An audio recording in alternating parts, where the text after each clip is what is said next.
Hey, Debbie, I'm so sorry.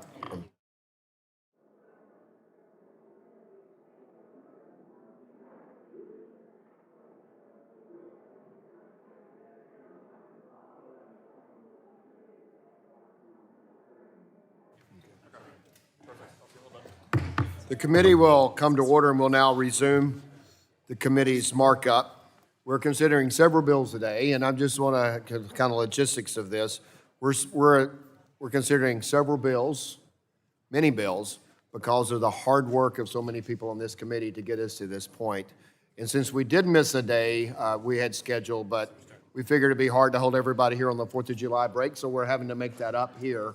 So that does mean we have a long day ahead of us.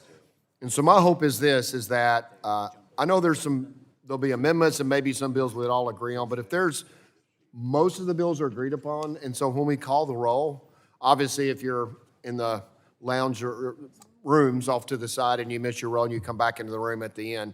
But once we get to the bills that everybody's agreed on, as we call the roll, and make decisions if you need to be somewhere and say, well, I may miss that vote. I just want to make sure we're going to be quick to call the roll, because otherwise we'll never get through all the bills. But if there's bills that I know everybody, or amendments, we'll make sure we're flexible on that. So that's kind of my intent, to get through the order we have today. But we have so many bills today because so many people have done so much hard work and have worked together, and that's very, very much appreciated. So the chair calls up H.R. 9340 and asks the clerk to report. H.R. 9340, a bill to amend the Public Utility Regulatory Policies Act of 1978. Without objection, the first reading of the bill is dispensed with, and the bill will be open for amendment at any point so ordered. Does anyone seek to be recognized on the bill? Gentleman from Colorado is recognized for 5 minutes to speak on the bill. Thank you, Mr. Chairman, and I also want to thank Congresswoman Castor for co-leading the bill with me. And today I speak in strong support of my bill, H.R. 9340, the Ratepayer Protection Act, which does exactly what the title suggests: protects everyday ratepayers from higher electric bills due to unprecedented energy demand from data centers. This legislation codifies President Trump's Ratepayer Protection Pledge, which reinforces the public-private commitment that data center developers in the U.S. pay for the generation, transmission, and distribution that they need. It's common sense, bipartisan, and it directly responds to constituents' concerns about the cost of living and potential financial burdens tied to rapid data center development across the country. Over the next decade, demand for AI infrastructure will continue to grow exponentially across the world. Large amounts of computing power are required for daily operations, such as the everyday AI that you use on your cell phone. Even more is needed for complex operations like research and development for innovative technology in emerging industries and places like aerospace or medical. These are industries that employ thousands of Coloradans. We must ensure we're building AI infrastructure responsibly, and we have policies in place to reassure hardworking families that this new development delivers benefits, not higher electric bills. But at a time when radical climate mandates in blue states like Colorado are reducing grid reliability and passing down billions of dollars to ratepayers in favor of portfolios that sometimes don't work, small businesses and households need relief. We need more energy infrastructure as soon as we possibly can so we can meet the demand, and data centers are willing to cover the full cost of these upgrades that they are triggering. However, without a clear framework in place, states like Colorado that lack a state standard for integrating large data centers could pass on these additional costs to other ratepayers, and monthly utility bills are going to spike. And that's what the Ratepayer Protection Act addresses. It specifically requires each state regulatory authority to consider adopting a large load standard, one that applies to data centers and hyperscalers with a demand of 100 megawatts or more at a single facility, and it builds on 3 common sense principles. First, large data centers should cover the full incremental cost of any generation, transmission, or distribution upgrades needed to meet their high energy demand. When a data center's demand triggers the need for a new high voltage line or additional generation, they must bear the costs, not small businesses or households in the surrounding community. Second, contracts should include meaningful financial assurances, upfront and long-term, to prevent overbuilding or stranding assets that would otherwise leave everyday consumers to absorb the cost. Communities should not be left paying for infrastructure built around a single customer who later scales back or relocates. Third, states maintain authority to craft the specific standards that suit their unique needs. This bill does not impose a federal mandate. Instead, it offers a thoughtful federal standard for states to consider as they evaluate how best to integrate large loads. States understand their grids and industries and should engage with utilities, counties, and local communities to choose the solution that works best for them. In my community and many others across the country, people are anxious about the pace of data center development, but they're terrified that communist China will have control over their information if we lose leadership in the AI space. We're not opposed to innovation or economic opportunity. We just want assurance that our monthly electric bills won't skyrocket. This bill advanced through the Energy Subcommittee on a bipartisan basis because it's common sense. It keeps energy costs low for Americans. It helps us build the energy backbone required to compete and win in the AI era. A vote for this bill is a vote for residential ratepayers. I urge my colleagues on both sides of the aisle to support the Ratepayer Protection Act and yield back, Mr. Chairman. Gentleman yields back. The gentlelady from Florida. And there's an Ains. No, this isn't the Ains. This is the bill. He hadn't called the Ains. Do you want to speak on the Ains or the bill? Okay. Gentlelady from Washington is recognized for 5 minutes to speak on the bill. Thank you, Mr. Chairman. Families in my district are struggling to get by, and my constituents are bearing high costs on groceries and gas, and for the last couple of years, our utility bills have skyrocketed. For many of my constituents, utility bills jumped by almost 50% over the last 2 years. That jump's caused by a few different factors, including the demand from data centers moving in to buy our hydropower, which is affordable. And as these hyperscalers continue to demand more from our grid, we must implement guardrails that protect our communities. Data center companies, not ratepayers, should be expected to pay for grid upgrades and energy. We should be developing best practices now and not later for collecting data to accurately forecast demand to prevent blackouts. And as these companies continue to innovate, we need to understand better how this new technology can make energy more affordable to ensure that they do their part to improve our lives. These bills are a good first step to do that, and we should continue to use the levers of Congress to protect our constituents. They benefit, meaning big tech benefits from our data, from our power grid, and they generate a whole lot of profit, and Congress must ensure that our communities are benefiting from these promises of innovation and not just getting stuck with the bill. Thank you, and I yield back. Gentlelady yields back. Is there any on the Republican side to speak on the bill? Seeing none, the gentlelady from Massachusetts is recognized for 5 minutes to speak on the bill. Thank you, Mr. Chairman. I, too, support the Ratepayer Protection Act and look forward to advancing the bipartisan legislation to the House floor today. Right now, families across our country are afraid to open up their electric bills. The number keeps climbing, and their paycheck isn't keeping pace. They're doing the math at the kitchen table, wondering what they might have to cut next just to keep the lights on.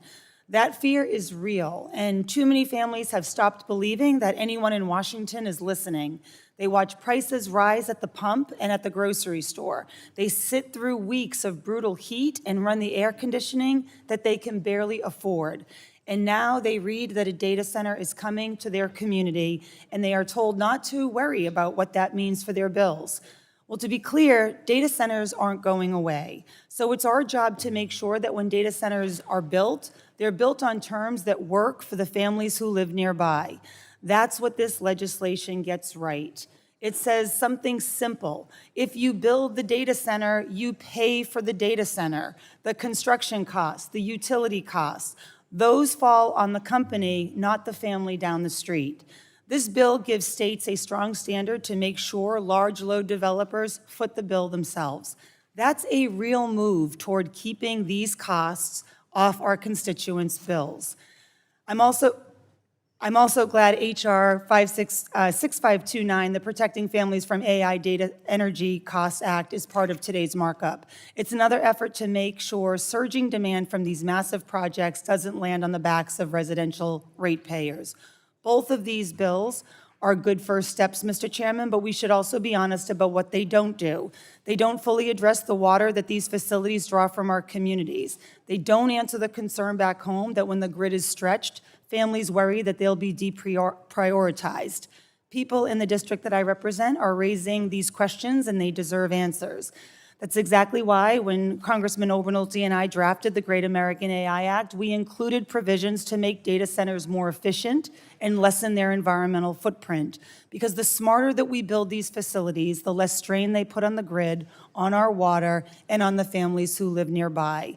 So these bills can't be where our work ends. AI is spreading through every corner of our economy, and hardworking Americans cannot be an afterthought while that happens. I commend the sponsors of this legislation and the committee staff for their work. It really matters, and I look forward to continuing this track record of bipartisan work on AI in the weeks and months ahead. Thank you. Thank you. The gentlelady yields back. Anyone on the Republican side? The gentlelady from Tennessee is recognized for 5 minutes to speak on the bill. We're not speaking on the Ains, we're speaking on the bill. All right, Speak thank on the you. bill, not the Ains. Thank you, Mr. Chairman. I move to strike the last word. Americans should not be forced to unfairly shoulder the cost of new generation if the demand is driven by data centers. That's why I would like to thank Rep. Evans for his bill, the Ratepayer Protection Act. This legislation makes clear that states should consider how large electricity demands from data centers affect residential customers and existing businesses. And under this legislation, states must consider how a rate structure can be appropriately differentiated among customer classes, ensuring the costs associated with new growth are borne by those driving that demand. Combined with President Trump's Ratepayer Protection Pledge and FERC's recent show cause orders, the Ratepayer Protection Act demonstrates our shared commitment to support transparency in rates and prevent unfair cost shifting. So I applaud these efforts, and I urge my colleagues to vote in favor of this legislation. And with that, I yield back. Gentlelady yields back. Gentlelady yields back. The gentlelady from Michigan is recognized for 5 minutes to speak on the bill. Thank you, Mr. Chair.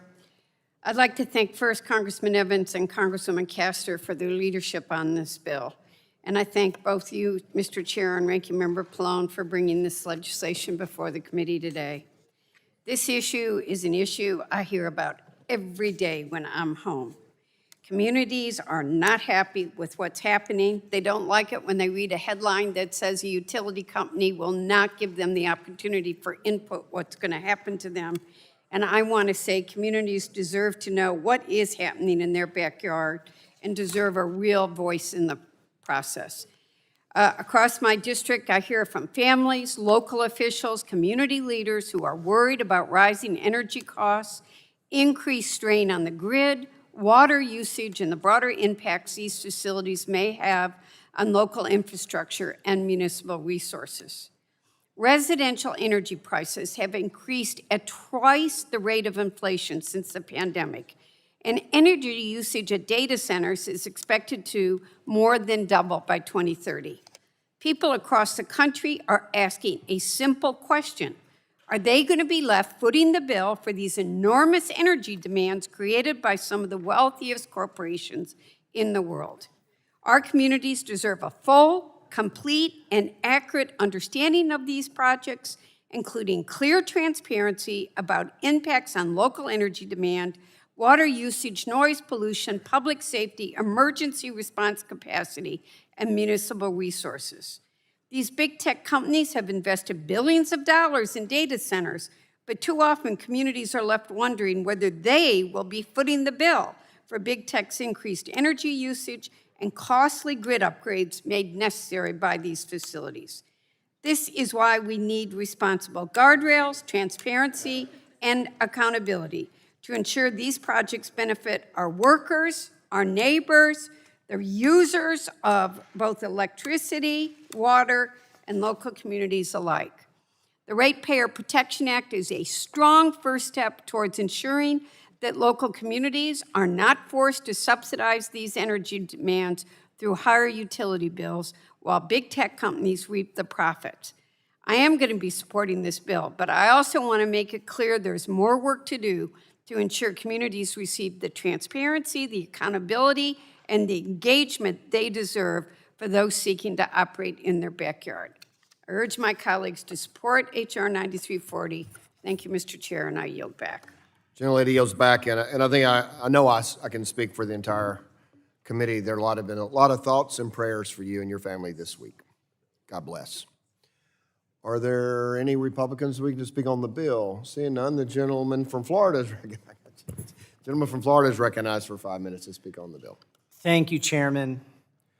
We must focus on empowering communities when we're talking about data centers. We're seeing data centers cropping up all across the country, including in Florida. They're needed for the cloud, for data storage, for AI, for our economic future. But the electricity and water demands are great. So is the noise, the emergency response, and so many other demands on communities.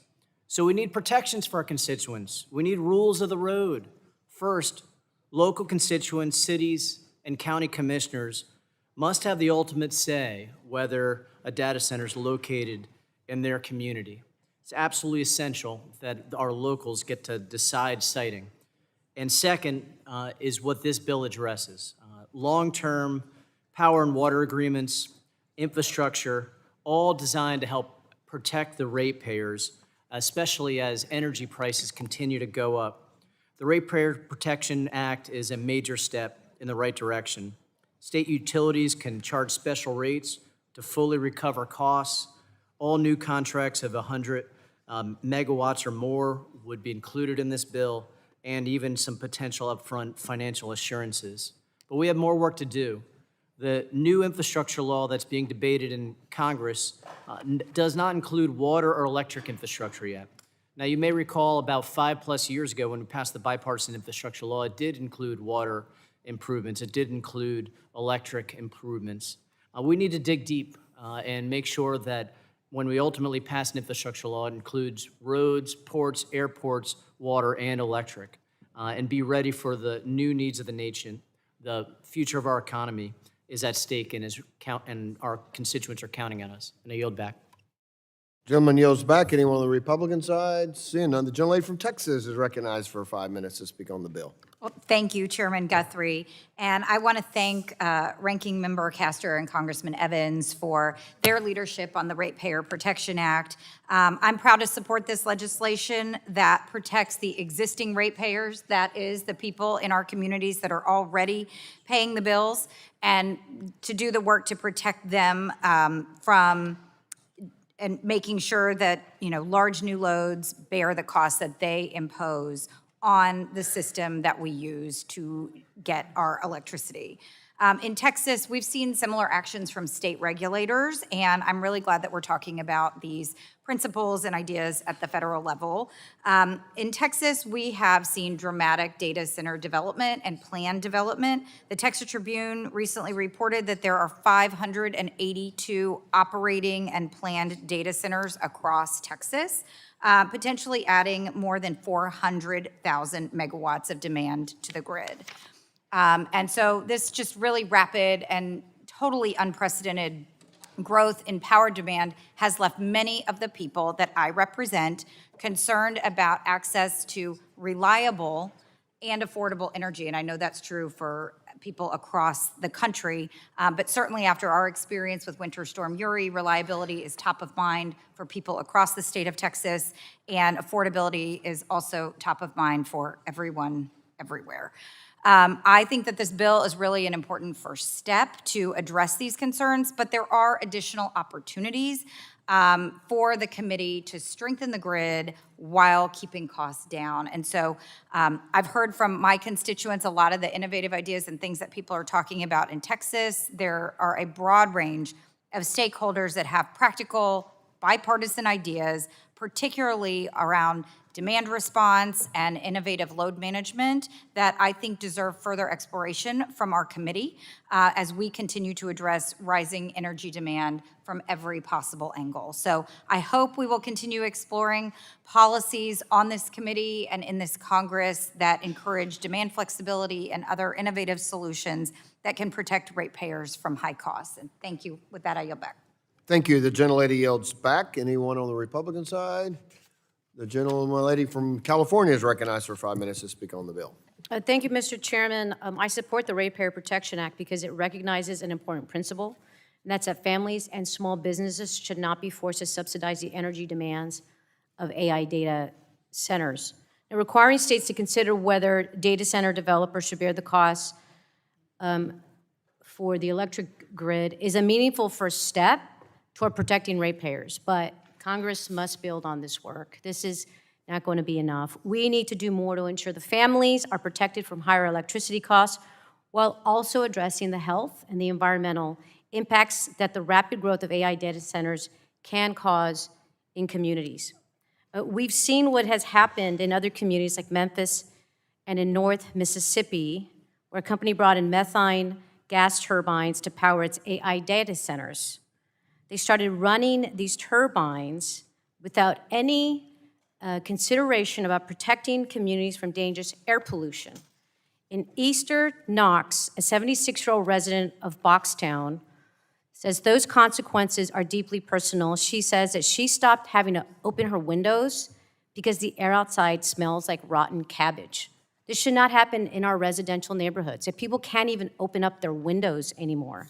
Another resident, a young black registered nurse who lives less than a mile from the gas turbines, hears them day and night. She has to wear earplugs to sleep. Imagine that. You have to wear earplugs in your own home to sleep because of the noise from the turbines. And she worries that simply spending time outside means breathing pollution that could one day leave her with asthma or worse. This is an environmental justice issue and a public health crisis that no one should have to face. America can lead in AI and innovation without asking communities to pay the price on their utility bills or with their health. So as we continue this work, Congress must ensure that data center developers bear not just the cost of the electricity they use, but the responsibility to build without sacrificing the health of our communities. I yield back. Gentlelady yields back. Anyone seeking recognition on the Republican side? Seeing none, the gentleman from Louisiana is recognized for 5 minutes. Thank you, to Mr. speak on the Chairman. bill. I'm proud to support the Ratepayer Protection Act, a bill to help protect American families from paying the cost of energy and grid upgrades required for new data centers. We're witnessing something transformative in my home state, Louisiana, where Meta recently announced that its planned hyper data center in Richland Parish has grown from a $10 billion project to a supercluster now topping $50 billion. Once complete, it will be one of the largest data center projects in the world, with capacity to draw 5 gigawatts of power at full operation, roughly the equivalent of powering 4 million homes. That kind of investment can deliver real, tangible benefits, such as thousands of construction and operation jobs and new tax revenue windfall to fund 50,000 bonuses for Richland Parish teachers and overdue infrastructure for improvements. But these projects only work for communities if long-term they're built on a fair foundation. When a single customer needs as much power as a major city, someone has to pay for the transmission lines, substations, and generation capacity to serve them. Those shouldn't fall on retired residents, on a fixed income, or small businesses in their town. That's exactly why the Ratepayer Protection Act addresses these issues so finely.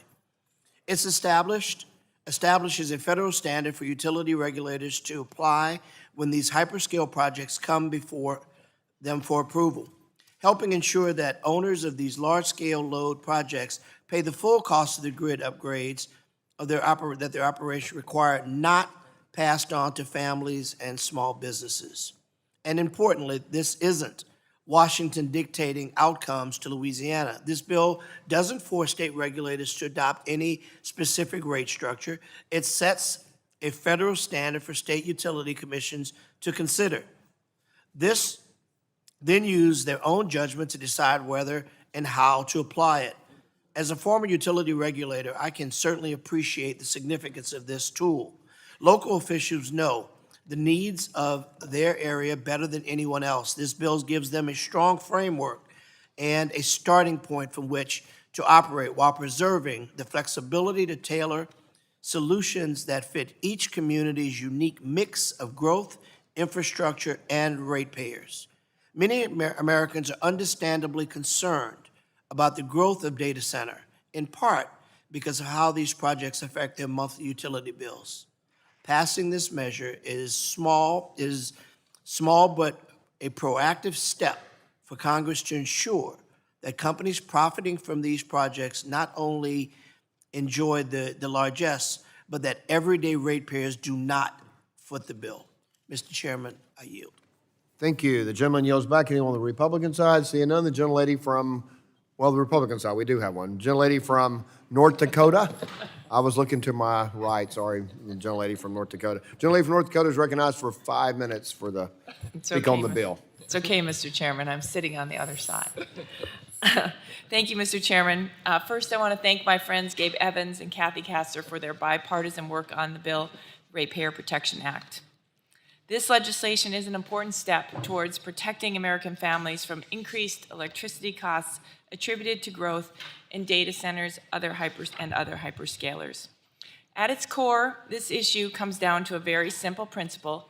Those who cause costs should pay for those costs on our transmission grid and our energy systems. For decades, regulators, utilities, and consumer advocates have agreed on this principle. If a customer or class of customers creates a need for a new infrastructure, the costs associated with serving that demand should be borne by those customers and those who benefit from it, not shifted on to everybody else. That principle is especially important today as we see unprecedented growth in large loads across our country.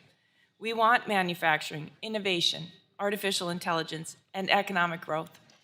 But we must pursue that growth in a way that protects families and small businesses from subsidizing infrastructure that's primarily needed to serve others. Thankfully, the states are on the front of this conversation.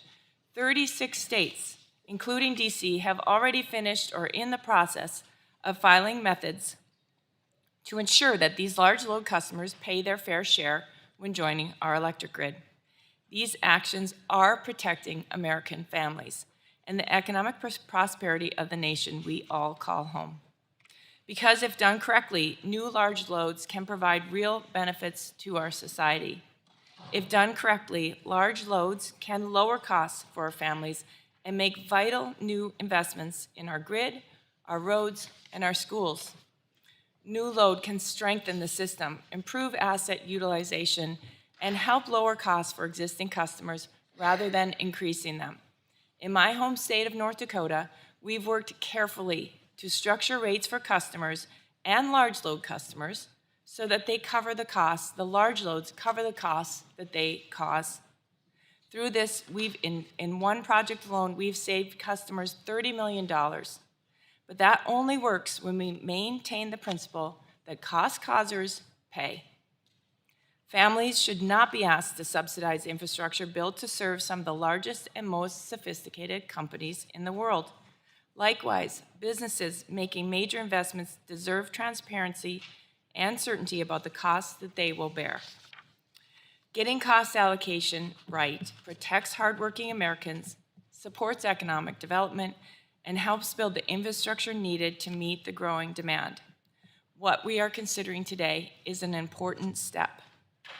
We can and should follow this with additional work to guide and direct cost allocation for transmission lines to protect ratepayers and promote affordability.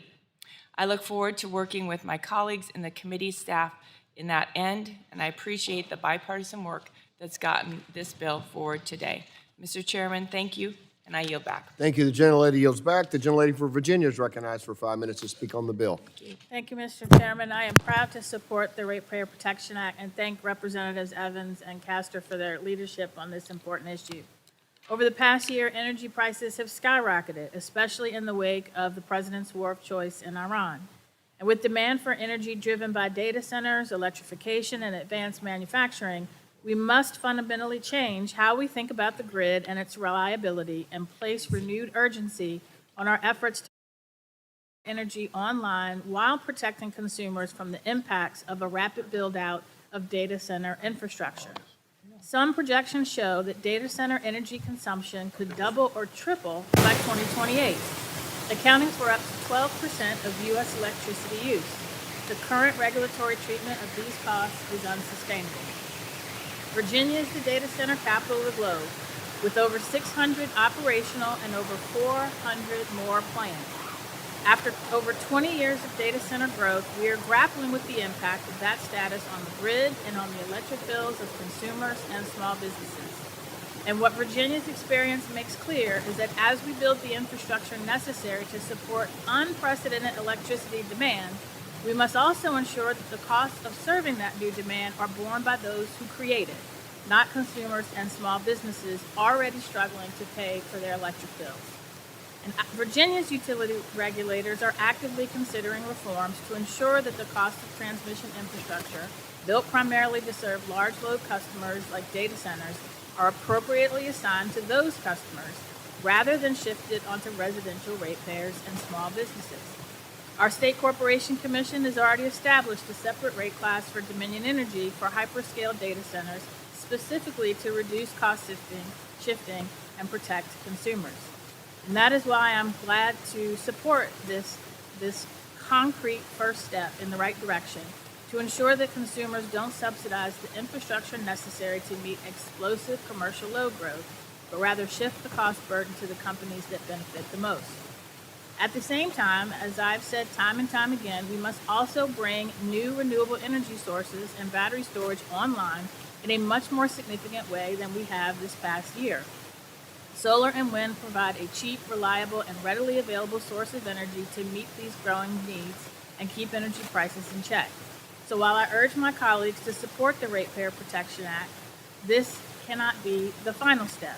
I urge the committee to work in a bipartisan fashion to further protect Americans from the increasing impacts of data centers. And with that, I yield back.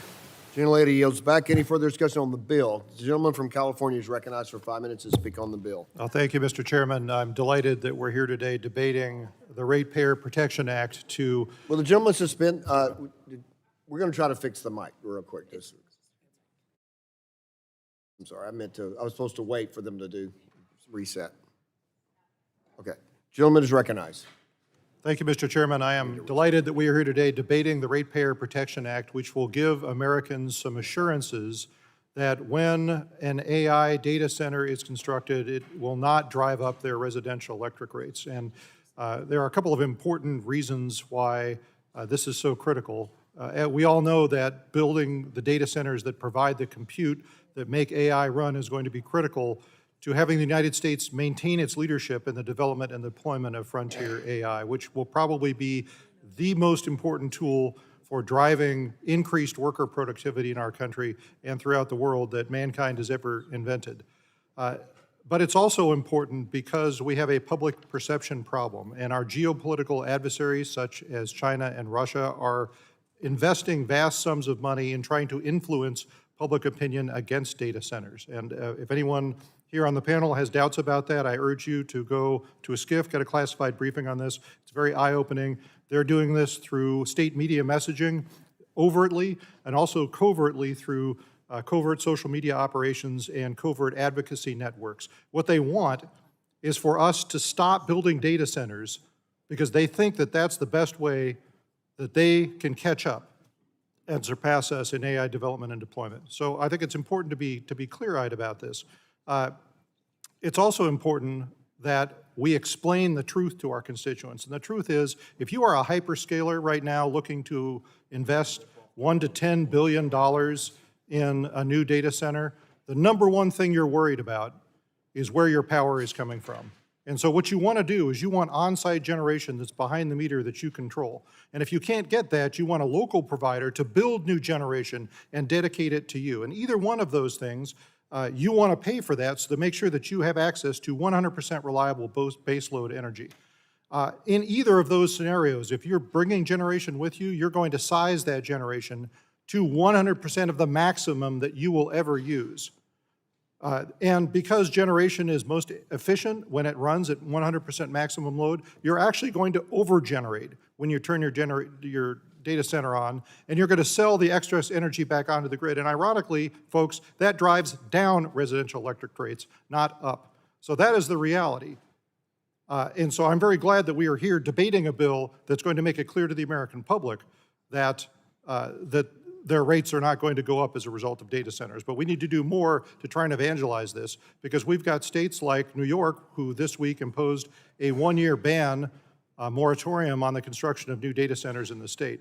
And honestly, I was going to offer an amendment to the bill, kind of tongue-in-cheek today. I'm not going to do it because you know, we're doing some serious legislating, and this was not a lawmaking effort. I was going to offer an amendment that said, if you're a state and you're going to impose a moratorium on data center construction, that's fine. You have the right to do that. But guess what? No compute for you, right? Which is fair, because why should a state say we want access to all the compute the data centers provide and all the productivity that's going to add to our workforce and the ability to do cloud storage, but we're not going to allow that to be built on state territory. It's just nonsensical. So I am delighted that we're going to pass this today with broad bipartisan support, but I think it's important also that we communicate clearly with the American public what the situation is with data centers and water usage and power usage, and most importantly, the fact that our geopolitical competitors are actively investing in trying to poison American public opinion against these data centers. With that, Mr. Chairman, I yield back. Thank you. The gentleman yields back. Is there any further discussion on the bill? The gentlelady from New York is recognized for 5 minutes to speak on the bill. Thank you. You know, just as a alternative point of consideration here in terms of New York State's recent moratorium, you know, the kind of thought that, well, you know, if you don't want to build in your backyard, then maybe you shouldn't have access to compute. We could say the same thing about Silicon Valley. We could say the same thing about the Silicon Valley billionaires that are constructing and pushing and imposing these data centers on communities that are overwhelmingly rural, disenfranchised, poor, and whose own elected officials are not being transparent about how the land use is happening in their own backyard. Because I would reckon, you look around, ask Peter Thiel, ask Elon Musk, ask Mark Zuckerberg if they want one of these data centers in their own backyard. Ask any one of us here on this committee. If anyone wants to live right next to one of these data centers here on this committee, please raise your hand. Because I've been going to, I visited Georgia. I was just in Memphis on Friday. There was an XAI gray water treatment plant on one street corner. Across the street from methane turbines, all within one block, methane turbines, coal ash, wastewater facilities, and everyone in that area is getting poisoned. I think that so many of us, at the end of the day, this conversation is not just about technology. It's about people's ability to live without getting cancer. People's ability to have a home that doesn't get cracked up in their foundations because this construction is going on that their city council's not informing them of, that their county commissioners are not being transparent about, and that people aren't voting on. And the idea that that's all just kind of a foreign operation, I think that if you actually talk to these people in these communities, they would disagree. And on top of that, in New York, it's not just the electricity bills, it's the water. We have one of the most precious and sacred water supplies in the United States. Once you compromise that, it's done. Ask people in Flint. Ask people across the country. When their critical water supplies are compromised, it takes years, if not decades, to clean up again. So I think what people are asking for in their basic protections is not too much to ask. They want to make sure that their water isn't going to be poisoned, which these data centers come in, they say it's not going to be a problem, and then you all saw, we brought the well water right here. So we need to have protections in place for people. And when we talk about increased worker productivity, that's because millions of people stand to lose their jobs. And so you have people where we're seeing some of the output of AI, increase productivity per role, and we're seeing lots of companies talk about how many people you can lay off with this technology. What is the plan? And I think it's not unreasonable for the working class people that we are elected to respond to ask questions and to deserve and feel entitled to a response from their elected officials. That's all. And with that, I yield back. Would the gentlewoman yield to me? Yes. Let me associate myself with the remarks you made. And I have to say, when I heard the gentleman from the other side of the aisle talk about, China, Beijing, foreign conspiracies, I don't know exactly what he said. I assure you that the towns in my district, one of them decided to to not approve a data center. Another one decided to ban data centers. Several have decided to have moratoriums on data centers. They're not being influenced by China and Russia. They're looking at exactly what's happening in their towns, as a gentlewoman from New York said, and they're making these rational decisions, adopting resolutions, because they are concerned about the local impact, and they're also concerned about the impact on ratepayers and the rates going up. So I'm not saying that the gentleman is suggesting, on the other side, I was suggesting that this is all about, Beijing or whatever. But the bottom line is I want everyone to understand that when we talk about the need for safeguards and the types of things that my colleague from Florida is putting forth in this legislation, this is coming from the people themselves. This is their concerns over rates, over the environment. This is not Beijing. I yield back to the gentlewoman. The lady yields back. Gentleman from Alabama is recognized for 5 minutes to speak on the bill. Thank you, Mr. Chairman. I just want to point out that there are options for building data centers that don't involve building them in neighborhoods or close to neighborhoods. There are 17 coal-fired power plants that have been shut down in New York State.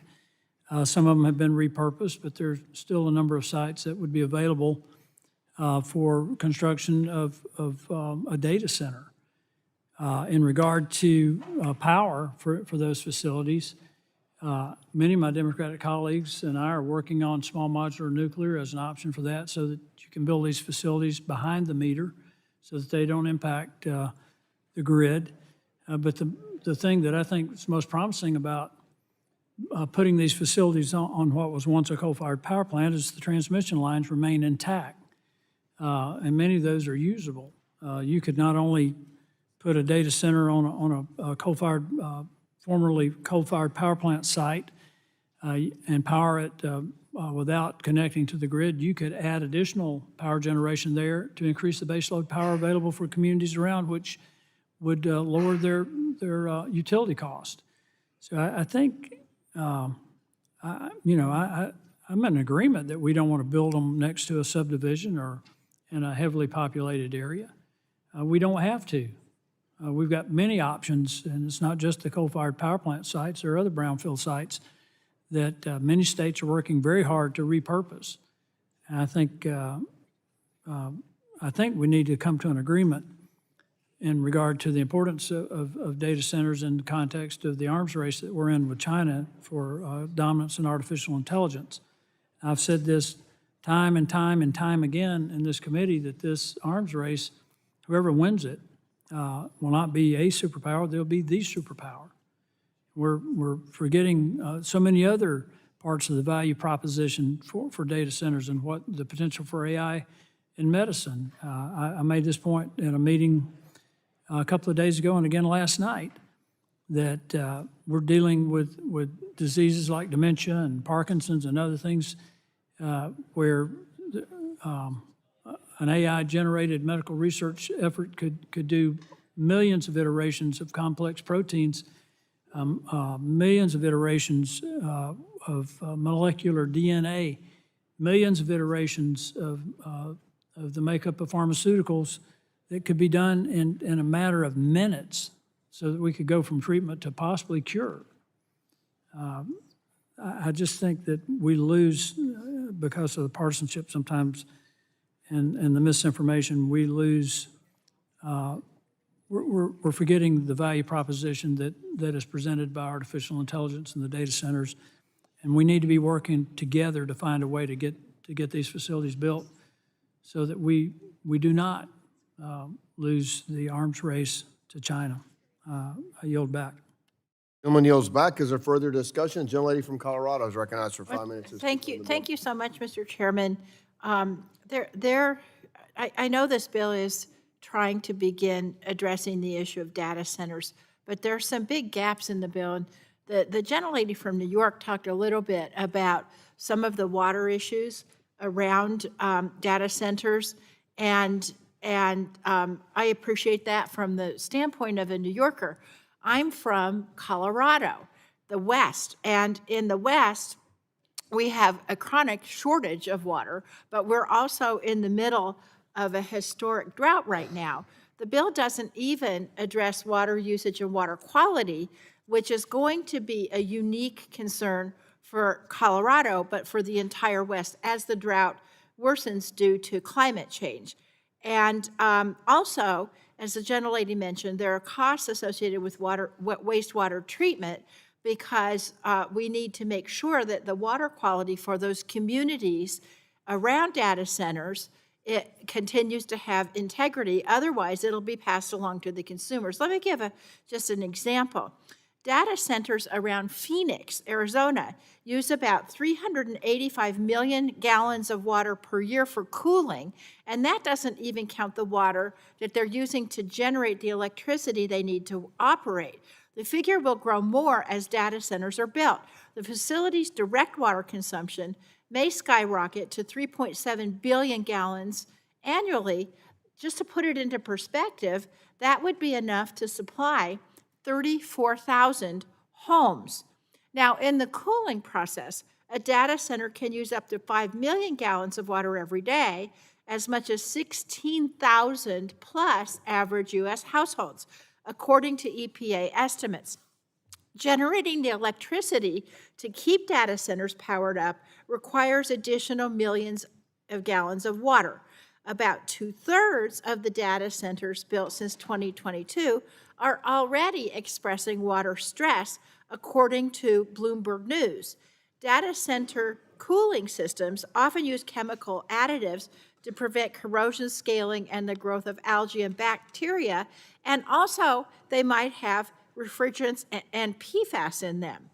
And finally, a lot of the data centers are just simply hooked up to the local water mains, meaning that the data center's cooling water comes from potable sources like municipal water or groundwater. 80 to 90% of this water is consumed from watersheds like lakes, rivers, or aquifers. There are a number of solutions for addressing water issues, like requiring better water use disclosure, reviewing projects by watershed. For example, a gallon of water in Arizona or Colorado is not the same as a gallon of water in Virginia, Georgia, or Pennsylvania. And reviewing water and energy issues together, not as separate issues. And so that's why I say that as we're looking at how we're going to manage data centers in the vast stretches of the western United States, water is going to be the key component. And we need to think about that beforehand, not once those thousands and thousands of homes can't get built or can't get water because of data centers. I yield back. Thank you. The gentlelady yields back. Any further discussion on the bill? The gentleman from Pennsylvania is recognized for 5 minutes. Thank you, Mr. Chairman. I yield to the gentleman from Alabama, Mr. Palmer. I thank the gentleman from Pennsylvania for yielding, and again, what was just described has been used in the past, but data centers are moving to different technologies for cooling.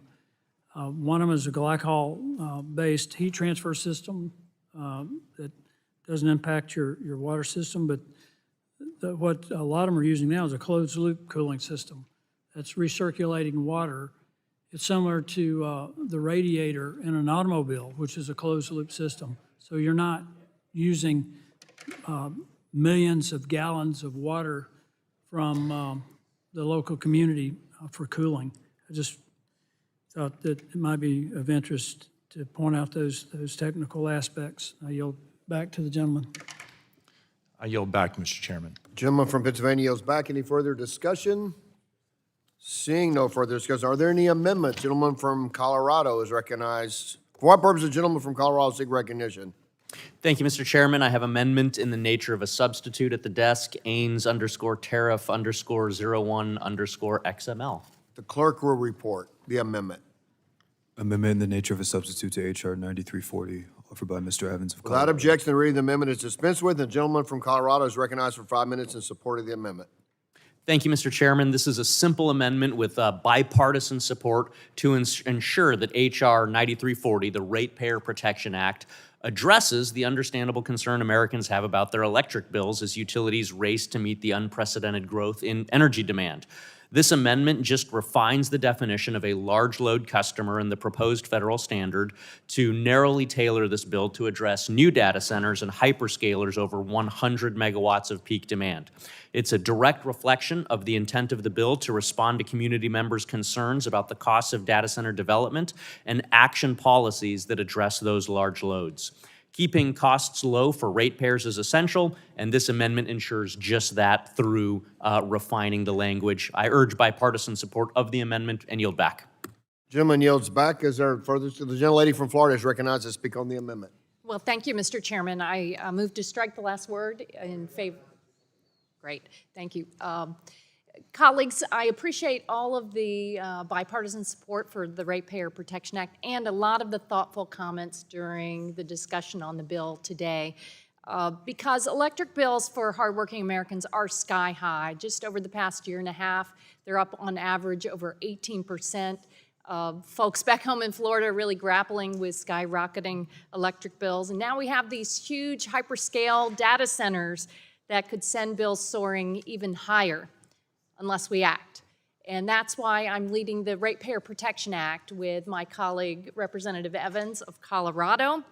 And the act says that if a company wants to build a data center, the data center should pay for the power and upgrades that it needs. Not families, not farmers, not small businesses, not communities back home. When a large data center comes online, it can trigger massive upgrades. New power plants, transmission lines, local transformers, and those costs can be passed on to all ratepayers. And that's not fair. Our neighbors should not be stuck paying for the energy infrastructure for the wealthiest companies in the world. The Ratepayer Protection Act says that the data center pays for its own upgrades, not the rest of us. This is about fairness. It's about making sure that when a data center corporation demands more electricity, they don't pass the cost on to people who already struggle with higher bills. It's about protecting our neighbors from hidden rate hikes and ensuring that the benefits of AI and innovation are shared by all, not just the corporations and the big tech companies. Yes, we are racing to lead the world in AI. But that race shouldn't come on the backs of families and small businesses. Instead, AI, the benefits of AI and more affordable energy should reach everyone. That is what the Ratepayer Protection Act does. It makes sure that our grid serves everyone and that the companies who benefit pay their fair share. Now, many states are already acting here. This bill, or let me highlight a few of them. Virginia has established a tariff requiring data centers to cover 85% of new transmission and distribution capacity costs. Minnesota requires data centers to pay into an energy conservation and weatherization fund to benefit working class ratepayers. Kansas incentivizes data centers to participate in demand response to reduce peak demand. And back home in Florida, at least 20 counties and municipalities have passed or discussed a moratorium, but Florida state law now regulates data center energy and water use. And these actions are still allowed, and they are even encouraged under this bill. I heard Representative McClellan from Virginia loud and clear, too.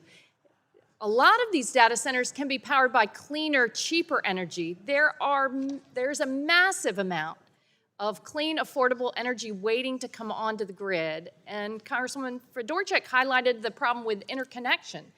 We should be working together now to unleash a lot of these clean energy resources that would help put pressure on lowering electric bills. And I hope that this bipartisan bill can help us chart a course there too.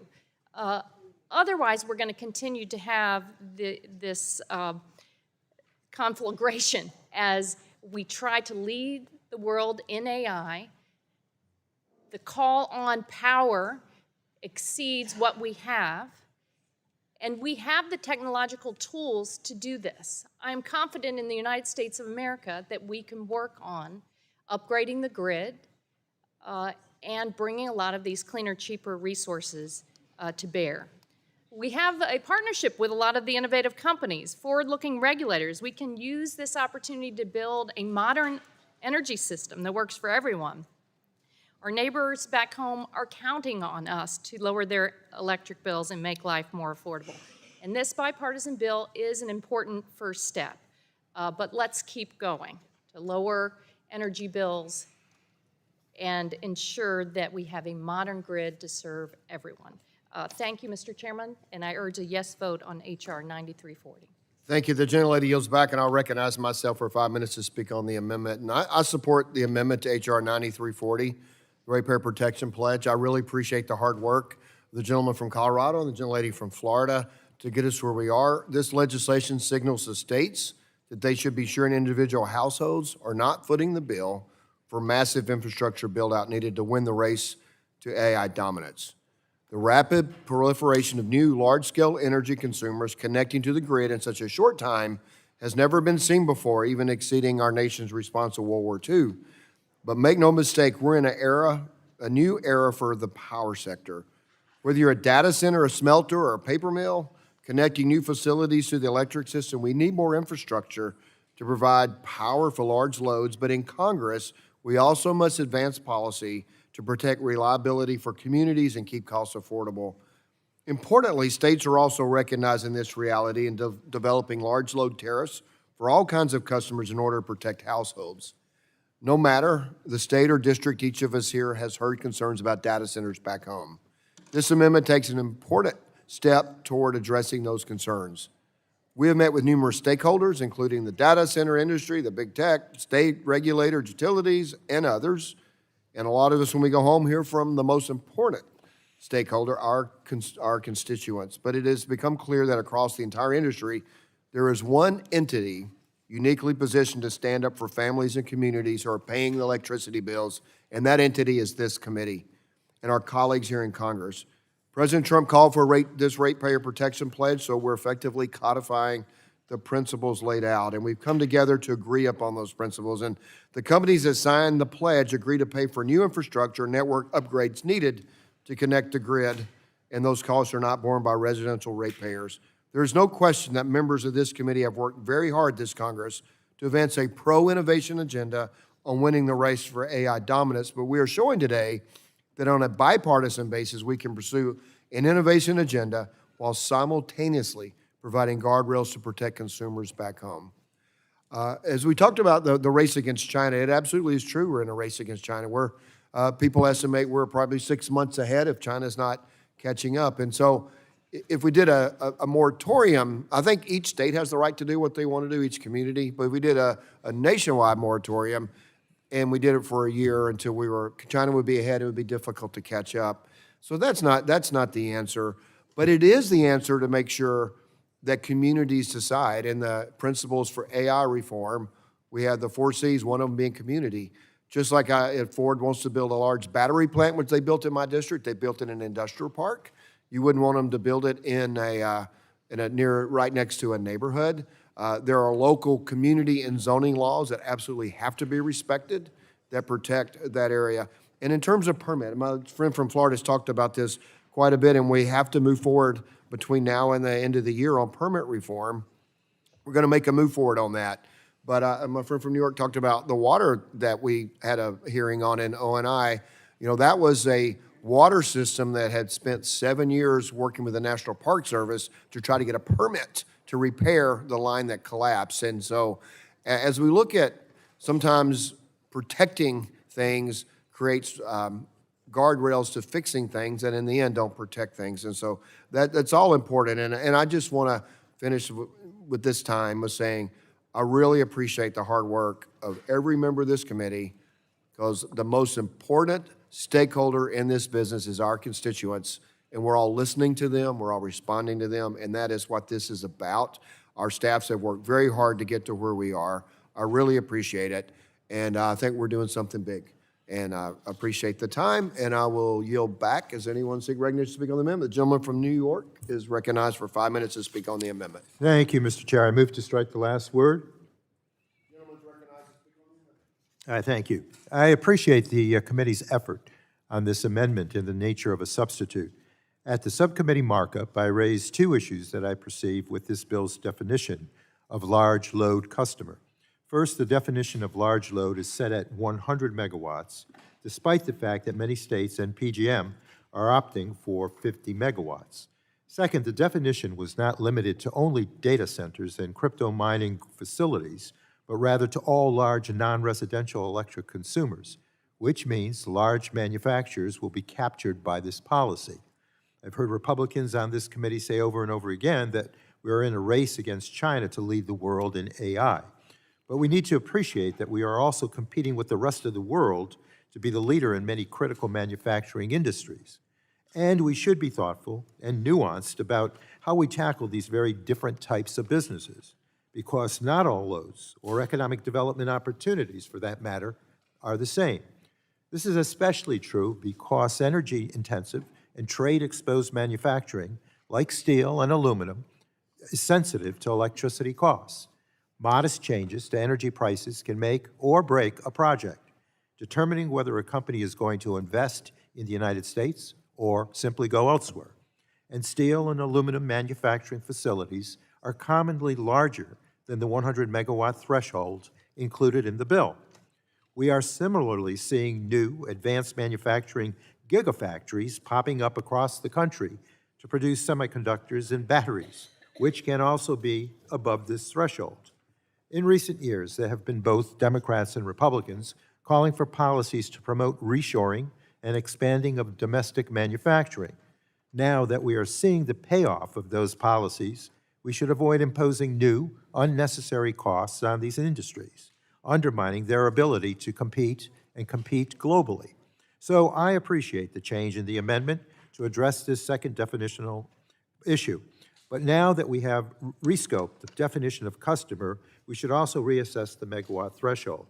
Given the initial broad definition, I understood why the megawatt threshold was set at 100 rather than 50. That range of 50 to 100 megawatts would capture many more types of manufacturing facilities. So if the initial intent was to limit the number of manufacturers covered by the policy without explicitly excluding them, the 100 megawatt threshold was a mechanism by which to do so. But now that we are limiting the policy to computational loads, it makes sense to embrace the emerging consensus on the state level of 50 megawatts. 50 megawatts is enough to power tens of thousands of homes. Of course, a 50 megawatt data center could trigger major grid upgrades and impose costs on ratepayers. If we really want to protect our constituents, we should make certain the right projects are covered by this legislation. While this amendment is a good start at correcting the initial definition, I encourage us to continue working to right-size the megawatt threshold. And with that, Mr. Chair, I thank you and yield back. Gentleman yields back, and the gentleman from Ohio is recognized for 5 minutes to speak on the amendment. Well, thank you very much, Mr. Chairman. The bill and the aims state that data centers pay the cost of system upgrades to serve their demand, so ratepayers aren't footing the bill. This is important to address the concerns of our constituents across the nation. The AIMS provides the key principles for states to consider when establishing or approving rates for data centers. It in no way binds a state's hands or compels a state to undermine their state laws. It recognizes states may take their own approach to protecting ratepayers from the new large loads on the power system. We know that many states are already doing this. Some are developing industrial tariffs to address concerns. Others are developing large load tariffs of different sizes. Others are developing large load tariffs with flexibility depending on whether the customer is a data center or a traditional industrial facility. Others still are developing tariffs that just address data centers as a specific rate class, all within their legal authority. In Ohio, a major tariff was approved last year just for data centers. In that case, the state commission determined that data centers represent a distinct type of new load and set a rate for those facilities as a class, just as it sets rates for other classes of commercial users. The commission did this to ensure other ratepayers aren't stuck with the bill if data centers do not use as much power as they requested. That's the benefit of state flexibility to find the best way to protect ratepayers from these large loads. This amendment and the underlying bill preserve state flexibility to design rates to cover large load costs and focus attention where it is needed most, protecting residential ratepayers. We need to support this change, and I urge a yes vote, and I yield back the balance of my time. Gentleman yields back. Is there discussion on the amendment on the Democrat side? Seeing none, any further discussion? The gentleman from Pennsylvania is recognized for 5 minutes to speak on the amendment. Thank you, Mr. Chairman. As we have seen an increased use of AI and in turn a higher demand for the data centers, I continue to hear concerns from my constituents that the development in their community will raise their electric rates. We want to remain competitive and win the AI race with China. That's clear to all of us, but that cannot come at the expense of affordable, reliable electricity for every American. That is why I am proud to co-sponsor H.R. 9340, the Ratepayer Protection Act, and support this AINS, which would narrow the original bill to focus on data centers specifically. If a data center developer works with the local community and secures the necessary local support to build in that area, and subsequently, the ratepayers should never face an increased cost due to infrastructure upgrades that would be necessary to accommodate the project. This bill would make sure that data centers should shoulder the cost of any upgrades and not the consumer. And I urge my colleagues to support the AINS and to also support the underlying bill, H.R. 9340. Mr. Chairman, I yield back.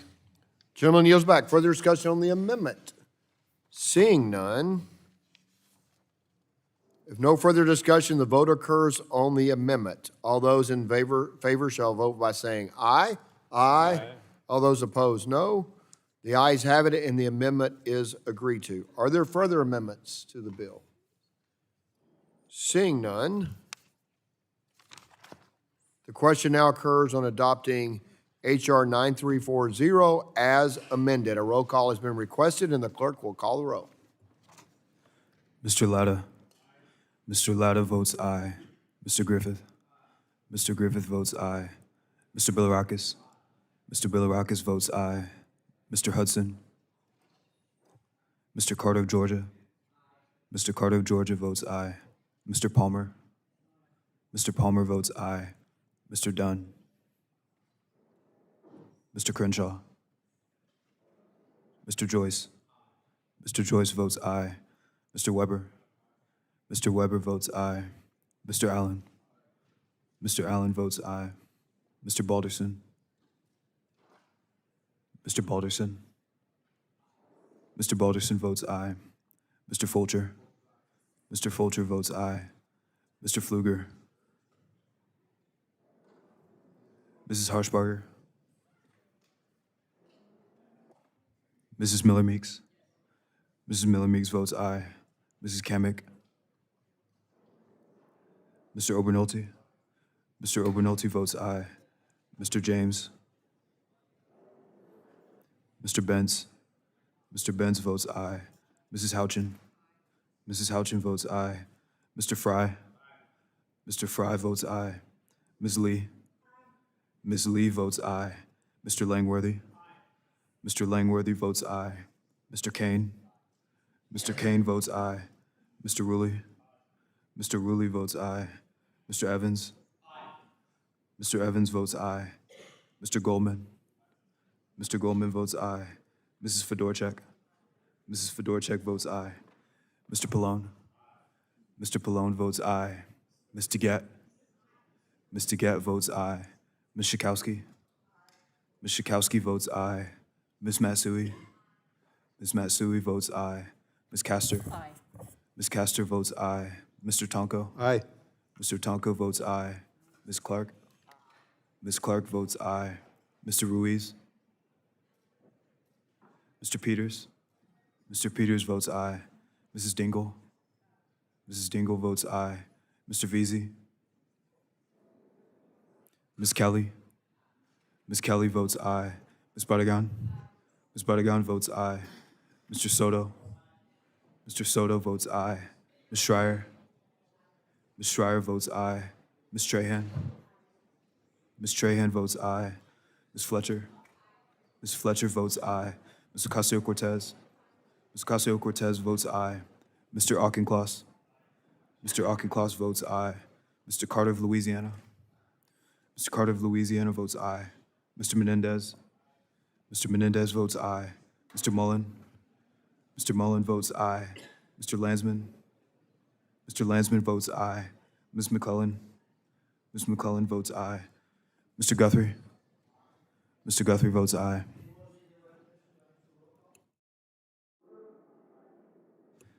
Mr. Pfluger votes aye.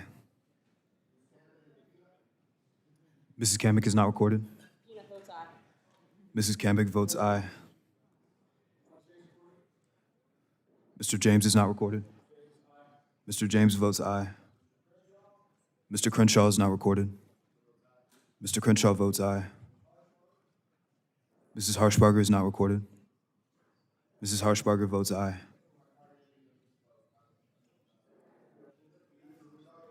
Mr. Ruiz is not recorded. Mr. Ruiz votes aye.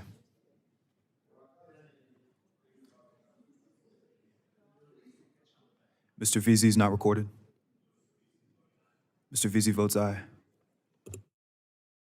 Anybody else seeking recognition to answer the roll call? Seeing none, the clerk will call that will roll, or clerk will report, I'm sorry.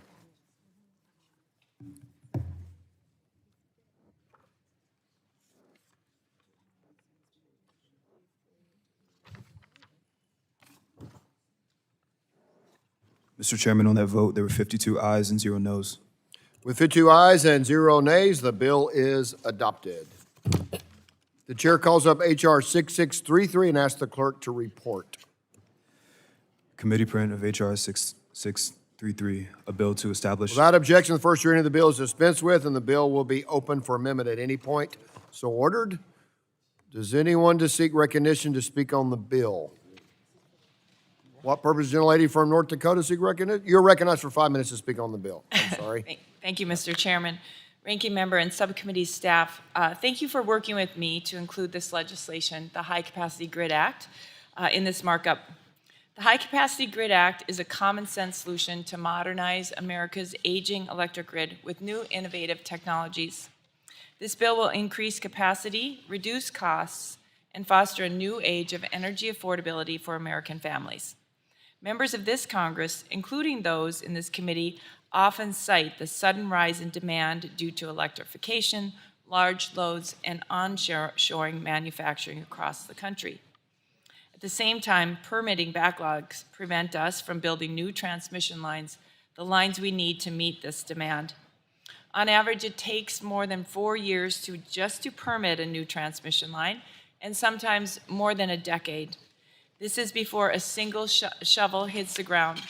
We simply can't afford to wait that long. According to the Department of Energy, over 70% of our transmission lines are more than 25 years old. They're still relying on outdated, inefficient technologies. This directly leads to power outages and capacity limitations, driving up costs for the families that we represent. To fix this, we should make use of the valuable infrastructure we already have. Meeting growing demand means increasing capacity and efficiency across our grid. Innovative technologies like advanced conductors can maximize the value of infrastructure, the infrastructure we already have in the ground.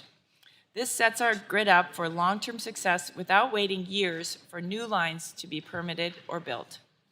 That's why my bill, the High Capacity Grid Act, is important. Under the bill, utilities replacing or constructing new transmission lines would deploy the most efficient, highest capacity, and most cost-effective conductors available. This reduces outages, optimizes existing infrastructure, and supports increasing demand in a pragmatic manner. The result, lower costs and greater reliability for American families. I'd like to thank the chairman and ranking member again and urge my colleagues to support the High Capacity Grid Act, and I yield back. Gentlelady yields back. Is there discussion on the bill? Further discussion on the bill? Seeing none, are there any amendments to the bill? Four-person gentlelady from North Dakota seek recognition. Yep. I would like to offer an amendment to H.R. 6633, Mr. Chairman. Identify the amendment at the desk, and the clerk will report. Do you have the amendment? The clerk can report. Amendment to the committee print for H.R. 6633, offered by Without Mr. objection, the reading of the amendment is dispensed with, and the gentlelady is recognized for 5 minutes in support of the amendment. Thank you, Chairman Guthrie. I'm pleased to offer an amendment to my bill, the High Capacity Grid Act, that will address concerns from both sides of the aisle. The amendment modifies the bill to provide exemptions when the use of advanced conductors would be unsafe for American families or for the electric grid. Furthermore, it provides utilities flexibility during reconductoring or new construction when advanced conductors are cost prohibitive or unnecessary to increase the system capacity or efficiency. While advanced conductors can increase capacity and efficiency across the grid, they are not always necessary. This amendment recognizes that reality. In doing so, it provides the experts enough flexibility to build today's grid to meet tomorrow's need while protecting American families and affordability. I thank Chairman Guthrie and the committee staff for their work on this bill and the amendment, and I urge my colleagues to support it, and I yield back. Is there further discussion? The gentlelady yields back for discussion on the amendment. Seeing none, are there further amendments? So, yes, that's right. So if there's no further discussion, the vote occurs on the amendment offered by the gentlelady from North Dakota. All those in favor shall signify by saying aye. Aye. All opposed say nay. The ayes have it. The amendment is agreed to. Are there any further amendments to the bill? Seeing none, the question now occurs on adopting H.R. 633 as amended. A roll call has been requested, and the clerk will call the roll. Mr. Latta. Aye. Mr. Latta votes aye. Mr. Griffith. Mr. Griffith votes aye. Mr. Bilirakis. Mr. Bilirakis votes aye. Mr. Hudson. Mr. Carter, Georgia. Mr. Palmer. Mr. Dunn. Mr. Crunch. Mr. Palmer votes aye. Mr. Dunn. Mr. Crenshaw. Mr. Joyce. Mr. Joyce votes aye. Mr. Weber. Mr. Weber votes aye. Mr. Allen. Mr. Allen votes aye. Mr. Balderson. Mr. Fulcher. Mr. Fulcher votes aye. Mr. Pfluger. Mr. Pfluger votes aye. Mrs. Harshbarger. Mrs. Harshbarger. Mrs. Harshbarger votes aye. Mrs. Miller-Meeks. Mrs. Kamick.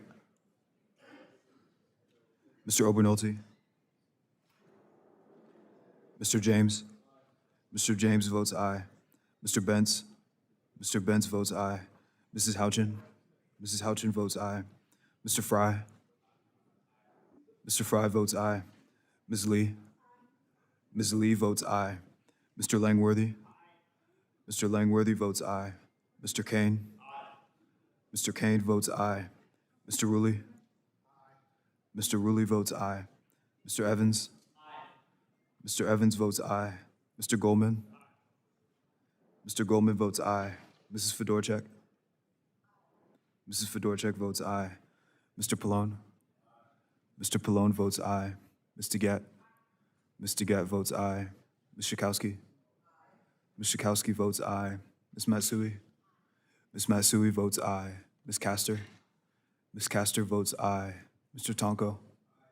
Mr. Tonko votes aye. Ms. Clark. Ms. Clark votes aye.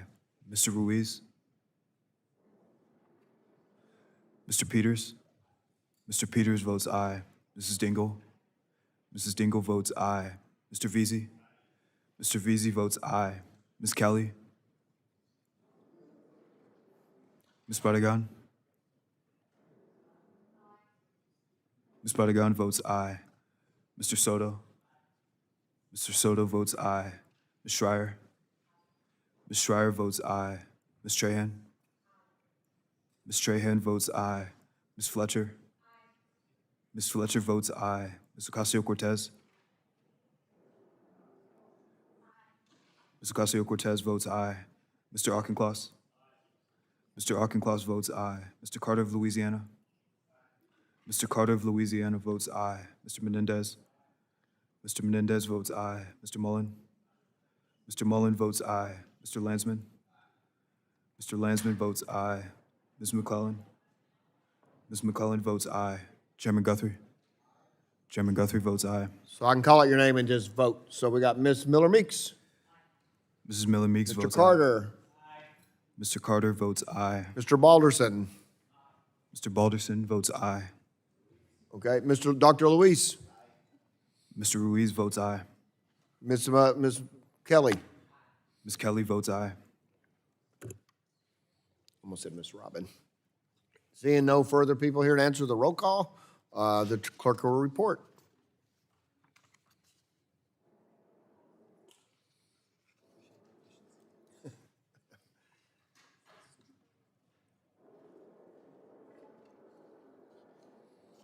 I know it. Mr. Chairman, on that vote, there were 49 ayes and 0 noes. The ayes have it, and the bill is adopted. The chair calls up H.R. 9335 and asks the clerk to report. H.R. 9335, a bill to direct the Secretary of Energy to establish a clearing. Without objection, the first reading of the bill is dispensed with, and the bill will be open for amendment at any point. So ordered. Does anyone speak recognized on the bill? Gentleman from Texas is recognized to speak on the bill. Thank you, Mr. Chairman. Grid congestion is a hidden tax on every American family and business. My bipartisan bill, the Advanced Transmission Technology to Reduce Rates Act, cuts that tax by making our electric grid smarter and more efficient, without mandates, without federal overreach, and without waiting on Washington. Texas is growing fast, and our grid is being asked to do more than ever. In fact, yesterday it's estimated that it hit its all-time capacity record. Congestion drives up the cost of energy for utilities and ultimately for ratepayers. My bill addresses that head-on by expanding access to advanced transmission technologies, tools like advanced conductors and dynamic line ratings that move more electricity across the lines we already have.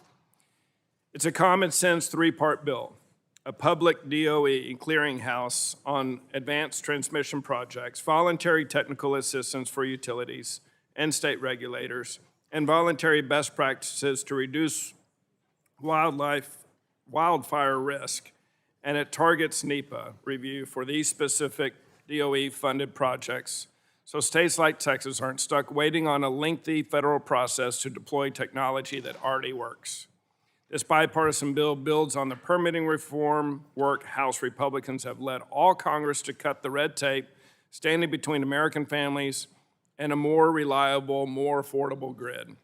I urge my colleagues to support this legislation. I thank the chair, and I yield back.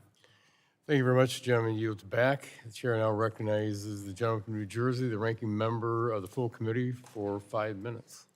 Thank you, Chairman Latta.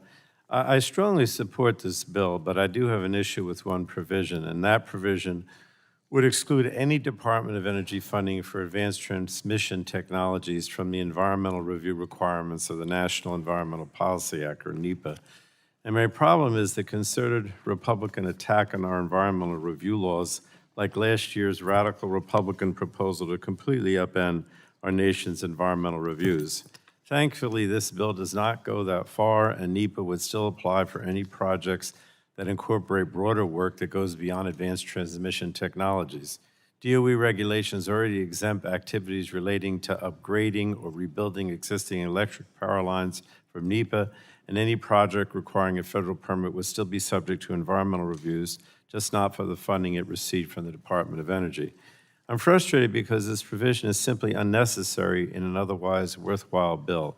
As Democrats have noted for years, we desperately need to expand our grid to help make it more reliable and affordable in the face of increasing electricity demand, and advanced transmission technologies are a key component of that grid expansion and have the potential to help us get some of the biggest bang for our buck. So because I strongly support advanced transmission technologies and the benefits they bring to the grid, I will support the bill today, and thank you, Mr. Chairman. I yield back. Thank you very much. Gentleman yields back. Is there any further discussion on the bill? Hearing none, are there any amendments on the bill? The question now occurs on adopting H.R. 9335. A roll call has been requested, and the clerk will call the roll. Mr. Latta. Aye. Mr. Latta votes aye. Mr. Griffith. Mr. Griffith votes aye. Mr. Bilirakis. Mr. Bilirakis. Mr. Bilirakis votes aye. Mr. Hudson. Mr. Carter of Georgia. Mr. Carter of Georgia votes aye. Mr. Palmer. Mr. Dunn. Mr. Crenshaw. Mr. Joyce. Mr. Joyce votes aye. Mr. Weber. Mr. Allen. Mr. Allen votes aye. Mr. Balderson. Mr. Balderson votes aye. Mr. Fulcher. Mr. Fulcher votes aye. Mr. Pfluger votes aye. Mrs. Harshbarger. Mrs. Miller-Meeks. Mrs. Miller-Meeks votes aye. Mrs. Kamick. Mr. Obernolte. Mr. James. Mr. James votes aye. Mr. Benz. Mr. Benz votes aye. Mrs. Houchin. Mrs. Houchin votes aye. Mr. Fry. Mr. Fry votes aye. Ms. Lee. Ms. Lee votes aye. Mr. Langworthy. Mr. Langworthy votes aye. Mr. Kane. Mr. Kane votes aye. Mr. Ruley. Mr. Ruley votes aye. Mr. Evans. Mr. Evans votes aye. Mr. Goldman. Mr. Goldman votes aye. Mrs. Fedorchak. Mr. Pallone. Mr. Pallone votes aye. Mr. Gett. Mr. Gett votes aye. Ms. Schakowsky. Ms. Schakowsky votes aye. Ms. Matsui. Ms. Matsui votes no. Ms. Castor. Ms. Castor votes no. Mr. Tonko. Mr. Tonko votes no. Ms. Clark. Ms. Clark votes no. Mr. Ruiz. Mr. Ruiz votes no. Mr. Peters. Mr. Peters votes aye. Mrs. Dingle. Mrs. Dingle votes aye. Mr. Veazey. Mr. Veazey votes aye. Ms. Kelly. Ms. Kelly votes aye. Ms. Badagan. Ms. Badagan votes no. Mr. Soto. Mr. Soto votes aye. Ms. Schreier. Ms. Schreier votes aye. Ms. Trahan. Ms. Trahan votes aye. Ms. Fletcher. Ms. Fletcher votes aye. Ms. Ocasio-Cortez. Ms. Ocasio-Cortez votes no. Mr. Auchincloss. Mr. Auchincloss votes no. Mr. Carter of Louisiana. Mr. Carter of Louisiana votes aye. Mr. Menendez. Mr. Menendez votes aye. Mr. Mullen. Mr. Mullen votes aye. Mr. Landsman. Mr. Landsman votes aye. Ms. McClellan. Ms. McClellan votes no. Chairman Guthrie. Chairman Guthrie votes aye. Anyone, gentlemen, gentleman from Alabama, Mr. Palmer? Mr. Palmer is not recorded. I'll Mr. call and you Palmer can votes aye. just do your vote when I call. So, Ms. Harshbarger? Aye. Mrs. Harshbarger is not recorded. Mrs. Harshbarger votes aye. Mr. Crenshaw? Mr. Crenshaw votes aye. Mr. Weber? Mr. Weber votes aye. Mr. Auchincloss? Ms. Kelly? Mr. Auchincloss is off no and on aye. Okay, Ms. Kelly? Did you get Ms. Kelly's vote? Ms. Kelly is off aye and on no. Okay, Mr. Gett? Mr. Gett is off aye and on no. Anyone else? Anyone seeking to answer the roll call? The gentleman will report. The clerk will report.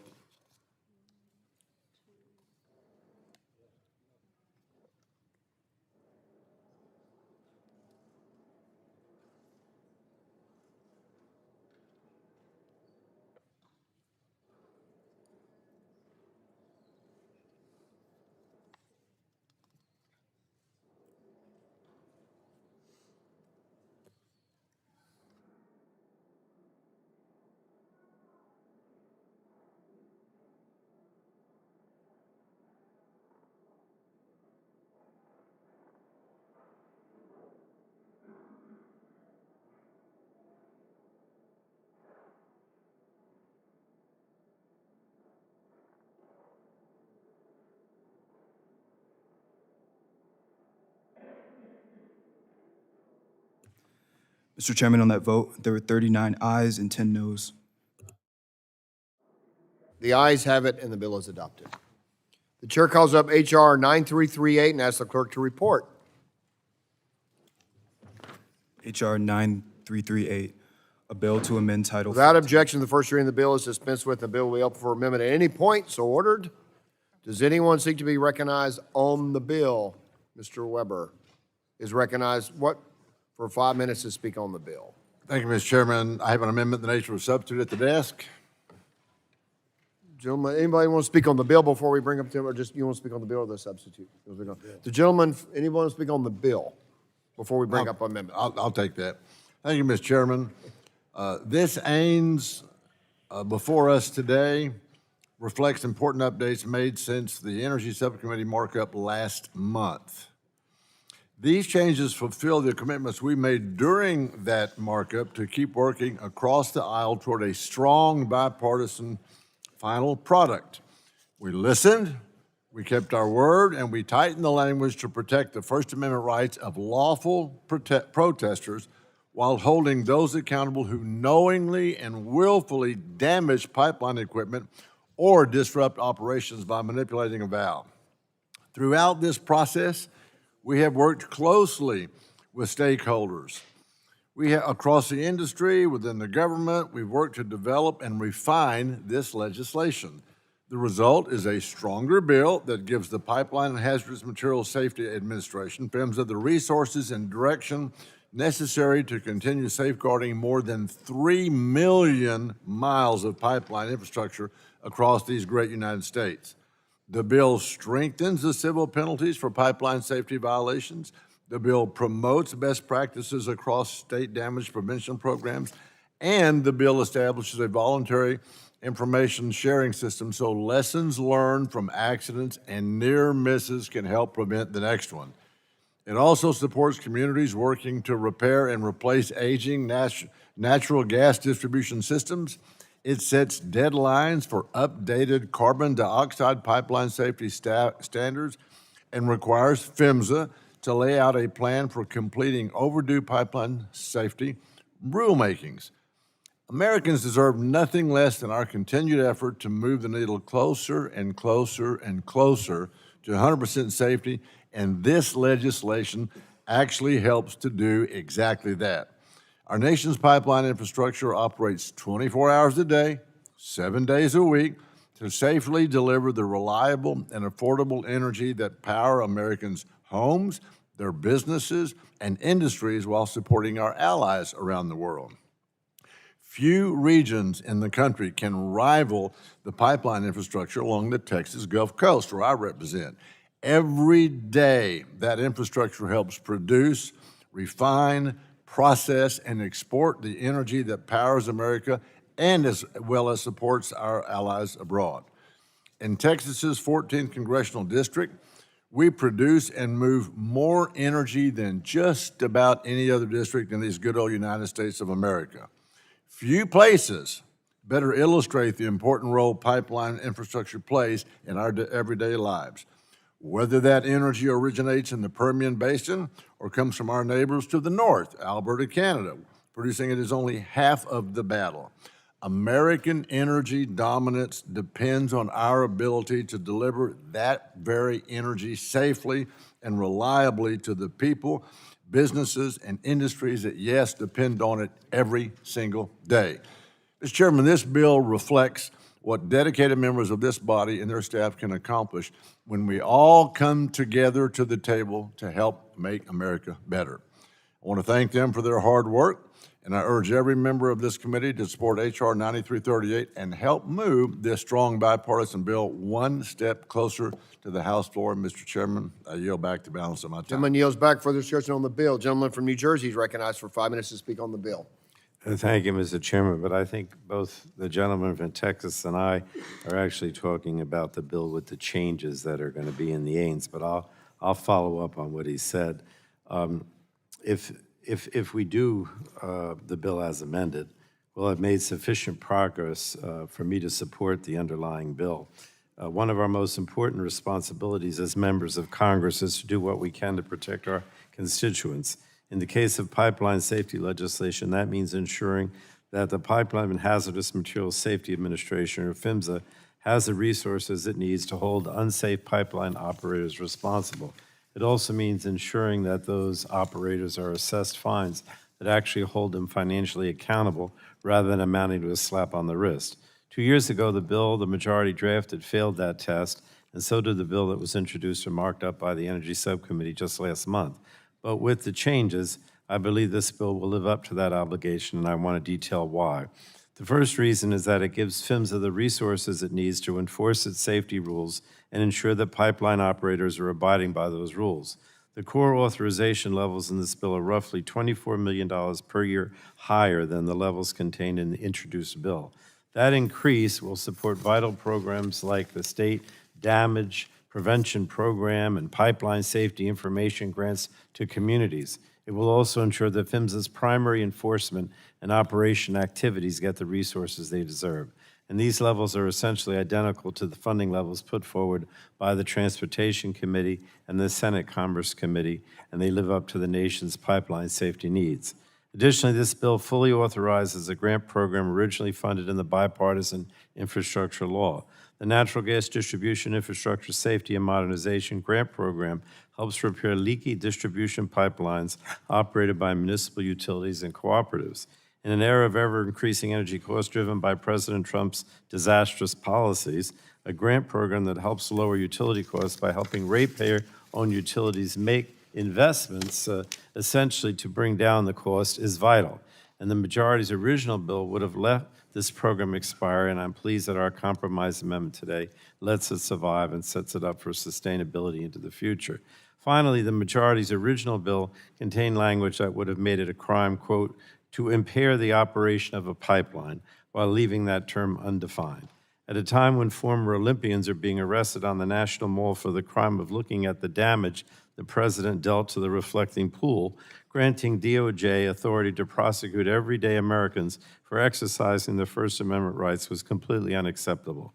This compromise amendment protects the First Amendment by ensuring that only valve turning and intentionally causing a defect in the pipeline is criminalized. With this change, only activities that present a danger to the safety of others are out of bounds, and Americans' right to protest and exercise their free speech remains intact, in my opinion. And there are other important changes contained in this amendment, protecting PHMSA's consideration of environmental benefits, instructing PHMSA to finalize the rule regulating the safety of carbon dioxide pipelines, for example. All these changes combine to make this a stronger pipeline safety package. And for that reason, I support the amendment and the bill as amended.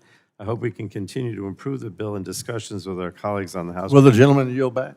Yeah, let me just finish, though. I know we still have to work with our colleagues on the House Transportation and the Senate Commerce Committee, dare I mention the Senate Commerce Committee's name, and that the final product that is signed into law, I think, will be even better. So I yield. You want me to yield to you? I do. Sure. I thank the ranking member, Mr. Chairman. And before I yield back to him, I'm going to mention that this is an ANS underscore of HR 9338 underscore 01. So we appreciate that. We appreciate your position on this ranking member. Mr. Chairman, I yield back. Can you yield to me as well? Sure. I just want to say, I think the gentlelady from New York had pointed out the issue you just addressed and how we all work together. We withdrew the amendment on good faith that we would work together, and thanks for everybody. That doesn't always mean we're going to get there, we did this time, but we certainly did it in good faith. So again, another point to why we have so many bills today, because we're all working to get these things done for the American people. So thank you, and I yield back. Thank you, Mr. Chairman. I support the bill as amended and yield back the balance of my time. Is there further discussion on the bill? Gentlemen on the bill, or you want to wait for the aims to be adopted or brought forward? You want to call it the amendment, or you want first? On the bill, Mr. Okay, gentleman Ms. Fletcher from Texas, you want to? So gentlelady from Texas is recognized to speak on the bill. Well, thank you so much, Chairman Guthrie. This bill is so important to the people that I represent, and I am so glad that we've made changes in progress since the subcommittee markup, as you were just discussing. I think everyone in here has heard me say this before, and certainly Mr. Weber and my colleagues from Houston know that Houston companies control more than 58% of U.S. natural gas pipeline capacity and 33% of U.S. crude oil pipeline capacity and oil pipeline capacity. So, the people that I represent know that pipeline safety is paramount and that it must remain a priority as the demand for energy grows, which we keep talking about on this committee, and as the demand for infrastructure to deliver that continues to grow as well. And we know that that is PHMSA's job. It's in the name of the agency. And so I'm just really glad that we've come together as a committee to advance a bipartisan reauthorization of PHMSA. And it really plays a vital role in working to keep our communities safe, in working with industry, overseeing industry as appropriate, but working to make sure that it can accomplish its mission. But we know that, like so many other agencies, it has faced a lot of challenges from the Trump administration. And since the beginning of this administration, more than half of PHMSA's senior leadership has left. Several rulemakings, major rulemakings, have been abandoned. And this is a problem for everyone. It's a problem for our communities. It's a problem for the people who are trying to build and operate the pipelines safely. And so we address a lot of the challenges that they're experiencing in this bill. And I think that that's really important. I think that this bill is going to provide $90 million a year more than the original authorization for PHMSA for pipeline safety activities. And I hope that those resources are directed toward retaining staff, because that is a critical issue right now. The bill also compels PHMSA to release a rule regulating carbon dioxide pipelines within 2 years of enactment, and it requires PHMSA to update Congress on the status of these outstanding rulemakings that have been abandoned. And this is critically important because we did a lot of good work in the last couple of Congresses to try to advance different programs and policies and technologies, and we are waiting on rulemakings like with the carbon dioxide pipelines that are impeding our ability to achieve our climate goals, that are impeding our ability to make the progress that we all should want to make.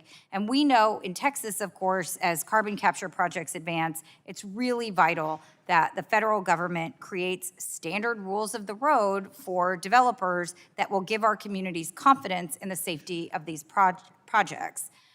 Now, as much as we've done a good job getting to bipartisan agreement, the bill isn't perfect, and I think we have to continue to work to ensure that PHMSA is forward-looking when it comes to pipeline safety and to ensure that that meets tomorrow's challenges, not just yesterday's challenges.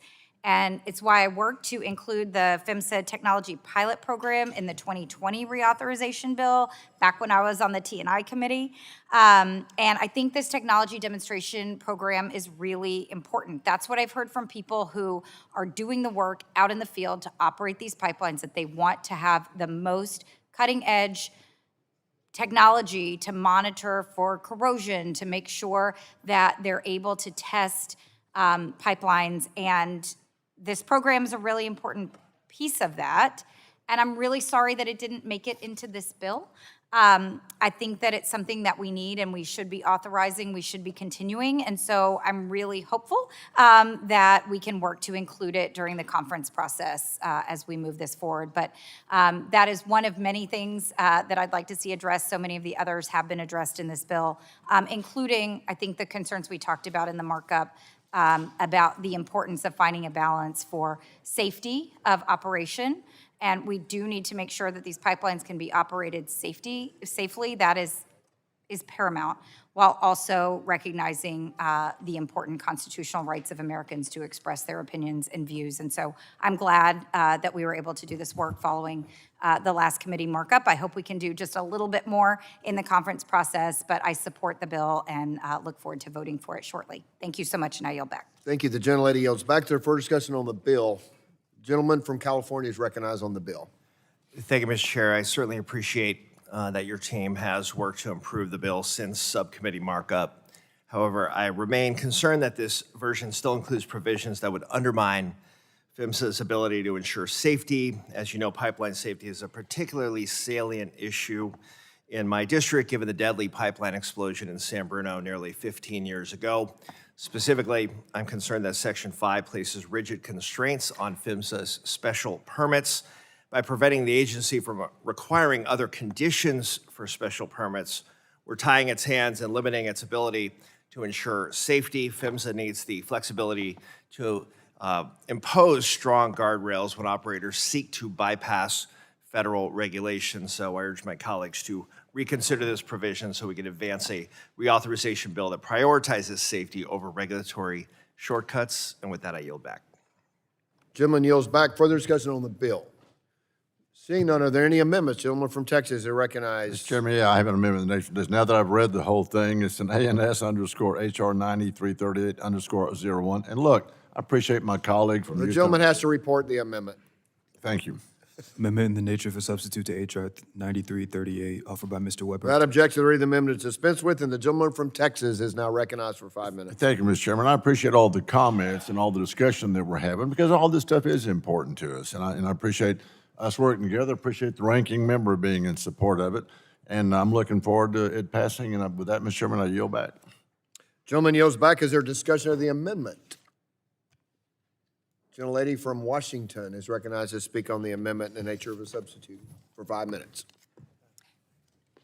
Thank you, Mr. Chairman. I really appreciate the efforts of Chair Guthrie and Ranking Member Pallone to negotiate a robust pipeline safety bill. Congress last passed a pipeline safety programs bill in 2020, and it was supposed to be updated and reauthorized in 2023, so we're overdue. Pipeline safety is not to be taken for granted. It was the lethal 1999 Bellingham explosion along the BP Olympic pipeline that prompted major reforms to protect public health and safety.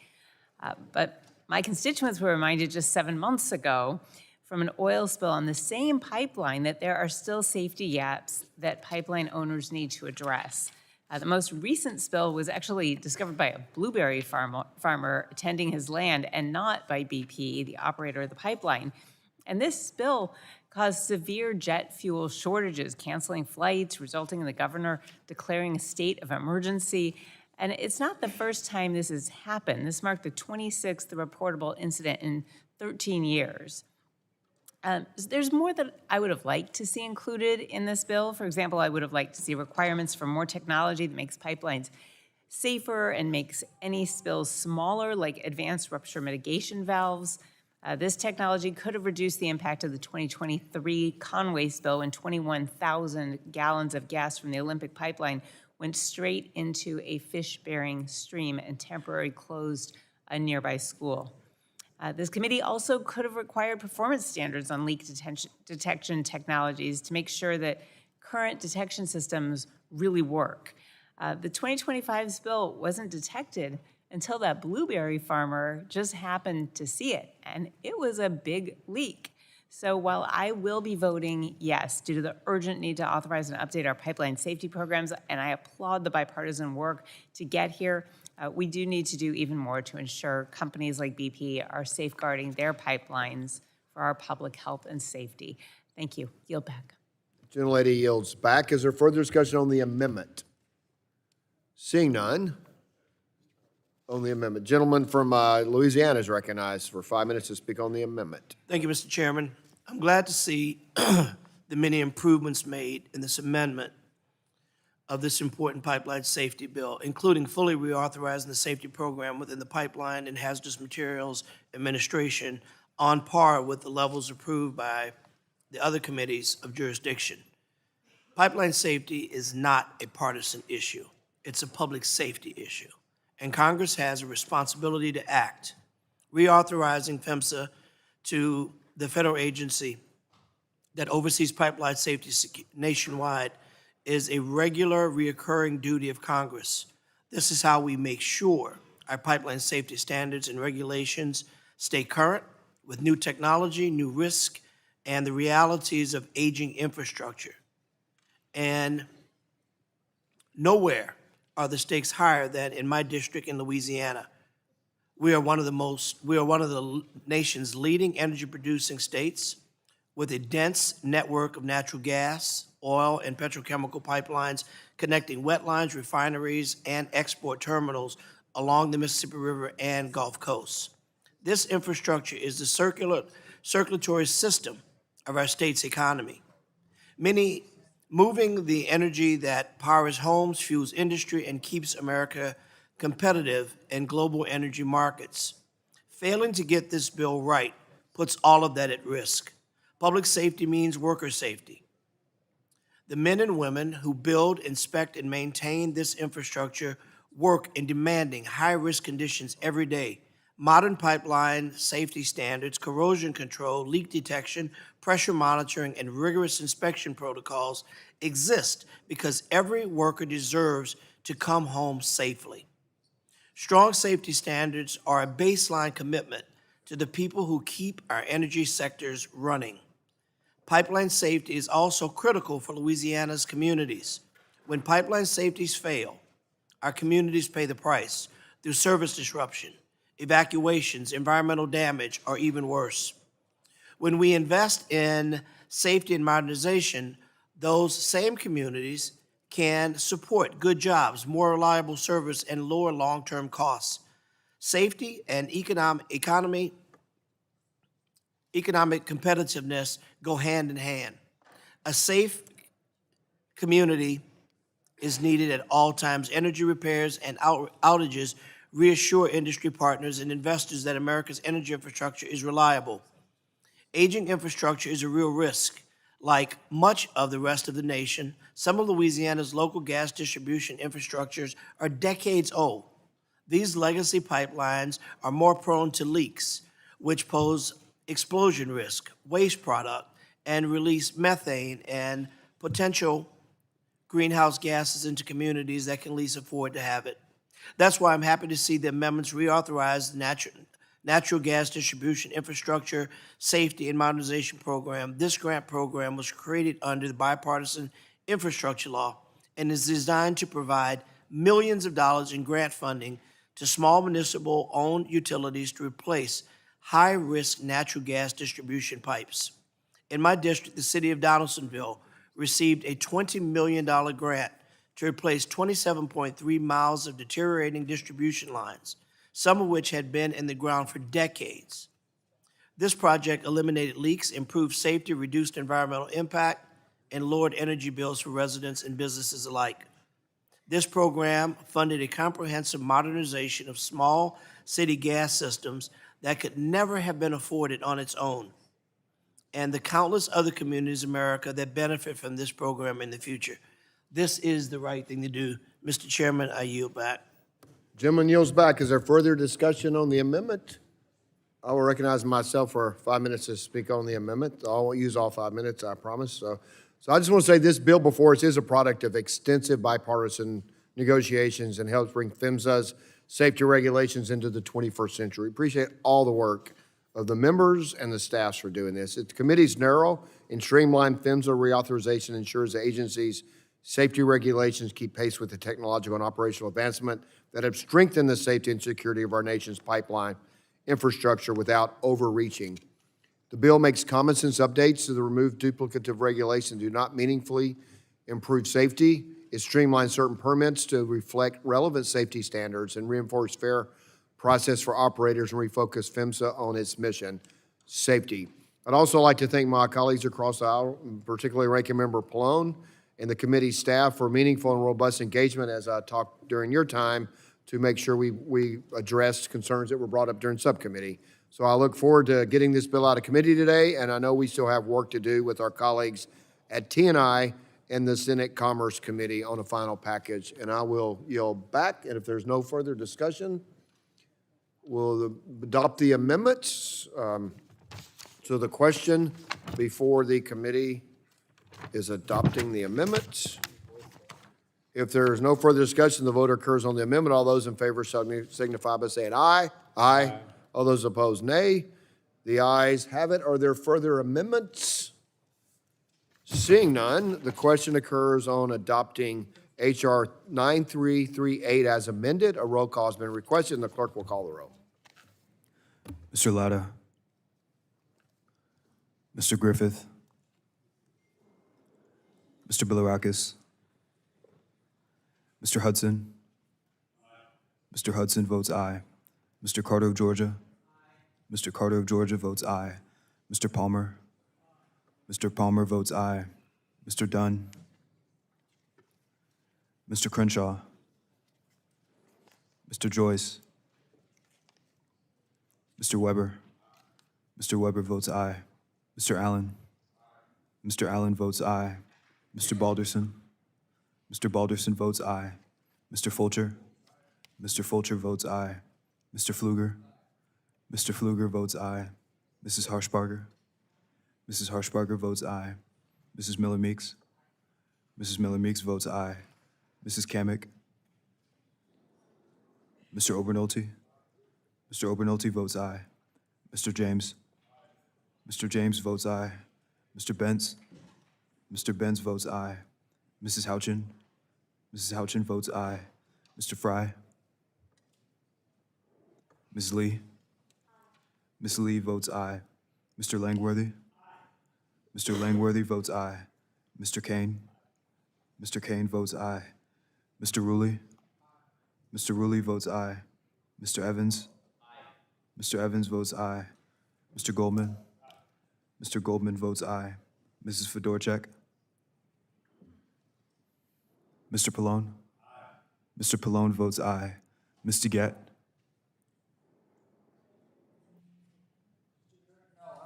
Ms. Schakowsky. Ms. Schakowsky votes no. Ms. Matsui. Ms. Matsui votes no. Ms. Castor. Ms. Castor votes aye. Mr. Tonko. Mr. Tonko votes no. Ms. Clark. Ms. Clark votes no. Mr. Ruiz. Mr. Ruiz votes no. Mr. Peters. Mrs. Dingle. Mrs. Dingle votes aye. Mr. Veazey. Mr. Veazey votes aye. Ms. Kelly. Ms. Kelly votes no. Ms. Badagan. Ms. Badagan votes no. Mr. Soto. Mr. Soto votes aye. Ms. Schreier. Ms. Schreier votes aye. Ms. Trahan. Ms. Trahan votes aye. Ms. Fletcher. Ms. Fletcher votes aye. Ms. Ocasio-Cortez. Ms. Ocasio-Cortez votes no. Mr. Auchincloss. Mr. Auchincloss votes aye. Mr. Carter of Louisiana. Aye. Mr. Carter of Louisiana votes aye. Mr. Menendez. Aye. Mr. Menendez votes aye. Mr. Mullen. No. Mr. Mullen votes no. Mr. Landsman. Mr. Landsman votes aye. Ms. McClellan. Ms. McClellan votes aye. Chairman Guthrie. Aye. Any? Chairman Guthrie votes aye. All right, so Mr. Latta. Mr. Latta votes aye. Mr. Griffith. Mr. Griffith votes aye. Mr. Bilirakis. Mr. Bilirakis votes aye. Dr. Joyce. Mr. Joyce votes aye. Mr. Peters. Mr. Peters votes aye. Dr. Louise. Ruiz, off, no, and on yes. Mr. Ruiz is off no and on aye. Any further? Seeing no one presenting to answer the roll, the clerk will report.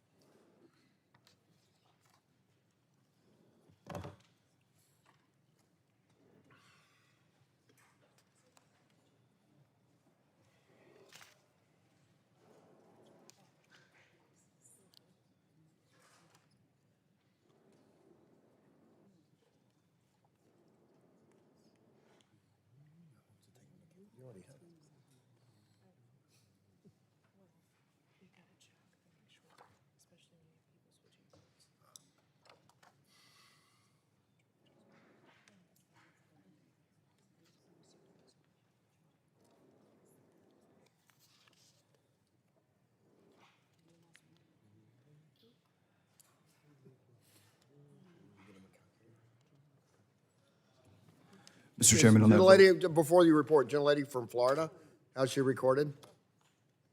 Yay. Okay. Mrs. Kamick votes aye. Okay, clerk will report. Mr. Chairman, on that vote, there were 41 ayes and 8 noes. With the ayes have it, and the bill is adopted.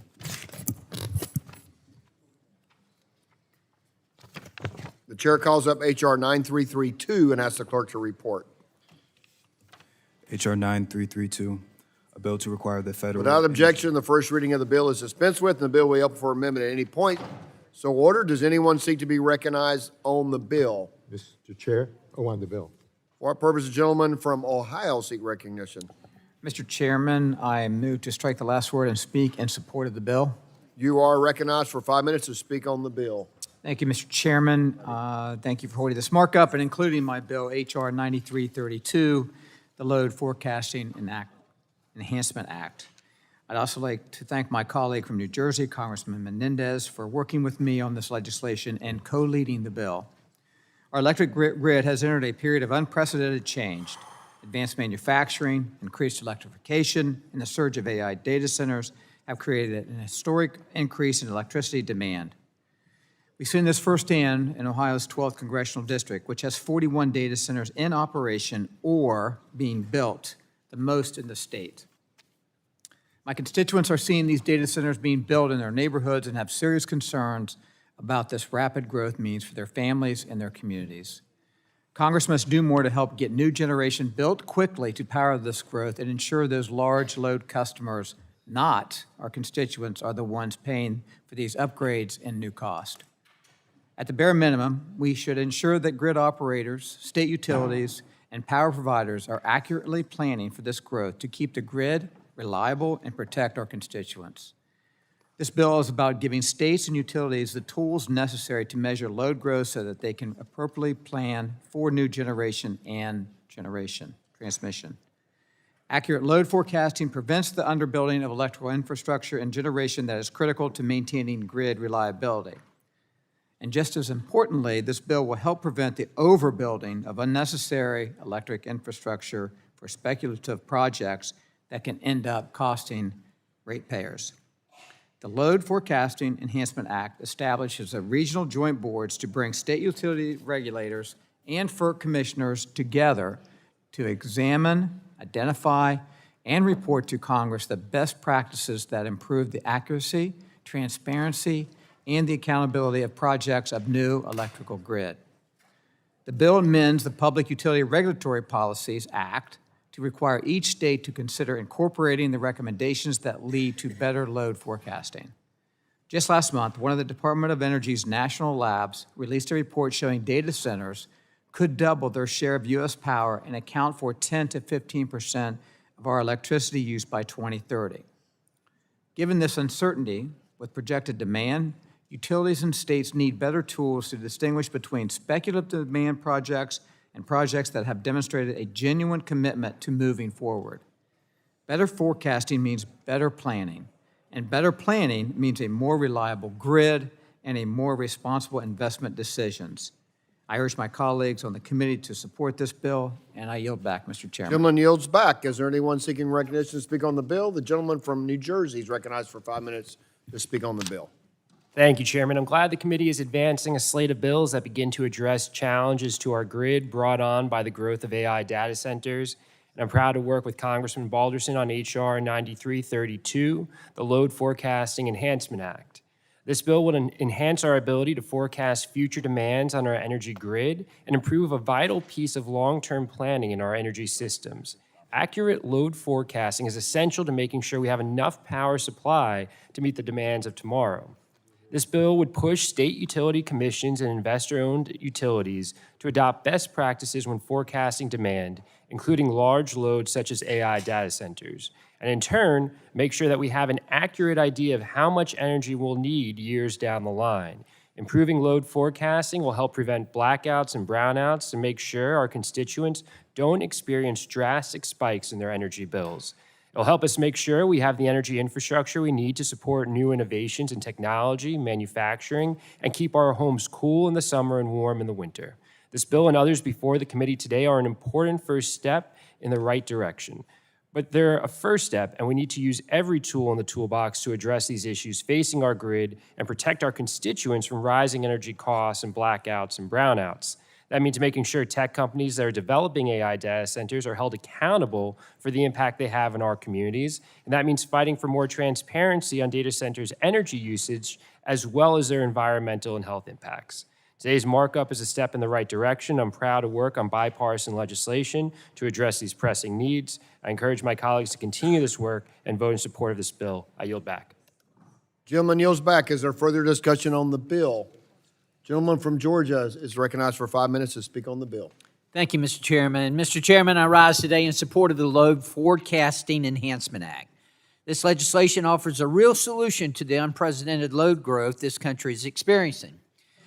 Under this legislation, FERC would convene regional joint boards with public utility commissions to study and identify best practices for electric load forecasting. FERC would then be able to report its findings and recommend how we in Congress can best improve load forecasting. Preparing for load growth, which we know is coming, is an absolute necessity. In our diverse country, we have so many different states with different energy types and energy needs. Encouraging collaboration, idea sharing, and recommendations for Congress will ensure state and federal leaders alike are prepared to accurately forecast load growth and prepare for it. Thank you to Representatives Balderson and Menendez for introducing this critical bipartisan legislation, and I yield back. Gentleman yields back. Is there further discussion on the bill? The gentlelady from Virginia is recognized for 5 minutes to speak on the bill. Thank you, Mr. Chair. Thank you, Mr. Chair. With projections showing that data center energy consumption could double or triple in the next 2 years, accounting for up to 12% of U.S. electricity use, we have to work smarter to account for and prepare for the impact that data centers are having on the grid. The Load Forecasting Enhancement Act is an important first step to do just that by requiring FERC to establish regional boards to study best practices for forecasting power and demand.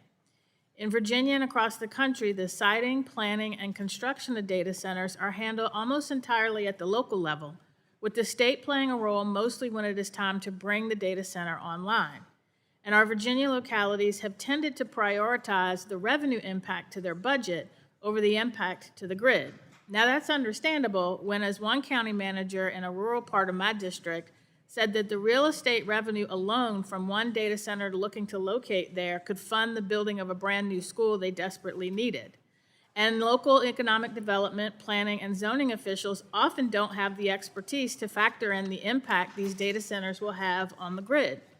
This fragmented system of planning and approvals makes it difficult to fully prepare for the impact of the ongoing rapid build-out of data centers on our grid and its reliability. This is not sustainable. The Load Forecasting Enhancement Act seeks to create a more cohesive approach where FERC works with states to improve oversight, accountability, and transparency in load forecasting and bring more stakeholders into that process so that we have a better idea of how to prepare for and mitigate the impact that data centers will have on the grid and on energy affordability for American families and small businesses that are especially feeling the impact. We need to make sure that local governments are part of that stakeholder process. I urge my colleagues to support this legislation and to continue to work with us on proposals that will increase all stakeholder engagement and and improve coordination at all levels of government to address the impacts of data center. Now, also, given the discussion earlier today over public opinion turning against data centers, I do want to take a moment to connect some dots that explain the hostility we're seeing in rural localities that show that while we legislate in silos, people don't live in silos. In a recent discussion that I had with some residents in rural communities, one person made a critically important point. Why are rural communities bearing the brunt of the economic and environmental impacts of data centers when they're still not connected to the internet through broadband? That's a critically important perspective that we should keep in mind as we address not only the energy impact of data centers, but we act to ensure that the benefits of the digital ecosystem that they support leave no community behind. And with that, I yield back. Gentlelady yields back. Is there further discussion on the bill? Seeing none, are there any amendments to the bill? Mr. Chair. Gentleman from New York is recognized. What purpose does the gentleman from New York seek recognition? Mr. Chair, I have an amendment at the desk. The clerk will report the amendment. Tonko_044, amendment to H.R. Without objection, to read the amendment is dispensed with, and the gentleman is recognized for 5 minutes in support of the amendment. Thank you, Mr. Chair. I begin by thanking Representatives Balderson and Menendez for their outstanding work on this bill. I want to be clear that I support the underlying bill, but I do believe that it could be improved upon by explicitly authorizing the Department of Energy's role in providing technical assistance to support our nation's load forecasting needs. I think we can all agree that there are real challenges associated with large and uncertain load growth due to the demand of data centers. And if we fail to accurately plan for load growth, there will be serious risks to the reliability and affordability of our electricity system.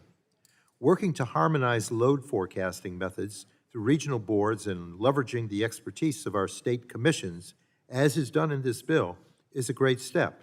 But if this is such a big problem, shouldn't we want our nation's leading minds working on the electricity system to help address it? We heard from Secretary Wright at the budget hearing that the Department of Energy is focused on load forecasting, and we know there is amazing expertise in the national labs. So if we are going to make progress in planning for our future electric demand, we should be utilizing all the tools in our toolbox, including those that exist at DOE. This amendment would simply direct DOE to establish a technical assistance program to provide modeling, analysis, best practices, and other forms of support to states, grid operators, utilities, and independent power producers responsible for electric load growth planning. It would also explicitly authorize DOE to coordinate with and provide technical assistance to the regional boards that are established by the underlying bill. This will allow these boards to have access to all the data, modeling, and technical support possible to help ensure their success.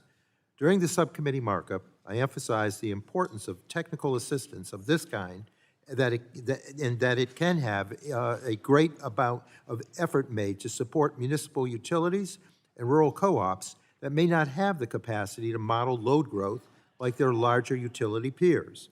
But DOE technical assistance should not just be limited to smaller entities, especially since the goals of this bill are to broaden coordination amongst all entities with a responsibility in planning for load growth. The amendment is simple.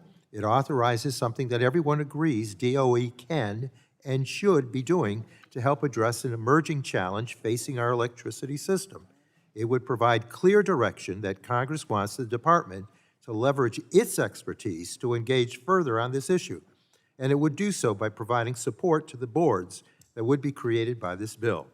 I urge members to support this amendment and authorize DOE to provide technical assistance to all entities that have a responsibility in planning for electric load growth, simply making an outstanding bill even better. With that, Mr. Chair, I thank you and I yield back. Gentleman yields back. Is there further discussion on the amendment? Gentleman from Ohio is recognized to speak on the amendment.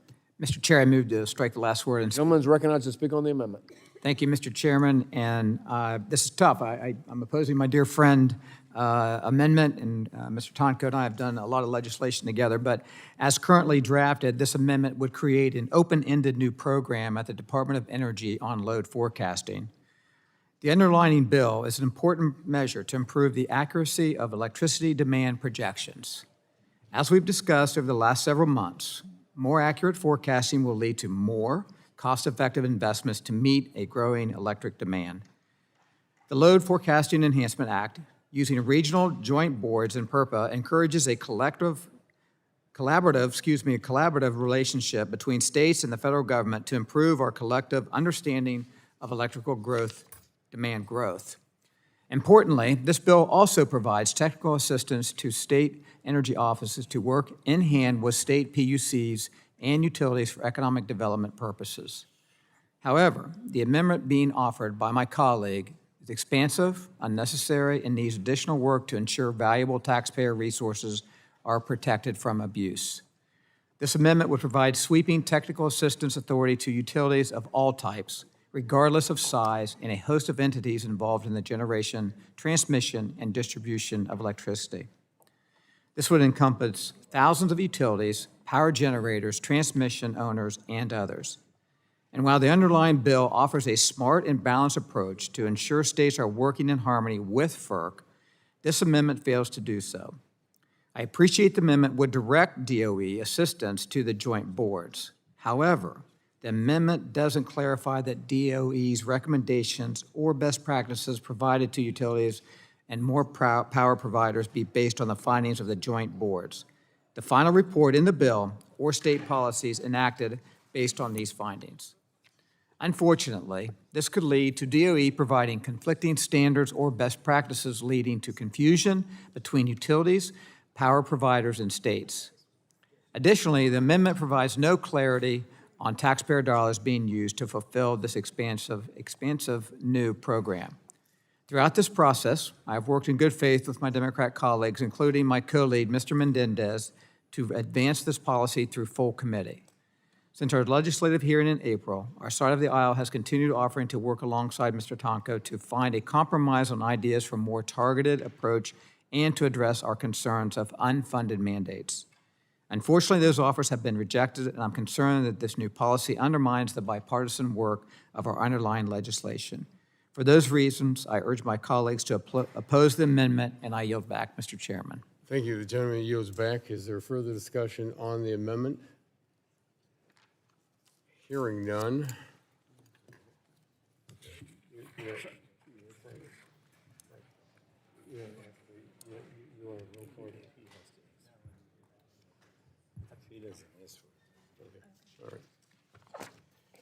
There are no further discussion on the amendment. All those in favor shall signify by saying aye. Aye. Those opposed, nay. Nay. The nays have it. Mr. Chair, I ask for a recorded vote, please. And the gentleman asked for a roll call vote. The clerk will call the roll on the ayes. Mr. Latta. No. Mr. Latta votes no. Mr. Griffith. Mr. Bilirakis. Mr. Bilirakis votes no. Mr. Hudson. Mr. Hudson votes no. Mr. Carter of Georgia. Mr. Carter of Georgia votes no. Mr. Palmer. Mr. Palmer votes no. Mr. Dunn. Mr. Crenshaw. Mr. Joyce. Mr. Weber. Mr. Weber votes no. Mr. Allen. Mr. Allen votes no. Mr. Balderson. Mr. Balderson votes no. Mr. Fulcher. Mr. Fulcher votes no. Mr. Pfluger. Mr. Pfluger votes no. Mrs. Harshbarger. Mrs. Harshbarger votes no. Mrs. Miller-Meeks. Mrs. Kamick. Mrs. Kamick votes no. Mr. Obernolte. Mr. Obernolte votes no. Mr. James. Mr. James votes no. Mr. Bentz. Mr. Bentz votes no. Mrs. Houchin. Mrs. Houchin votes no. Mr. Fry. Ms. Lee. Ms. Lee votes no. Mr. Langworthy. Mr. Langworthy votes no. Mr. Kane. Mr. Kane votes no. Mr. Rulli. Mr. Rulli votes no. Mr. Evans. Mr. Evans votes no. Mr. Goldman. Mr. Goldman votes no. Mrs. Fedorchak, Mr. Pallone. Mr. Pallone votes aye. Ms. DeGette. Ms. Schakowsky. Ms. Schakowsky votes aye. Ms. Matsui. Ms. Matsui votes aye. Ms. Castor. Ms. Castor votes aye. Mr. Tonko. Mr. Tonko votes aye. Ms. Clark. Ms. Clark votes aye. Mr. Ruiz. Mr. Ruiz votes aye. Mr. Peters. Mr. Peters votes aye. Mrs. Dingle. Mr. Veazey. Mr. Veazey votes aye. Ms. Kelly. Ms. Kelly votes aye. Ms. Barragan. Ms. Barragan votes aye. Mr. Soto. Aye. Mr. Soto votes aye. Ms. Schreier. Aye. Ms. Schreier votes aye. Ms. Trahan. Aye. Ms. Trahan votes aye. Ms. Fletcher. Ms. Ocasio-Cortez. Ms. Ocasio-Cortez votes aye. Mr. Auchincloss. Mr. Auchincloss votes aye. Mr. Carter of Louisiana. Aye. Mr. Carter of Louisiana votes aye. Mr. Menendez. Aye. Mr. Menendez votes aye. Mr. Mullen. Aye. Mr. Mullen votes aye. Mr. Landsman. Mr. Landsman votes aye. Ms. McClellan. Ms. McClellan votes aye. Chairman Guthrie. Aye. Chairman Guthrie votes. Mr. Chairman is off aye and on no. Are there members wishing to record their vote? How's the gentleman from Virginia recorded? Mr. Griffith votes no. Gentleman from Texas? Mr. Gentleman from Crenshaw votes Pennsylvania? no. Mr. Joyce votes no. Are there any other members? The clerk will report the result.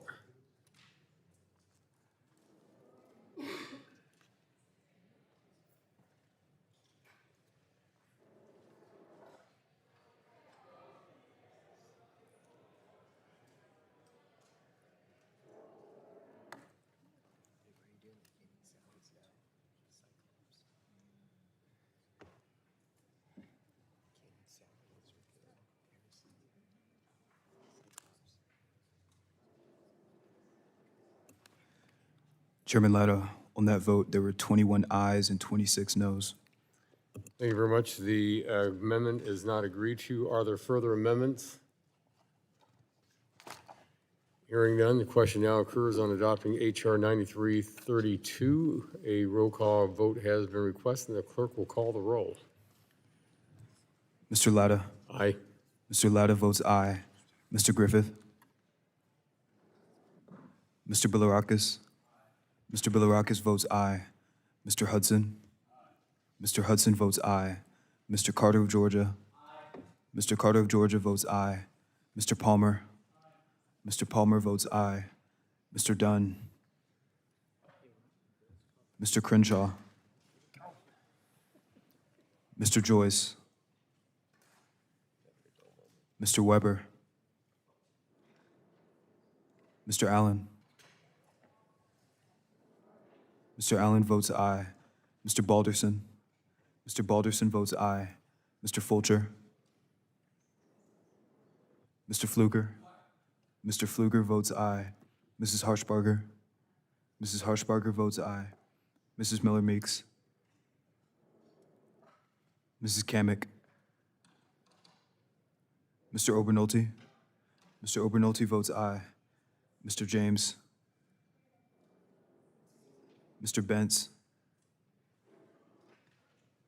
Mrs. Houchin. Mrs. Houchin votes aye. Mr. Fry. Ms. Lee. Ms. Lee votes aye. Mr. Langworthy. Mr. Langworthy votes aye. Mr. Kane. Mr. Kane votes aye. Mr. Ruley. Mr. Ruley votes aye. Mr. Evans. Mr. Evans votes aye. Mr. Goldman. Mr. Goldman votes aye. Mrs. Fedorchak. Mr. Pallone. Mr. Pallone votes aye. Ms. DeGette. Ms. Schakowsky. Ms. Schakowsky votes aye. Ms. Matsui. Ms. Matsui votes aye. Ms. Castor. Ms. Castor votes aye. Mr. Tonko? Mr. Tonko votes aye. Ms. Clark? Ms. Clark votes aye. Mr. Ruiz? Mr. Ruiz votes aye. Mr. Peters? Mr. Peters votes aye. Mrs. Dingle? Mr. Veazey? Mr. Veazey votes aye. Ms. Kelly? Ms. Badigan? Ms. Badigan votes aye. Ms. Kelly votes aye. Mr. Soto? Mr. Soto votes aye. Ms. Schreier? Ms. Schreier votes aye. Ms. Trahan? Ms. Trahan votes aye. Ms. Fletcher? Ms. Fletcher votes aye. Ms. Ocasio-Cortez? Ms. Ocasio-Cortez votes aye. Mr. Auchincloss? Mr. Auchincloss votes aye. Mr. Carter of Louisiana? Aye. Mr. Carter of Louisiana votes aye. Mr. Menendez? Aye. Mr. Menendez votes aye. Mr. Mullen? Aye. Mr. Mullen votes aye. Mr. Landsman? Mr. Landsman votes aye. Ms. McClellan? Ms. McClellan votes aye. Chairman Guthrie?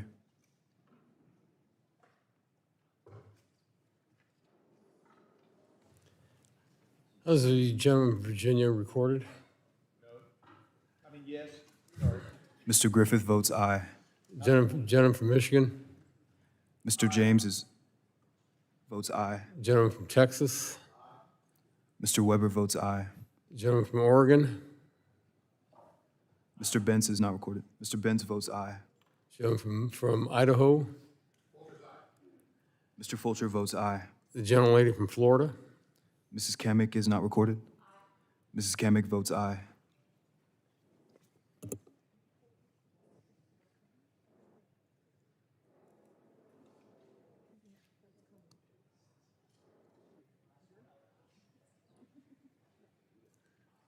How's the chairman recorded? Chairman Guthrie votes aye. Gentleman from Pennsylvania? Mr. Joyce votes aye.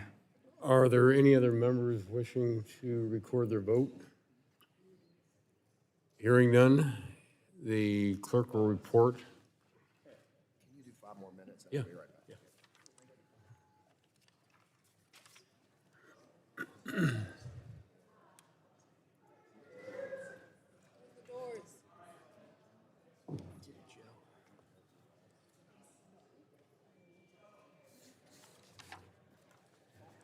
Mr. Chairman, on that vote, there were 47 ayes and 0 noes. Thank you very much. The bill is adopted, and the clerk, the sheriff now calls up HR 9339 and asks the clerk to report. H.R. 9339, a bill to require the Secretary of Energy to conduct an assessment. Without objection, the first reading of the bill is dispensed with, and the bill will be open for amendment at any point so ordered. Does any member seek recognition on the bill? For what purpose does the gentlelady from Tennessee's 1st District seek recognition? To speak on the bill. The gentlelady is recognized for 5 minutes to speak on the bill. Thank you, Mr. Chairman. Our bulk power supply is aging while energy demand is skyrocketing. And as we work to bring new generation online, tools like high-performance computing and AI can help our existing grid run with greater capacity and reliability. That is the purpose of my bipartisan legislation, the Affordable Innovation for the Grid Act, which I introduced with my colleague, Representative Mullen. It will direct DOE in consultation with FERC and NERC to access how these technologies can be deployed to support the bulk power system. We are already seeing what's possible because last year FERC Commissioner Rosner highlighted how one platform was able to complete an interconnection study in just 10 days. The manual interconnection study that it was based on took 2 years to complete. That is exactly the kind of efficiency we need to start clearing our backlogged interconnection queues. Argonne National Laboratory has also demonstrated how these tools can support the grid through predictive maintenance. In one project, Argonne found this approach reduced total maintenance costs by more than 40%, and unnecessary crew visits by more than 60%, and by minimizing downtime and addressing problems before they escalate, our energy providers can keep the lights on and plan more effectively for both near and long-term grid needs. There's enormous potential in these technologies to help our grid run more efficiently, but we need to get the details right. A thorough technical assessment from DOE, FERC, and NERC will be essential to identify where grid operators and utilities can put these tools to use to strengthen reliability and affordability for ratepayers. So I urge all my colleagues to support H.R. 9339, the Affordable Innovation for the Grid Act. And with that, Mr. Chairman, I yield back. The gentleman yields back. Is there further discussion for purposes of the gentleman from California's 15 districts seek recognition? Speak on the bill, Mr. Chair. The gentleman is recognized for 5 minutes to speak on the bill. Thank you, Mr. Chair. Today, electricity demand continues to rise, as do bills for everyday Americans. To protect consumers, we need to make the grid more efficient and get energy connected to the grid more quickly. I believe we can work towards those goals by supporting the adoption of leading-edge grid technologies. That's why I partnered with Representative Harshbarger on the Affordable Innovation for the Grid Act. This bill would direct the Department of Energy to study how artificial intelligence and advanced computing can support the grid. Right now, it takes 5 years for a new power source to connect to the grid, but AI can significantly reduce this timeline without compromising reliability. Every utility in the country should be figuring out how to responsibly deploy these technologies. While our committee has missed an opportunity to mark up Representative Castor's Expediting Grid Interconnection Procedures Act, which I also support, the issues facing our grid will not wait. That's why I encourage my colleagues to support the bill, which will spur innovation for grid efficiency, energy deployment, and lower costs. Again, I want to thank Representative Harshbarger for her leadership and collaboration on this effort. And with that, I yield back. Thank you very much, gentleman. Yields back. Is there further discussion on the bill? Are there any amendments on the bill? Seeing none, question now occurs on adopting H.R. 9339. A roll call vote has been requested, and the clerk will call the roll. Mr. Latta? Aye. Mr. Latta votes aye. Mr. Griffith? Mr. Griffith votes aye. Mr. Bilirakis? Mr. Hudson? Mr. Carter of Georgia? Mr. Palmer? Mr. Dunn? Mr. Crenshaw? Mr. Joyce? Mr. Weber? Mr. Allen? Mr. Allen votes aye. Mr. Balderson? Mr. Fulcher? Mr. Balderson votes aye. Mr. Fulcher? Mr. Pfluger? Mr. Pfluger votes aye. Mrs. Harshbarger? Mrs. Harshbarger votes aye. Mrs. Miller-Meeks? Mrs. Kamick? Mr. Obernolte? Mr. James? Mr. Bentz? Mrs. Houchin? Mrs. Houchin votes aye. Mr. Fry? Ms. Lee? Ms. Lee votes aye. Mr. Langworthy? Mr. Langworthy votes aye. Mr. Kane? Mr. Kane votes aye. Mr. Rulli? Mr. Rulli votes aye. Mr. Evans? Mr. Goldman? Mrs. Fedorchak? Mr. Pallone? Aye. Mr. Pallone votes aye. Mr. Gett? Ms. Schakowsky? Aye. Ms. Schakowsky votes aye. Ms. Matsui? Ms. Matsui votes aye. Ms. Castor? Ms. Castor votes aye. Mr. Tonko? Mr. Tonko votes aye. Ms. Clark? Mr. Ruiz? Mr. Peters? Mr. Peters votes aye. Mrs. Dingle? Mr. Veazey? Mr. Veazey votes aye. Ms. Kelly? Ms. Kelly votes aye. Ms. Badigan? Ms. Badigan votes aye. Mr. Soto? Mr. Soto votes aye. Ms. Schreier? Ms. Schreier votes aye. Ms. Trahan? Ms. Trahan votes aye. Ms. Fletcher? Ms. Fletcher votes aye. Mr. Ocasio-Cortez? Ms. Ocasio-Cortez votes aye. Mr. Auchincloss? Mr. Auchincloss votes aye. Mr. Carter of Louisiana? Aye. Mr. Carter of Louisiana votes aye. Mr. Menendez? Mr. Menendez votes aye. Mr. Mullen? Mr. Mullen votes aye. Mr. Landsman? Mr. Landsman votes aye. Ms. McClellan? Ms. McClellan votes aye. Chairman Guthrie? Chairman Guthrie votes aye. Are there other members wishing to be recognized? Gentleman from Florida? Mr. Bilirakis is not recorded. Mr. Bilirakis votes aye. Gentleman from North Carolina? Mr. Hudson Gentleman votes from aye. Georgia? Mr. Carter votes aye. Gentleman from Texas? Gentleman from Mr. New Weber Jer- I'm votes sorry, aye. From Pennsylvania? Mr. Joyce votes Gentleman from aye. Idaho? Mr. Fulcher votes aye. Gentlelady from New York? Ms. Clark votes aye. Gentleman from California? Mr. Ruiz votes aye. Gentlelady from Michigan? Mrs. Dingle votes aye. I'm sorry, gentleman from Texas? Mr. Goldman votes aye. And the gentleman from Michigan? I'm sorry. I see some James, I'm sorry. Gentleman from New Jersey? Okay, gentleman from California? Mr. Obernolte votes aye.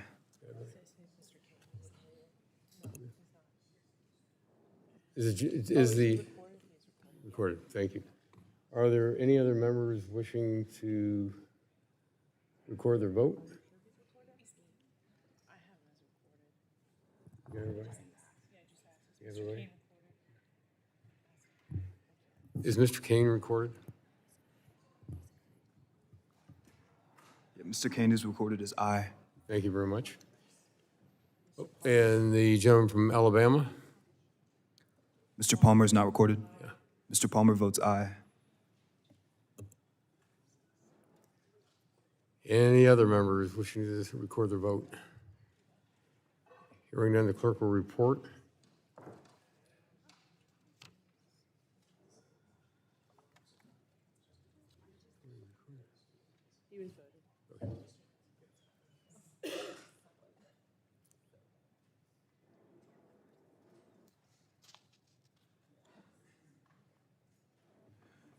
Mr. Chairman, on that vote, there were 44 ayes and 0 noes. Thank you very much. The ayes have it. The bill is adopted. The chair calls up HR 6529 and asks the clerk to report.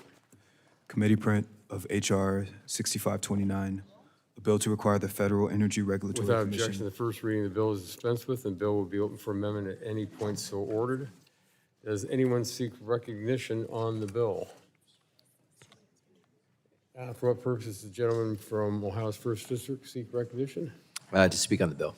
The gentleman is recognized for 5 minutes to speak on the bill.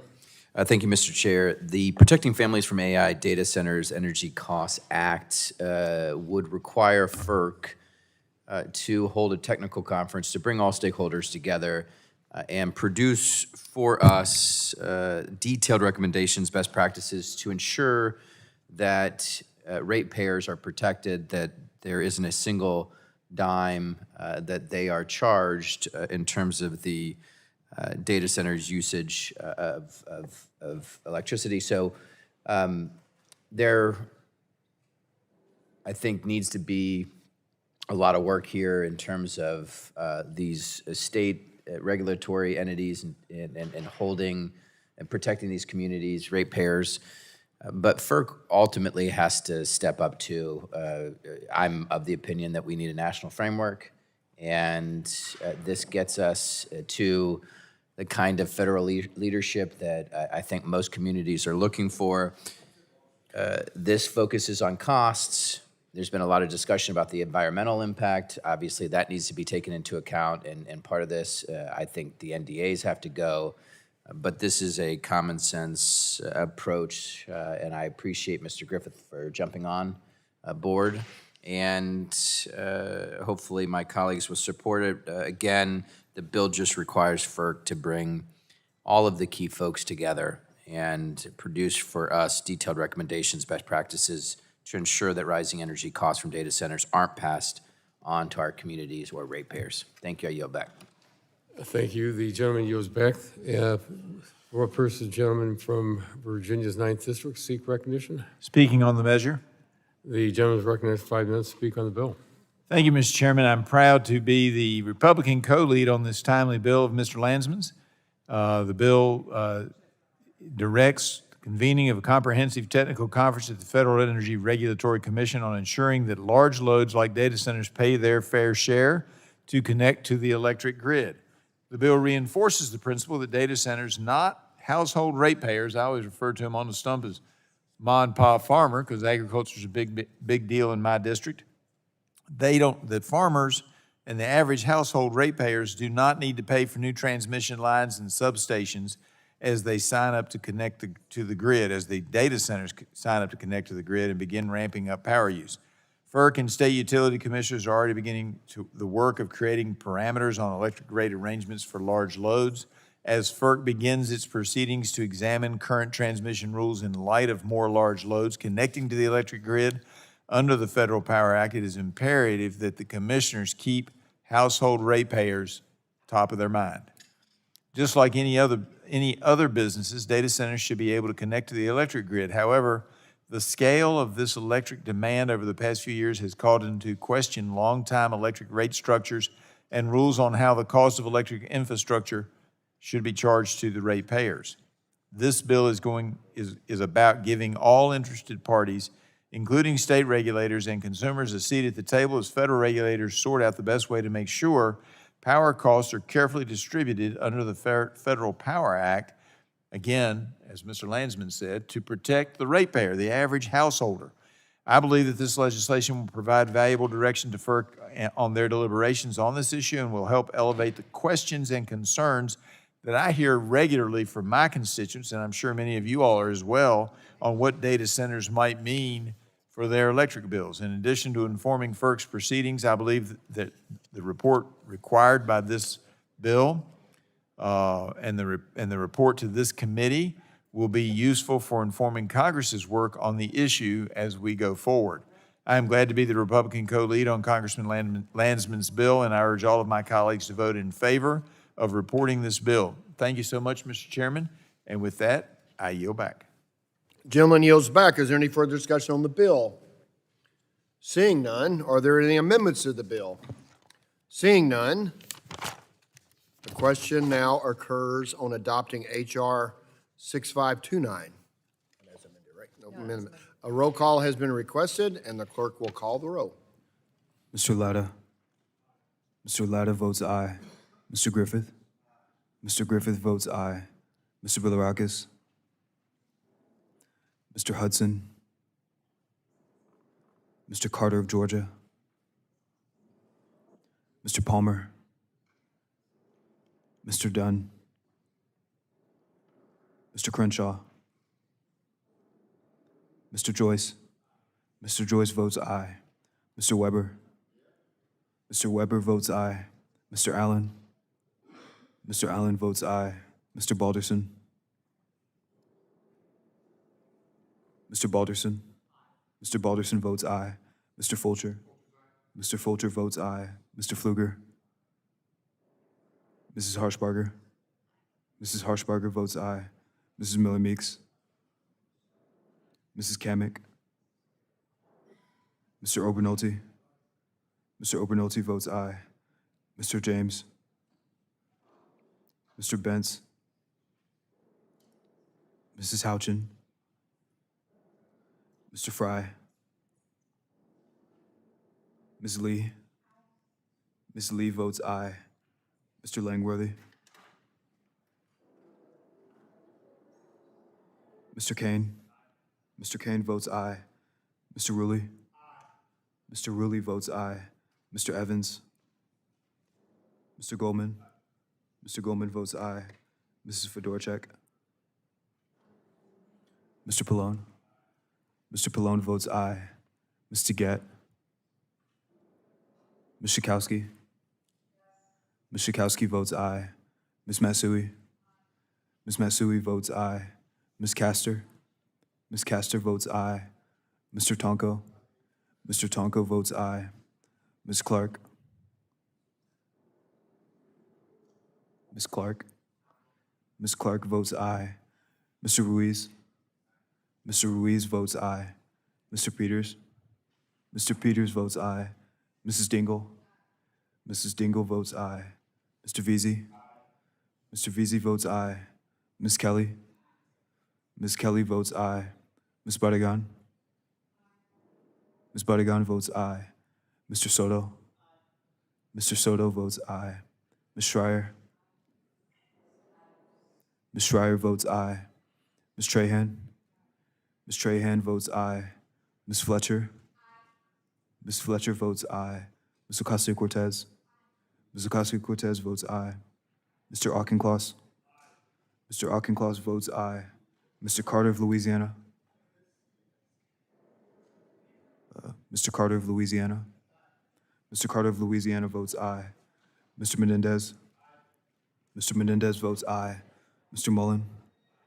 Mr. Mullen votes aye. Mr. Landsman. Mr. Landsman votes aye. Ms. McClellan. Ms. McClellan votes aye. Chairman Guthrie. Aye. Chairman Guthrie votes aye. All right, Bilirakis. Mr. Bilirakis is not recorded. Mr. Carter, Bilirakis Georgia. votes aye. Mr. Carter of Georgia votes aye. Mr. Palmer. Mr. Palmer is not recorded. Mr. Palmer votes aye. Mr. Langworthy. Mr. Langworthy votes aye. Mr. James. Mr. James votes aye. Ms. Kamick. Mrs. Kamick is not recorded. Mrs. Kamick votes aye. Mr. Pfluger. Mr. Pfluger votes aye. You're good on your side? Okay. Anyone else seeking recognition to answer the roll? Seeing none, the clerk will report.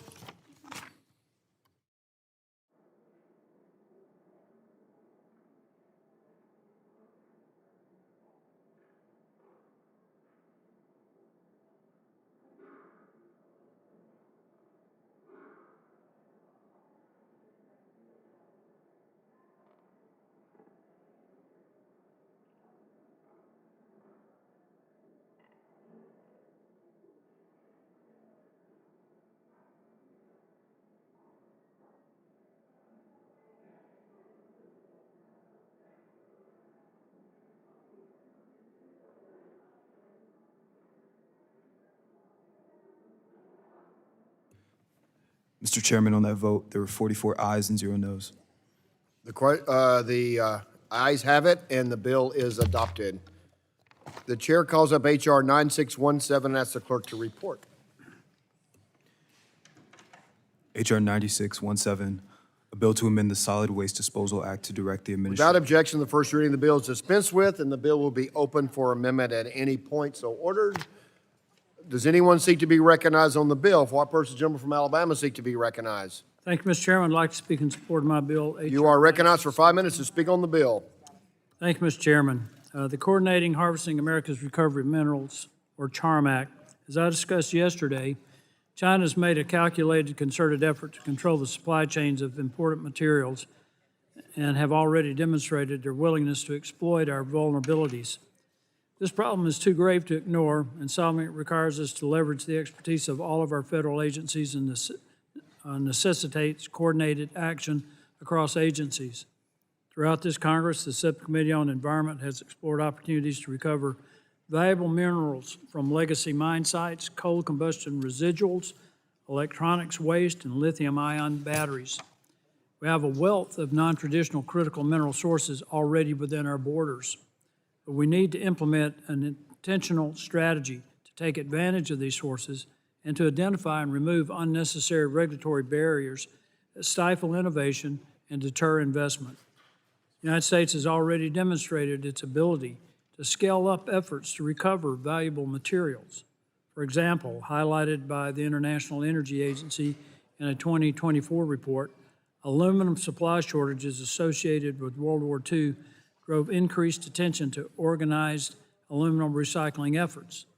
In 2024, the United States had a significantly higher share of secondary aluminum supply as a percentage of its total supply than other advanced economies.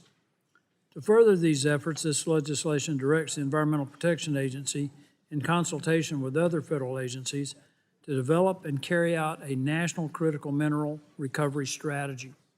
This legislation directs EPA to identify programs both within that agency and within others that relate to critical mineral recovery.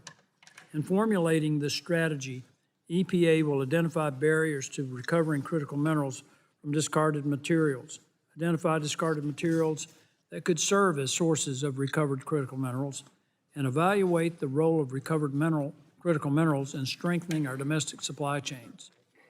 I want to thank my Democratic colleague, my friend Mr. Tonko, the ranking member of the Subcommittee on Environment, for joining me in leading this legislation. I'm proud of the bipartisan work we've done so far this Congress, and this bill is a great example. I encourage my colleagues to support this bipartisan legislation. Thank you, Mr. Chairman. I yield back. The gentleman yields back. Is there discussion on the bill? The gentleman from New York is recognized for 5 minutes to speak on the bill. Thank you, Mr. Chair. I move to strike the last word. The gentleman is recognized to speak on the bill. Last week, the CHARM Act was advanced by the Environment Subcommittee. I thank and reiterate my gratitude to Chair Palmer for leading us on this bill. Appreciate his work and the bipartisan spirit that we both lent to this bill. The CHARM Act would direct EPA to develop a national strategy to support critical mineral recovery. There are significant amounts of discarded materials that have potential to be transformed into valuable sources of domestic critical minerals. But those materials often require collection, recycling, and perhaps reprocessing. And for a wide variety of reasons, these materials are often ending up in landfills rather than being reused. EPA is in a great position to examine these potential reasons and determine where regulatory, technological, and economic barriers exist. It is my hope that this strategy will build upon EPA's existing efforts to develop a framework for end-of-life management of batteries to result in the responsible collection, the reuse, and recycling of these mineral-rich technologies. I do think we can all agree that our critical mineral supply chain challenges are significant, and I'm glad to see a bipartisan embrace of the role material recovery can play in meeting our demands. So I thank the majority and minority staff for working together on this bill, and I encourage members to support it. And with that, Mr. Chair, I thank you and yield back. The gentleman yields back. Is there further discussion on the bill? The gentleman from Florida? The gentleman from Florida is recognized for 5 minutes to speak on the bill. Thank you, Chairman. We heard these bipartisan bills in our subcommittee just a week or so ago. Critical minerals are in just about everything these days. Cell phones, computers, EVs, hybrids, solar panels, electronics, and more. Mining is one way to get them. Imports is another, but that's becoming increasingly difficult, especially with our rival China making a lot of processing a lot of those critical minerals. And so recycling has to be part of the equation. Landfills, coal ash, other waste, all rich in critical minerals. It's essential that we protect public health first and foremost. Local communities need to have a big part of this as well. Using these minerals only once, though, would be a waste. And so the CHARM Act and the EMRTA are both important progress. One would develop a national critical mineral recovery strategy, and the other improves technology to extract and recycle these critical minerals. So I encourage my colleagues to vote for this important piece of legislation, and let's make sure we're improving our ability to produce and recycle critical minerals at home. Gentleman yields back. Is there further discussion on the bill? Seeing none, are there any amendments to the bill? Seeing none, the question occurs on adopting H.R. 9617. A roll call has been requested, and the clerk will call the roll. Mr. Latta. Mr. Latta. Mr. Latta votes aye. Mr. Griffith. Mr. Bilirakis. Mr. Hudson. Mr. Carter of Georgia. Mr. Carter of Georgia votes aye. Mr. Palmer. Mr. Palmer votes aye. Mr. Dunn. Mr. Crenshaw. Mr. Joyce. Mr. Joyce votes aye. Mr. Weber. Mr. Weber votes aye. Mr. Allen. Mr. Allen votes aye. Mr. Balderson. Mr. Balderson votes aye. Mr. Fulcher? Mr. Fulcher votes aye. Mr. Pfluger? Mr. Pfluger votes aye. Mrs. Harshbarger? Mrs. Harshbarger votes aye. Mrs. Miller Meeks? Mrs. Miller Meeks votes aye. Mrs. Kamick? Mrs. Kamick votes aye. Mr. Obernolte? Mr. Obernolte votes aye. Mr. James? Mr. Benz? Mrs. Houchin? Mr. Fry? Ms. Houchin votes aye. Mr. Fry? Ms. Lee? Ms. Lee votes aye. Mr. Langworthy? Mr. Langworthy votes aye. Mr. Kane? Mr. Kane votes aye. Mr. Rulli? Mr. Rulli votes aye. Mr. Evans? Mr. Evans votes aye. Mr. Goldman? Mr. Goldman votes aye. Mrs. Fedorchak? Mr. Pallone? Mr. Pallone votes aye. Mr. Gett? Ms. Schakowsky? Ms. Schakowsky votes aye. Ms. Matsui? Ms. Matsui votes aye. Ms. Castor? Ms. Castor votes aye. Mr. Tonko? Mr. Tonko votes aye. Ms. Clark? Mr. Ruiz? Mr. Ruiz votes aye. Mr. Peters? Mr. Peters votes aye. Mrs. Dingle? Mrs. Dingle votes aye. Mr. Veazey? Ms. Kelly? Ms. Kelly votes aye. Ms. Bardagon? Mr. Veazey votes aye. Ms. Bardagon? Ms. Bardagon votes aye. Mr. Soto? Mr. Soto votes aye. Mrs. Schreier? Ms. Schreier votes aye. Mrs. Trahan? Ms. Trahan votes aye. Ms. Fletcher? Ms. Fletcher votes aye. Ms. Ocasio-Cortez? Ms. Ocasio-Cortez votes aye. Mr. Auchincloss? Mr. Auchincloss votes aye. Mr. Carter of Louisiana? Mr. Carter of Louisiana votes aye. Mr. Menendez? Mr. Menendez votes aye. Mr. Mullen? Mr. Mullen votes aye. Mr. Landsman? Mr. Landsman votes aye. Ms. McClellan? Ms. McClellan votes aye. Chairman Guthrie? Chairman Guthrie votes aye. Mr. Griffith? Mr. Griffith votes aye. Mr. Bilirakis votes aye. Mr. Hudson votes aye. Ms. Clark is not recorded. Ms. Clark votes aye.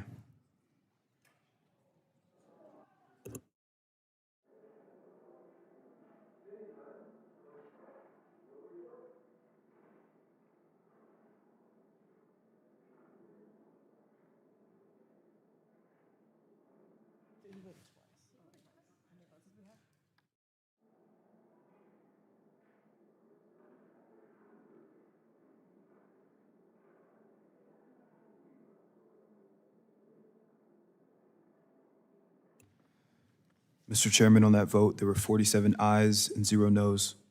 The ayes have it, and the bill is adopted. Chair calls up H.R. 9616 and asks the clerk to report. H.R. 9616, a bill to Without objection, the first reading of the bill is dispensed with, and the bill will be open for amendment at any point so ordered. Does anyone seek to be recognized on the bill? Gentleman from Texas is recognized for 5 minutes to speak on the bill. Thank you, Mr. Chairman, and I do in fact speak in support of my bill, H.R. 9616, the Environmental Monitoring and Remediation Technology Assessment Initiative, or MRTI Authorization Act of 2026. Critical materials are essential to some of the most important technologies and products in the communications, energy, defense, and transportation sectors. However, their supply chains are vulnerable to disruption, and we rely on other nations, including adversaries such as China, for many of these. China is currently responsible for over 70% of global rare earth metal production and refines up to 87% of the world's supply of critical minerals. Unless we develop more domestic sources for critical materials, we will remain at the mercy of our enemies.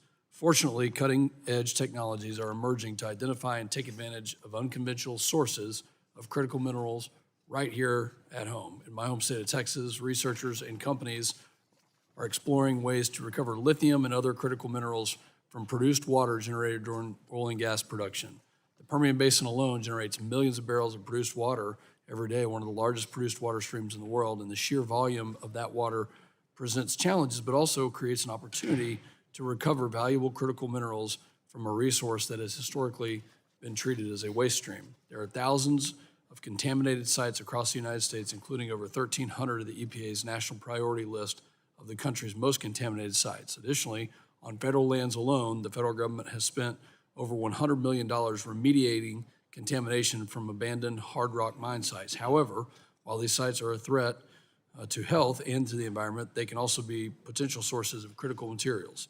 The MRTI Authorization Act of 2026 directs EPA to stand up a program to support methods to identify and recover critical materials at these sites, contributing to the development of new domestic sources and encouraging the remediation of these sites. EPA already has experience funding such projects. Addressing our supply chain vulnerability is a daunting challenge, but creative solutions that leverage technological innovation play a major role in solving it. I'm grateful that we could work across the aisle to advance this legislation, and I specifically thank my colleague from Ohio, Representative Landsman, for joining me and leading this endeavor. I encourage my colleagues to support this bipartisan legislation and yield back. Gentleman yields back. Gentleman from, is there anyone seeking recognition to speak on the bill? Gentleman from Ohio is recognized for 5 minutes to speak on the bill. Thank you, Mr. Chairman. As Mr. Pfluger said, the bill would stand up a grant program to identify and recover critical minerals at contaminated sites. There are countless abandoned mines, Superfund, and other industrial sites across the country. And while we clean them up through public funds, we can also help to replenish our domestic supply of critical minerals for clean and cheap renewable energy. This program would give a critical lifeline to entities that are working on new and innovative technologies to extract critical minerals from contaminated sites. It will help them to advance their technologies while getting both critical minerals and contamination out of these sites. I urge my colleagues to support this bill, and with that, I yield back. Gentleman yields back. Is there further discussion on the bill? Seeing none, are there any amendments to the bill? Seeing none, the question now occurs on adopting H.R. 9616. A roll call has been requested. The clerk will call the roll. Mr. Latta.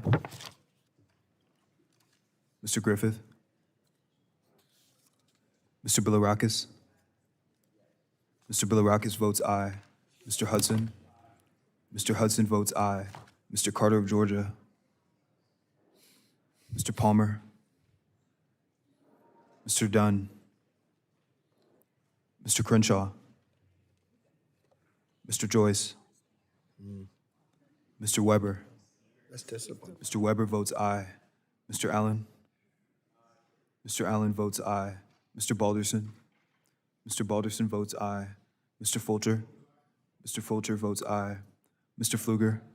Mr. Pfluger votes aye. Mrs. Harshbarger. Mrs. Harshbarger votes aye. Mrs. Miller-Meeks. Mrs. Miller-Meeks votes aye. Mrs. Kamick. Mrs. Kamick votes aye. Mr. Obernolte. Mr. Obernolte votes aye. Mr. James. Mr. James votes aye. Mr. Bentz. Mrs. Houchin. Mrs. Houchin votes aye. Mr. Fry. Ms. Lee. Ms. Lee votes aye. Mr. Langworthy. Mr. Langworthy votes aye. Mr. Kane. Mr. Kane votes aye. Mr. Rulli. Mr. Rulli votes aye. Mr. Evans. Mr. Goldman. Mrs. Fedorchak. Mr. Pallone. Mr. Pallone votes aye. Mr. Gatt. Ms. Schakowsky. Ms. Schakowsky votes aye. Ms. Matsui. Ms. Matsui votes aye. Ms. Castor. Ms. Castor votes aye. Mr. Tonko. Mr. Tonko votes aye. Ms. Clark. Ms. Clark votes aye. Mr. Ruiz. Mr. Ruiz votes aye. Mr. Peters. Mr. Peters votes aye. Mrs. Dingle. Mrs. Dingle votes aye. Mr. Veazey. Mr. Veazey votes aye. Ms. Kelly. Ms. Kelly votes aye. Ms. Budigan. Ms. Bardagan votes aye. Mr. Soto? Mr. Soto votes aye. Ms. Schreier? Ms. Schreier votes aye. Ms. Trahan? Ms. Trahan votes aye. Ms. Fletcher? Ms. Fletcher votes aye. Ms. Ocasio-Cortez? Ms. Ocasio-Cortez votes aye. Mr. Auchincloss? Mr. Auchincloss votes aye. Mr. Carter of Louisiana? Mr. Carter of Louisiana votes aye. Mr. Menendez? Mr. Menendez votes aye. Mr. Mullen? Mr. Mullen votes aye. Mr. Landsman? Mr. Landsman votes aye. Ms. McClellan? Ms. McClellan votes aye. Chairman Guthrie? Chairman Guthrie votes aye. Mr. Latta? Mr. Latta is not recorded. Mr. Latta votes aye. Mr. Carter? Mr. Carter votes aye. Mr. Palmer? Mr. Palmer is not recorded. Mr. Palmer votes aye. Mr. Goldman? Mr. Goldman votes aye. Mr. Evans? Mr. Evans votes aye. Mr. Griffith? Mr. Griffith votes aye. Dr. Joyce? Mr. Joyce votes aye. On the Democrat side, anyone seeking recognition? Seeing no one else seeking recognition to answer the roll call, the clerk will report.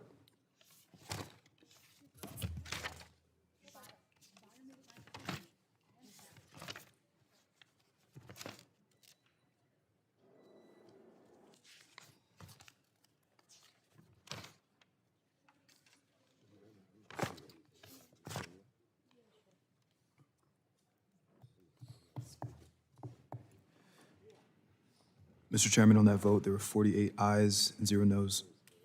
The ayes have it, and the bill is adopted. The chair calls up H.R. 9393 and asks the clerk to report. H.R. 9393, a bill to promote price transparency in the Without objection, the first reading of the bill is dispensed with, and the bill will be open for amendment at any point so ordered. Does anyone seek to be recognized on the bill? On the bill? So the gentleman from Florida is recognized for 5 minutes to speak on the bill. Thank you. I appreciate it, Mr. Chairman. I rise in support of the Combating Illicit Xylazine Act legislation that I'm proud to co-lead along with my colleagues, Representative Panetta, Pfluger, Pappas, Fitzgerald, and Ross. Xylazine is a veterinary sedative used to treat large animals. As you know, drug traffickers are increasingly mixing it with fentanyl and other illicit drugs, making an already dangerous drug supply even more deadly. This legislation places xylazine in Schedule 3, strengthens law enforcement's ability to track and combat its diversion into the illicit market, all while preserving access for veterinarians, farmers, ranchers, and others who rely on it for legitimate animal care. As drug traffickers continue to adapt and evolve, Congress must ensure that our lives, again, our laws and enforcement tools remain effective. So I urge my colleagues to support this particular bill, and I yield back the balance of my time. The gentleman yields back. I know there are several people who want to speak on the bill. We're going to call up an Ains on the bill. Does anybody want to speak on the bill or wait till the amendment nature of a substitute? But I do have one amendment filed to the bill, even though we're going to pass an Ains. But so the gentleman from Georgia has amendment filed to the bill. Mr. Chairman, I have an amendment at the desk. Clerk will report.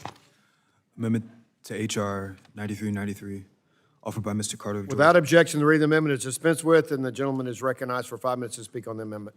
Thank you, Mr. Chairman. I'm proud to offer this amendment. The amendment features two key pieces of our legislation, the Dock Access Act, that are broadly supported on a bipartisan basis aimed to boost transparency in the vision benefits market and help lower costs for eye and vision care consumers.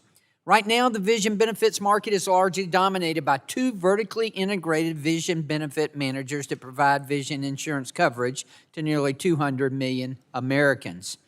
These two VPMs, and notice I say VPMs, V as in vision, not P as in pharmacy, but it is very, very similar to a PBM. These two VPMs are not only the overwhelming provider of vision benefits in America, but they also manufacture and sell nearly all eyeglass frames and lenses on the market, nearly all of it made in China. Nearly all of it made in China. They also own thousands of retail optical locations around the country. They own nearly all optical laboratories that produce finished prescription eyewear, and they are aggressively acquiring independent eye care practices nationwide at an astonishing pace. These two dominant VPMs have successfully consolidated the coverage market, and now they have their sights set on dominating every other aspect of vision care in America. Did y'all catch that, sight set on? Okay, just wanted to make sure. They use this market dominance. To keep prices high, to limit consumer choices, to dictate care, and to Gentlemen, force doctors. let's just get the committee to order, so gentleman deserves to be heard. Gentleman's recognized. They use this market dominance to keep prices high, to limit consumer choices, to dictate care, and to force doctors and patients to buy the products they make and use the services they own and operate. Our amendment aims to confront these abuses, and it is time for this committee to act. This amendment is focused on shining the light on and preventing VPMs from using their market power to steer patients toward affiliated providers and products. Right now, these VPMs force patients to use optical laboratories that are owned or under the direct control of their VPM. This amendment would prevent VPMs from mandating use of one or of their subsidiary businesses, their optical lab. Patients would still have the choice to use the VPM lab if that is what they wanted, but our amendment would also give them the freedom to choose another lab that worked best for them based on cost, quality, and convenience.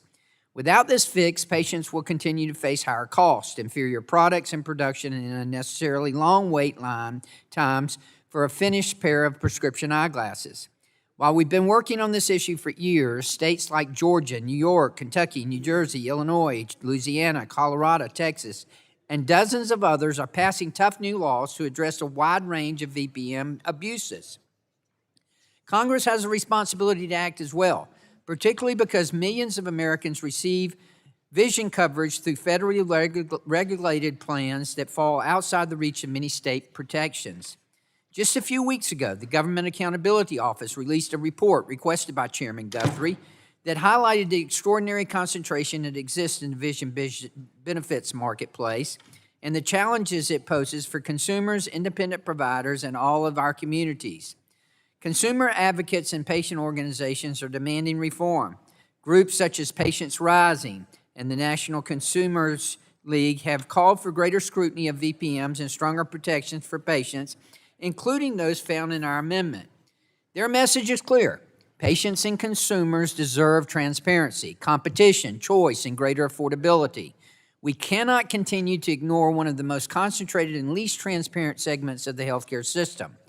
By pulling back the curtain on costly, controlling, and care-limiting VPM practices, we can help millions of Americans access more affordable vision care, preserve independent providers, and ensure that patients, not corporate middlemen, remain at the center of important healthcare decisions.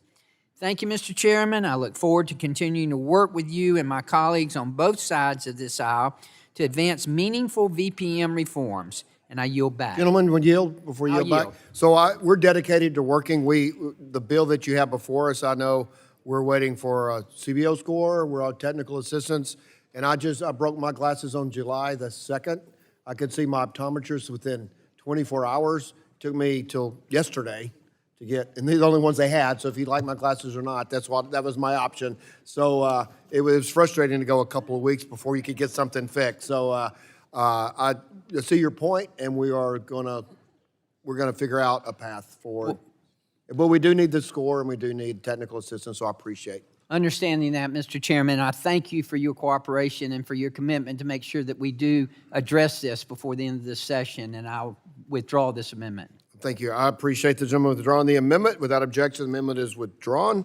I have an amendment at the desk. It's a amendment in the nature of a substitute. Are we going to speak on the, you will speak on his amendment? Oh, okay, I'm sorry. We withdrew it, but I'll go ahead. So the gentlelady is recognized for 5 minutes to speak on the withdrawn amendment. I appreciate that. Okay, we'll be deferential to you. I appreciate the gentleman for extending himself. Mr. Chairman, I move to strike the last word. Thank you, Mr. Chairman. Chairman Guthrie and Ranking Member Pallone thank you both for bringing forth H.R. 9393, the Lower Cost, Lower Transparency Act, to address transparency within healthcare. I'm pleased to support my colleague and offer this amendment alongside him, Congressman Buddy Carter, to address an issue that has affected Americans for far too long. The healthcare marketplace has experienced significant consolidation and vertical integration, reducing transparency and limiting patient choice, particularly for those seeking vision care. Today, the vision insurance market is one of the most consolidated in the country, with just 2 national vision benefit managers, VBMs, covering more than 80% of Americans with vision benefits.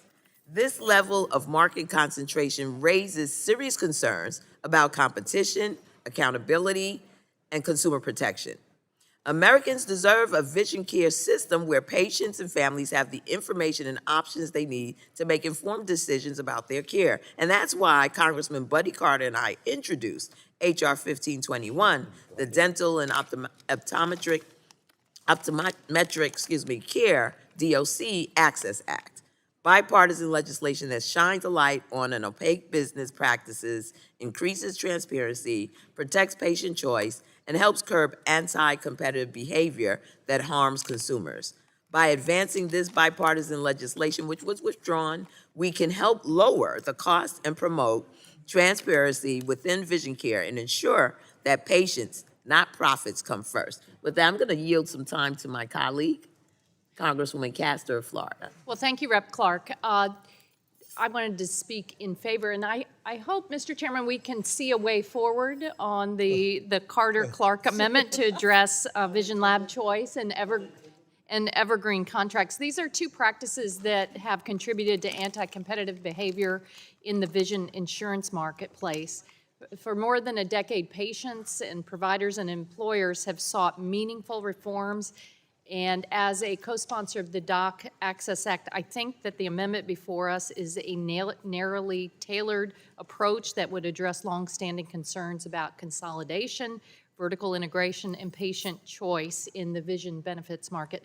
While I understand the amendment has been withdrawn and won't move forward today, I appreciate the committee's willingness to keep working on this and to pass necessary reforms in this space. Thank you, and I yield back. Mr. Chairman, I yield back the balance of my time. Thank you. To finish the gentlelady from Florida's pun, that we see a path forward. We will see a path forward. So, thank you. So, are there any further discussion on the amendment from the gentleman from Georgia? Seeing none, I have an amendment at the desk. Amendment in the nature of a substitute. Amendment in the nature of a substitute to H.R. 9393, offered by Mr. Guthrie of Kentucky. Without objection, the reading of the amendment is dispensed with, and I will recognize myself for 5 minutes in support of my amendment.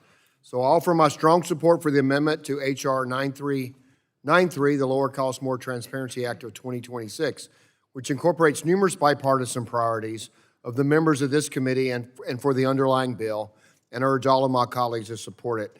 H.R. 9393 is the accumulation of many months of work by this committee to assess healthcare affordability challenges and identify opportunities to lower costs for American families. I was proud to introduce this legislation with my good friend, Ranking Member Pallone. In just the last 7 months, we have held hearings with the insurance CEOs, members of the drug supply chain, hospitals, and doctors. We've conducted critical oversight of waste, fraud, and abuse in the healthcare system, and we've assessed opportunities to enhance transparency for consumers. The AINS, which we are considering today, takes lessons from each of those hearings and creates a comprehensive healthcare package that will strengthen healthcare price transparency, hold insurers accountable to their patients, lower drug prices, and expand access to care. This bill improves price transparency across the healthcare system by codifying and building on the Trump administration's historic price transparency regulation, and extends these requirements to lab tests and imaging services, as well as ambulatory surgical centers. This will give consumers and employers the tools they need to find the highest quality of care at the lowest price. This package will also hold insurers accountable by requiring insurers to publish their overhead costs and claims payments and information about how they employ prior authorization. This information will help consumers better shop for care and find the best plan for their family. This bill will lower drug prices by cutting unnecessary red tape that has allowed consumers, that has slowed consumer access to lower-cost alternatives for biosimilars and over-the-counter medications. This bill also expands access to care by ensuring that behavioral and mental health and substance use disorder services are available at community health centers, and by helping integrate evidence-based nutrition education and counseling into primary care delivery and workforce training at federally qualified health centers. Ultimately, this bill delivers on its title and serves the American people by lowering costs and driving increased transparency across the healthcare system. While there is more work to be done, as we continue our efforts to improve this bill through the legislative process, I am extremely proud of the bipartisan work that we've done here to make our healthcare system work better for patients across the country. That brings us all together on this committee, ensuring that our constituents has access to the best care at the best price. And with that, I strongly urge my colleagues on both sides of the aisle to support this amendment and the underlying bill. And I yield back, and I will recognize the gentleman from New Jersey for 5 minutes to speak on the amendment. Thank you, Mr. Chairman. I move to strike the last word. Gentleman's authorized to speak on the amendment. The Lower Cost, More Transparency Act will improve transparency in our healthcare system, lower Americans' drug costs, and expand access to mental and behavioral health care at community health centers. And I'm proud of the work we've done together and the investments we're making in community health centers. Despite the fact that the hospital and transparency and coverage requirements went into effect over 5 years ago, some consumers still cannot obtain price information in advance. Too many patients are forced to wait until after they receive care and have the medical bill to fully understand how much they owe. And lack of transparency into healthcare prices makes it difficult for consumers to make informed decisions. It also makes it challenging for employers to negotiate more competitive prices. This bill strengthens and expands access to price information across the healthcare industry, including hospitals, laboratories, insurance companies, ambulatory surgical centers, and imaging providers. Greater transparency will empower both employers and consumers by helping them compare prices and achieve savings. I'm also pleased that the bill includes a proposal that will require hospitals to disclose ownership data. I thank the chairman for working together on this proposal. The bill will help increase transparency of hospital ownership and provide a greater insight into hospital consolidation. Additionally, I'm glad the bill includes several proposals to increase transparency in the Medicare Advantage program. Representative McClellan's bill will require MA insurance companies to report data on supplemental benefits and will provide important information to regulators and policymakers to help us conduct oversight and assess the program's performance. Several other policies will hold MA insurance companies accountable and increase transparency of the prior authorization process in the MA program. I'm concerned about MA plans' misuse of prior authorization requirements and the negative impacts that these practices have on patients assessing timely care, but this bill will ensure our seniors are receiving timely, medically necessary care without unwarranted barriers. I'm very pleased also that we've included language to expand access to mental and behavioral health care at community health centers. This bill includes dedicated funding to expand access to these services. With this investment, it's estimated that community health centers will be able to expand behavioral health services to about 150,000 more patients.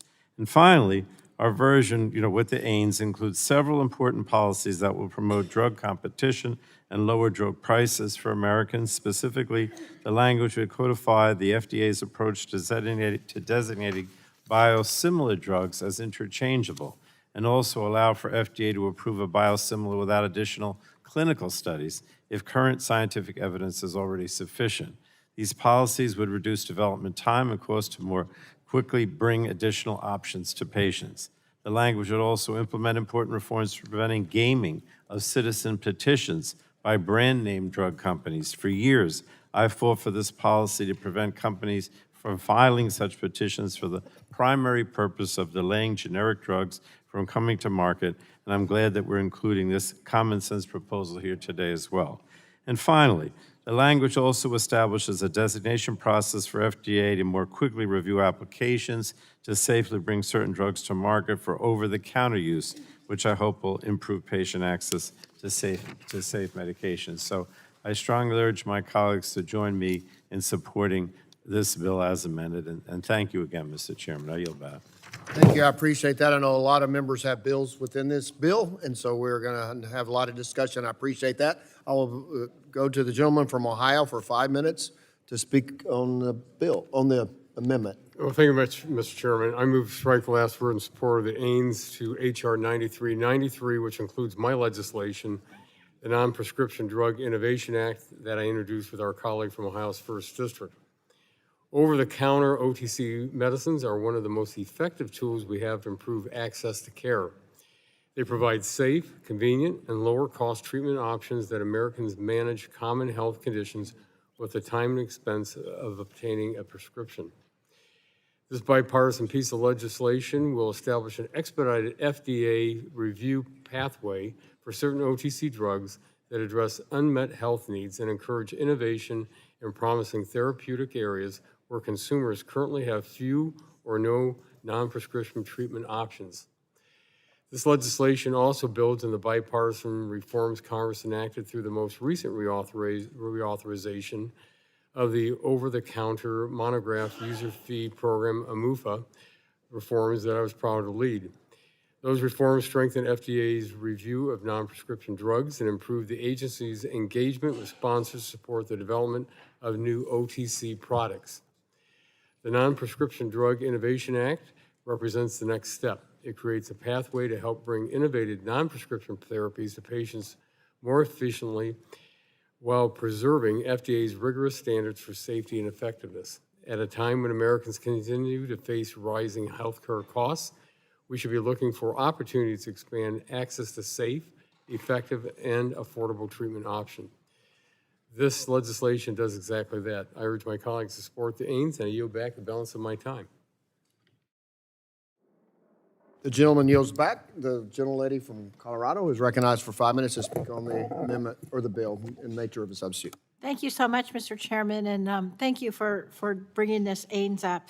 The Lower Cost, More Transparency Act is legislation that we frankly have been working on as a committee to get signed into for laws. On the margin, price transparency helps consumers, but the system-wide transparency, which this bill takes a concrete step towards, will help payers, providers, policymakers, and researchers get a better handle on exactly how money flows in our too complex healthcare system and provides tools for us to bring down costs. I just have to highlight two major improvements to this legislation that are contained in the AINS. First, it includes my bill with Representative Joyce, the Medicare Advantage Cost Transparency Act, which will shine light on pricing practices for seniors on Medicare Advantage plans.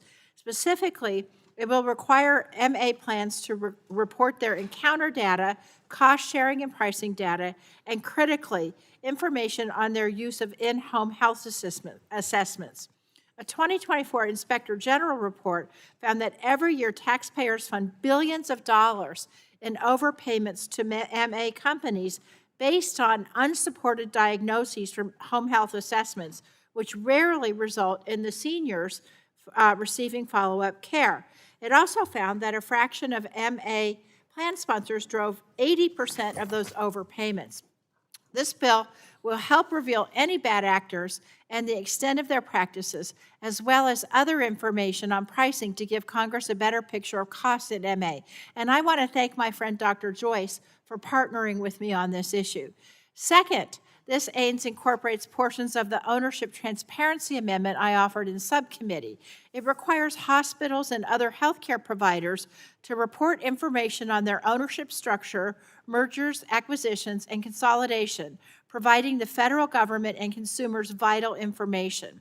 Because mounting evidence shows that consolidation and private equity investments in healthcare are major drivers of cost in the system, and in some cases, there are correlations with ownership structures and quality as well.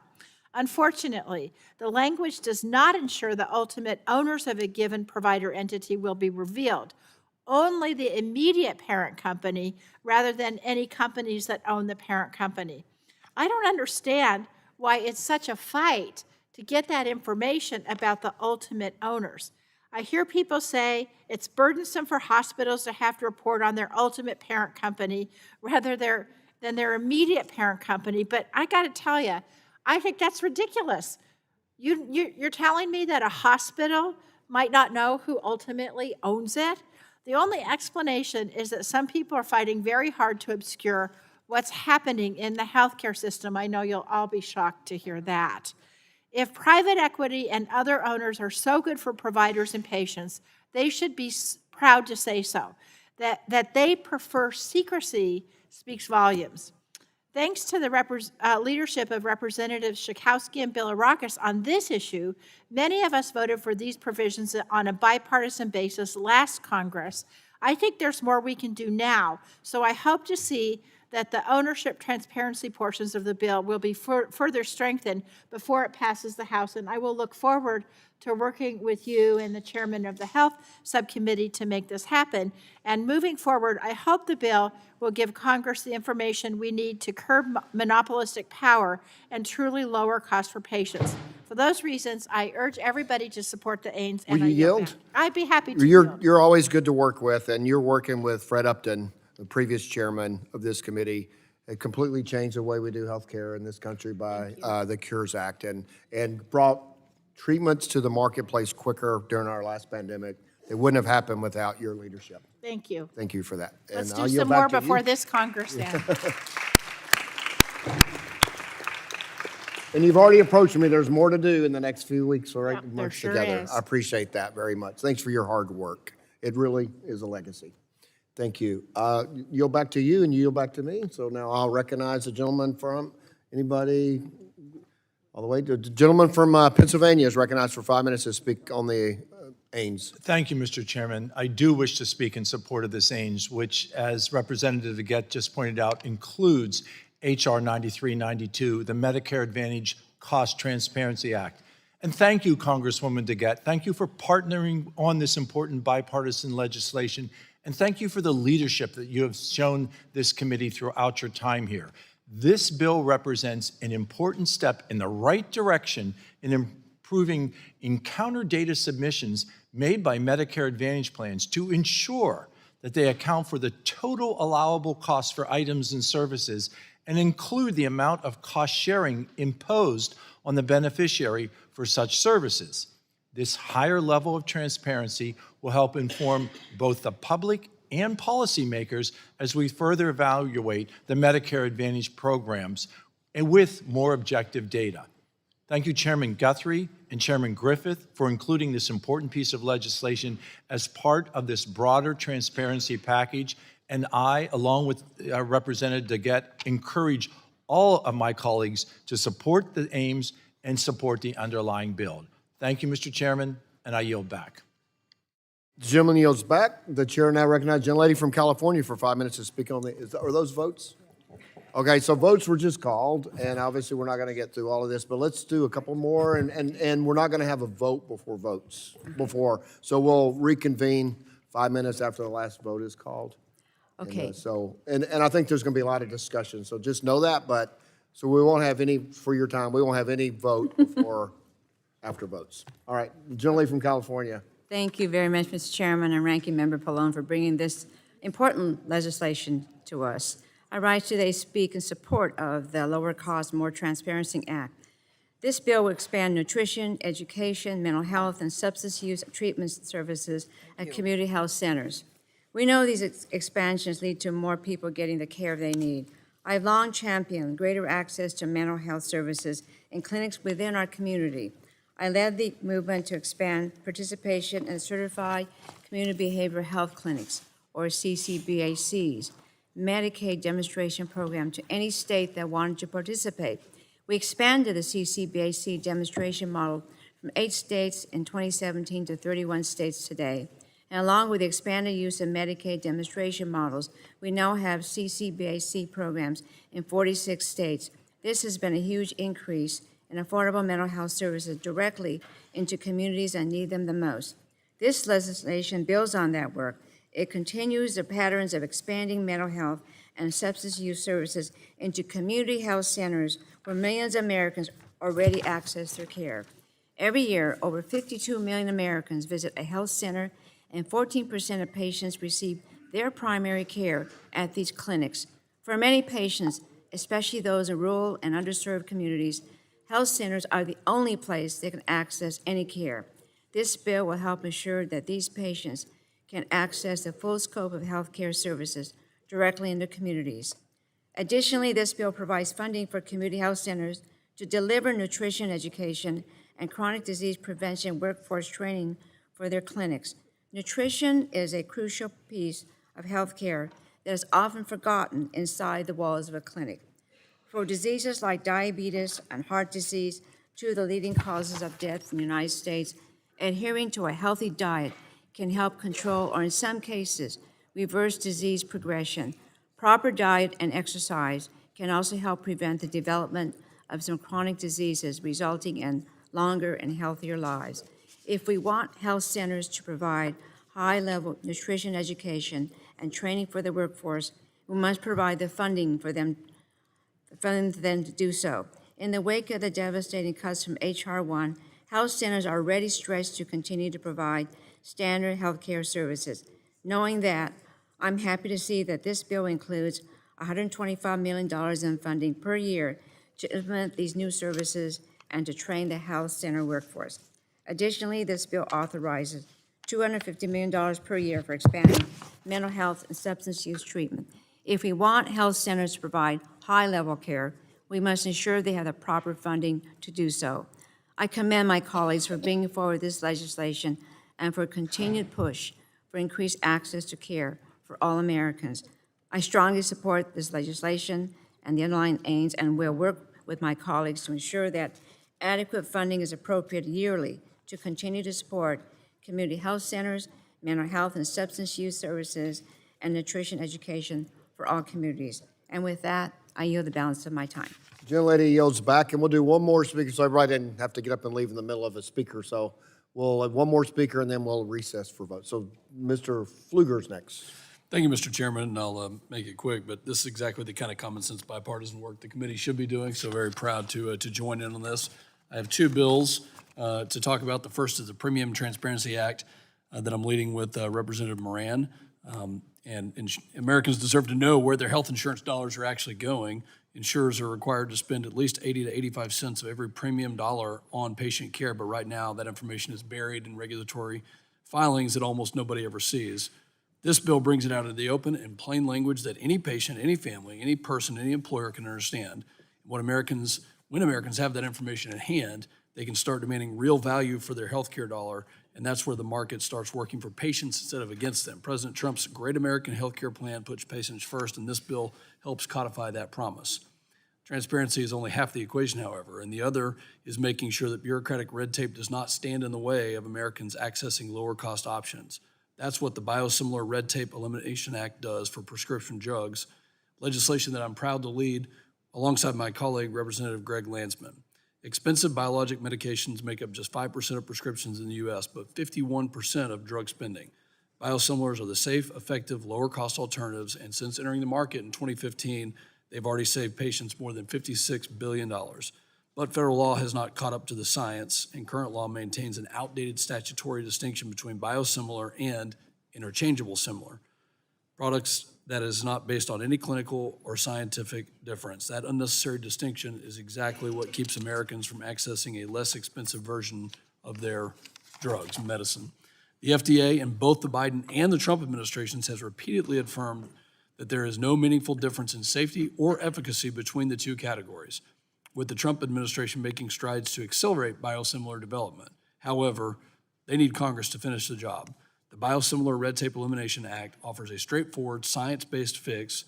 The bill would deem all FDA-approved biosimilars interchangeable with their reference products. By aligning federal law with the FDA's scientific recommendation, the legislation will reduce regulatory red tape, strengthen biosimilar competition, and deliver lower prices. Mr. Chairman, thanks for having this markup, and I yield back. Gentleman yields back, and so I'll come back as soon as the last vote's call. I'll come straight back, and we can get more discussion started. Democrat will be up next, and we will recess until call of the chair, hopefully 5 minutes after the last vote.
As soon as they're ready, we'll.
Here he comes.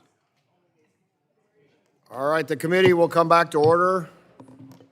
Thanks, everybody, for prompt returning. We're speaking on the lower cost, more transparency bill and on the amendment in the nature of a substitute. And it was time for the other side. The gentlelady from Massachusetts, or gentleman, I can start with the gentleman from Massachusetts if you like. Gentleman from Massachusetts is recognized for 5 minutes to speak on the bill. Speak on the amendment in the nature of a substitute. Thank you, Chairman. I want to talk about the two biosimilar bills that we have in this AINS, the Biosimilar Red Tape Elimination Act and the Expedited Access to Biosimilars Act. These are just two big bipartisan wins for innovation and affordability. They are meeting the moment when it comes to just the really staggering amount of invoice spend in this country on biologics that could have a competitor on the market but do not. Something like $100 billion. And both of them are pro-competitive ways of getting more biosimilars to market faster. And it really underscores to me that competition is always the best way to lower drug prices and to reduce costs in the healthcare system. And as a committee, we should be working on more bipartisan drug pricing proposals that expedite competition, strengthen competition, like these two biosimilar bills. And there's 2 or 3 other, I think, complementary measures that I would hope this committee would consider as well that would induce more competition in the biosimilars market. One of them would be the sequel to the PBM reform that we did at the beginning of this term, which is 1, fiduciary status for pharmacy benefit managers under ERISA, and 2 is really cracking down on PBM's use of white labeling and rebates to keep biosimilars off market. We're seeing really anti-competitive practices that are, 1, a violation of a fiduciary status by a PBM to their employer when they're keeping that employer paying more for biologics when there could be a biosim on the market, but they're using rebates to keep that biosim off the market. And so those 2 bills are complementary. Those 2 policies are complementary. 1, tell the PBMs, you got to do what's in the best interest of your plan sponsor and employees. And 2, you can't use rebates to try to keep competitors off the market. So I would encourage the committee to be considering those 2 proposals for biosimilars as well. And I think we should also be looking at whether there are improvements we can make within Part B so that as biologics come up for consideration for price negotiation under the Medicare Drug Price Negotiation Program, that potential competition from biosimilars is allowed to flower before that price negotiation sets in. Because again, the best way to lower prices and deliver the highest quality product to people is competition, and we want to allow that biosims market to be able to compete, including with biologics that are coming up on their price negotiation period. I think that's it for me, Chair. I'll yield back. Gentleman yields back. Is there further discussion on the bill? The gentleman from New York is recognized for 5 minutes to speak on the amendment. Mr. Chairman, I move to strike the last word. Gentleman is recognized to speak on the amendment. I want to thank Chairman Guthrie for including my bill, H.R. 9661, the Expedited Access to Biosimilars Act, in today's amendment in the nature of a substitute. I'd also like to thank my colleague, Representative Kim Schreier, for partnering with me on this common sense bipartisan legislation. No matter where we go in our districts, we hear the same thing: prescription drugs simply cost too much. That's especially true for patients who rely on biologic medicines to treat cancer and other serious chronic illnesses. These medicines have changed countless lives, but they're also some of the most expensive prescriptions on the market. And that's where biosimilars can make a real difference. They offer patients a lower cost alternative to many of those treatments. And as more patients rely on these medicines, making sure those low-cost options reach the market without unnecessary delays becomes even more important. Today, biosimilars typically cost 15 to 35% less than comparable brand-name biologics.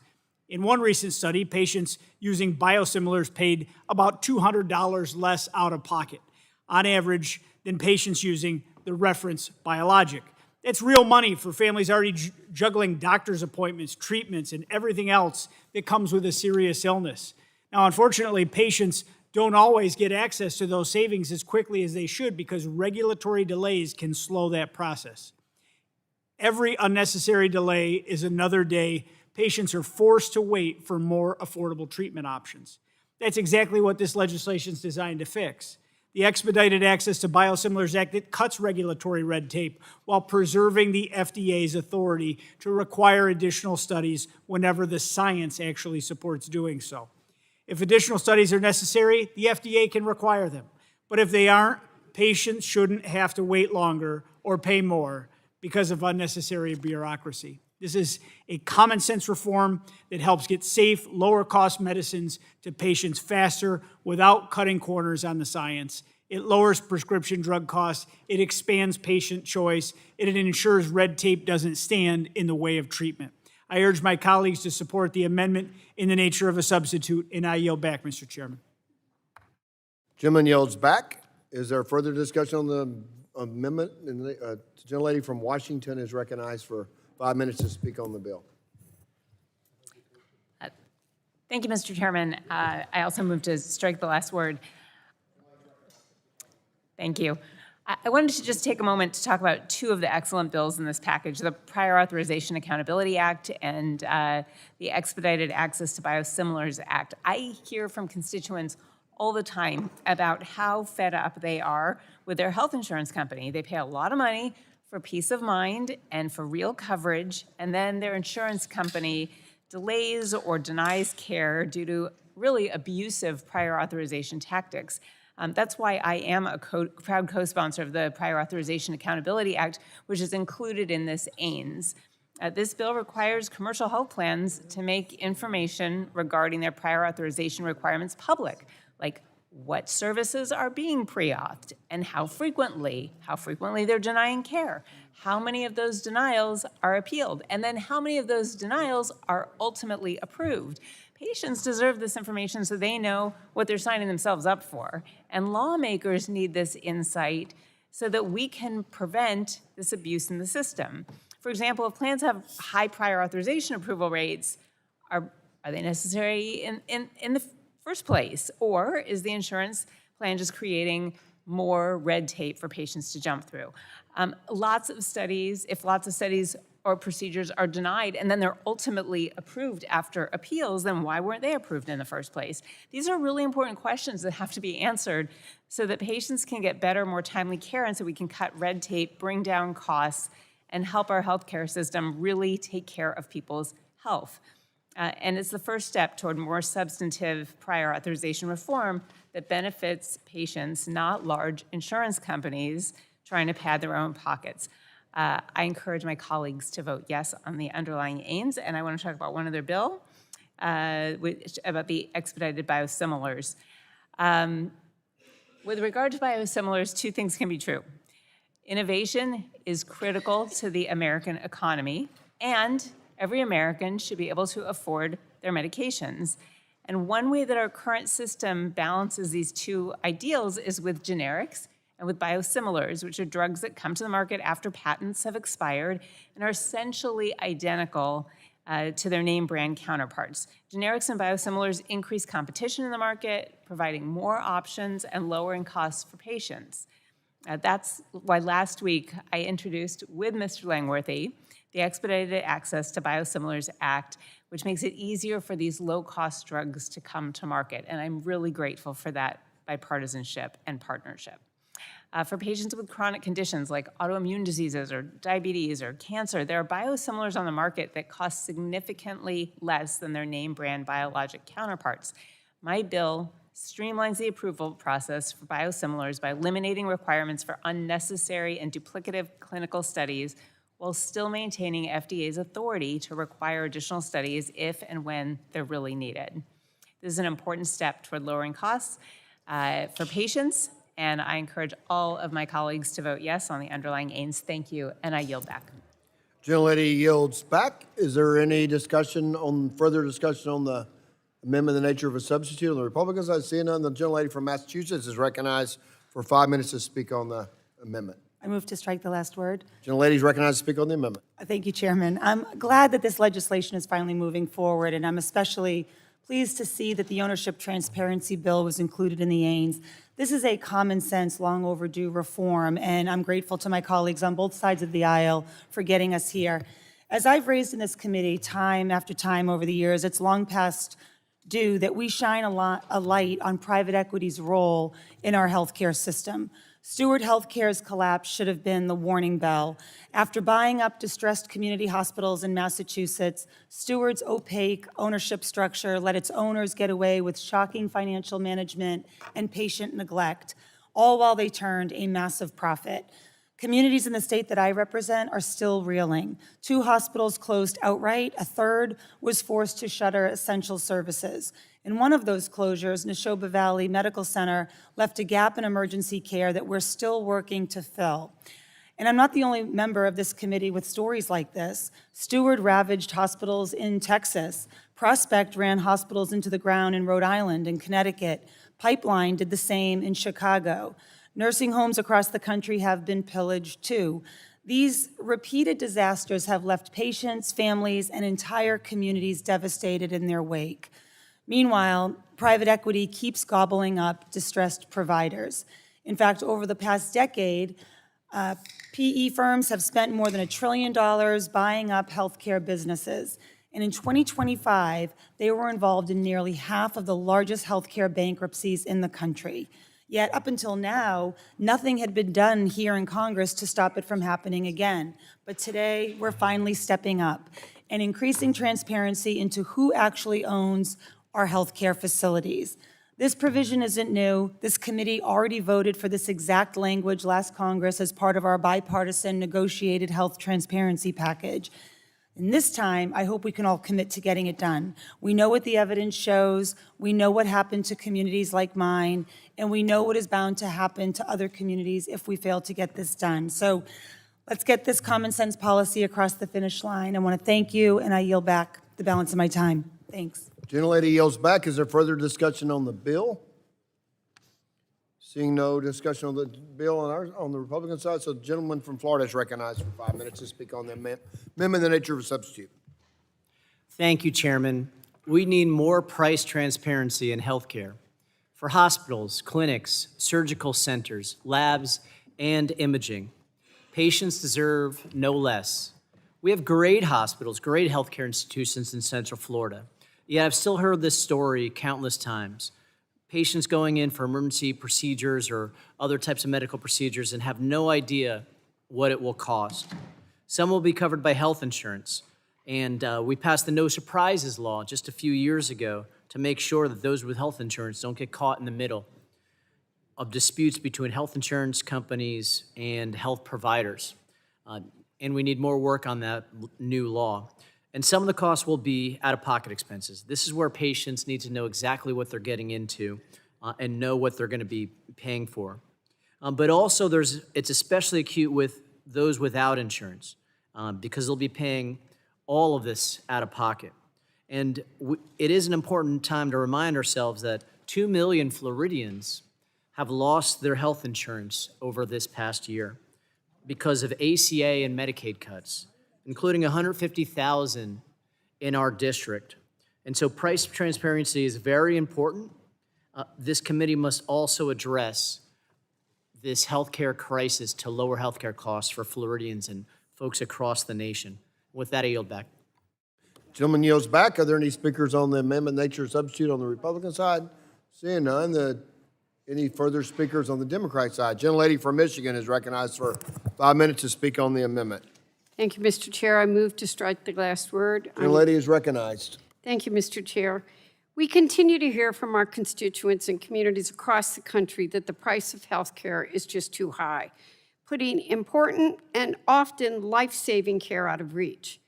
Patients are already navigating a complicated healthcare system and paying ridiculously expensive bills that often don't reflect the level of the care they receive. Total healthcare spending and insurance premiums continue to rise, putting families in the impossible decision to either get the care they need or put food on the table. As we continue working to lower costs, it's critical that price transparency remain at the forefront. Price transparency empowers patients to make informed decisions. When patients can see prices before receiving care, they're better equipped to compare options, plan for expenses, and avoid unexpected medical bills.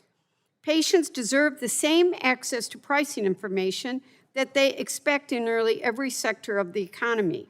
No patient should avoid going to the doctor or seeking medical care because they fear being stuck with an outrageous bill they never saw coming.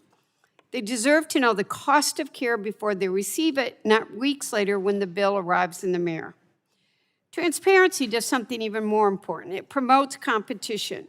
When hospitals, insurance, pharmacy benefit managers, and other healthcare entities are required to disclose prices, the market works. It works effectively to drive down costs and improve the value for patients.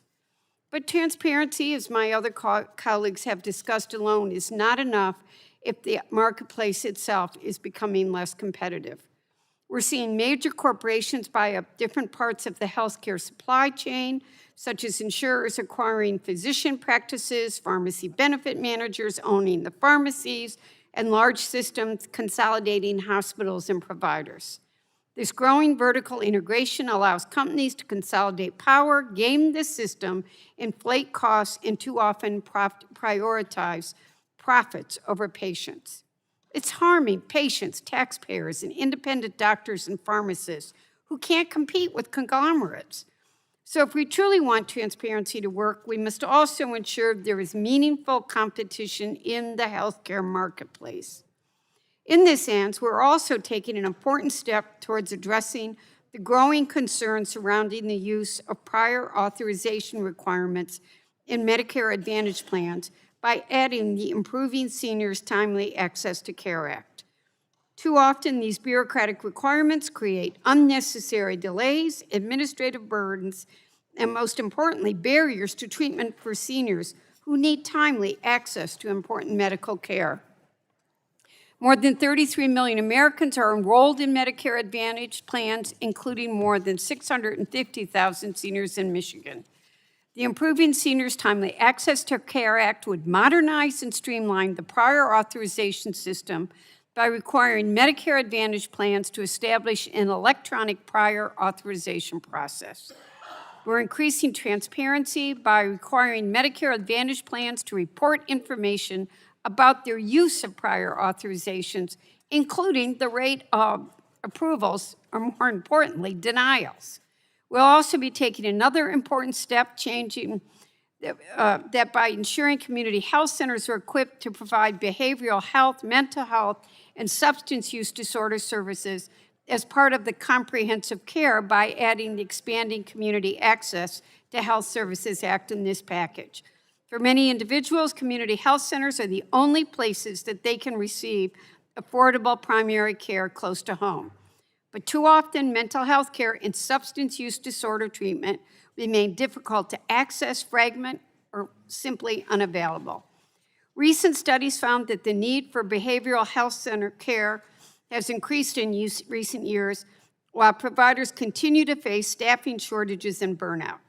At a time when communities are grappling with rising mental health needs, substance abuse challenges, and barriers to care, we need to be strengthening these community health centers that patients already trust and rely on.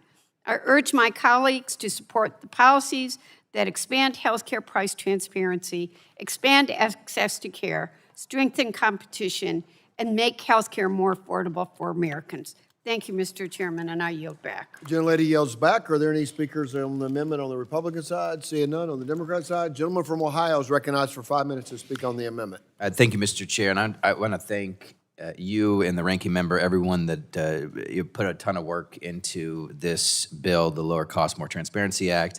I want to lift up 3 aspects of the bill, and again, thank you for including these. One is the Biosimilar Red Tape Elimination Act.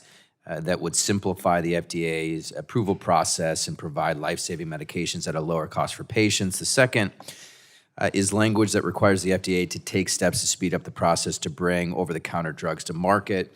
And then finally, we have language in this bill that will require executives of health insurance plans, hospitals, laboratories, imaging services, and ambulatory surgical centers to attest that all of the pricing information they publish is complete and accurate.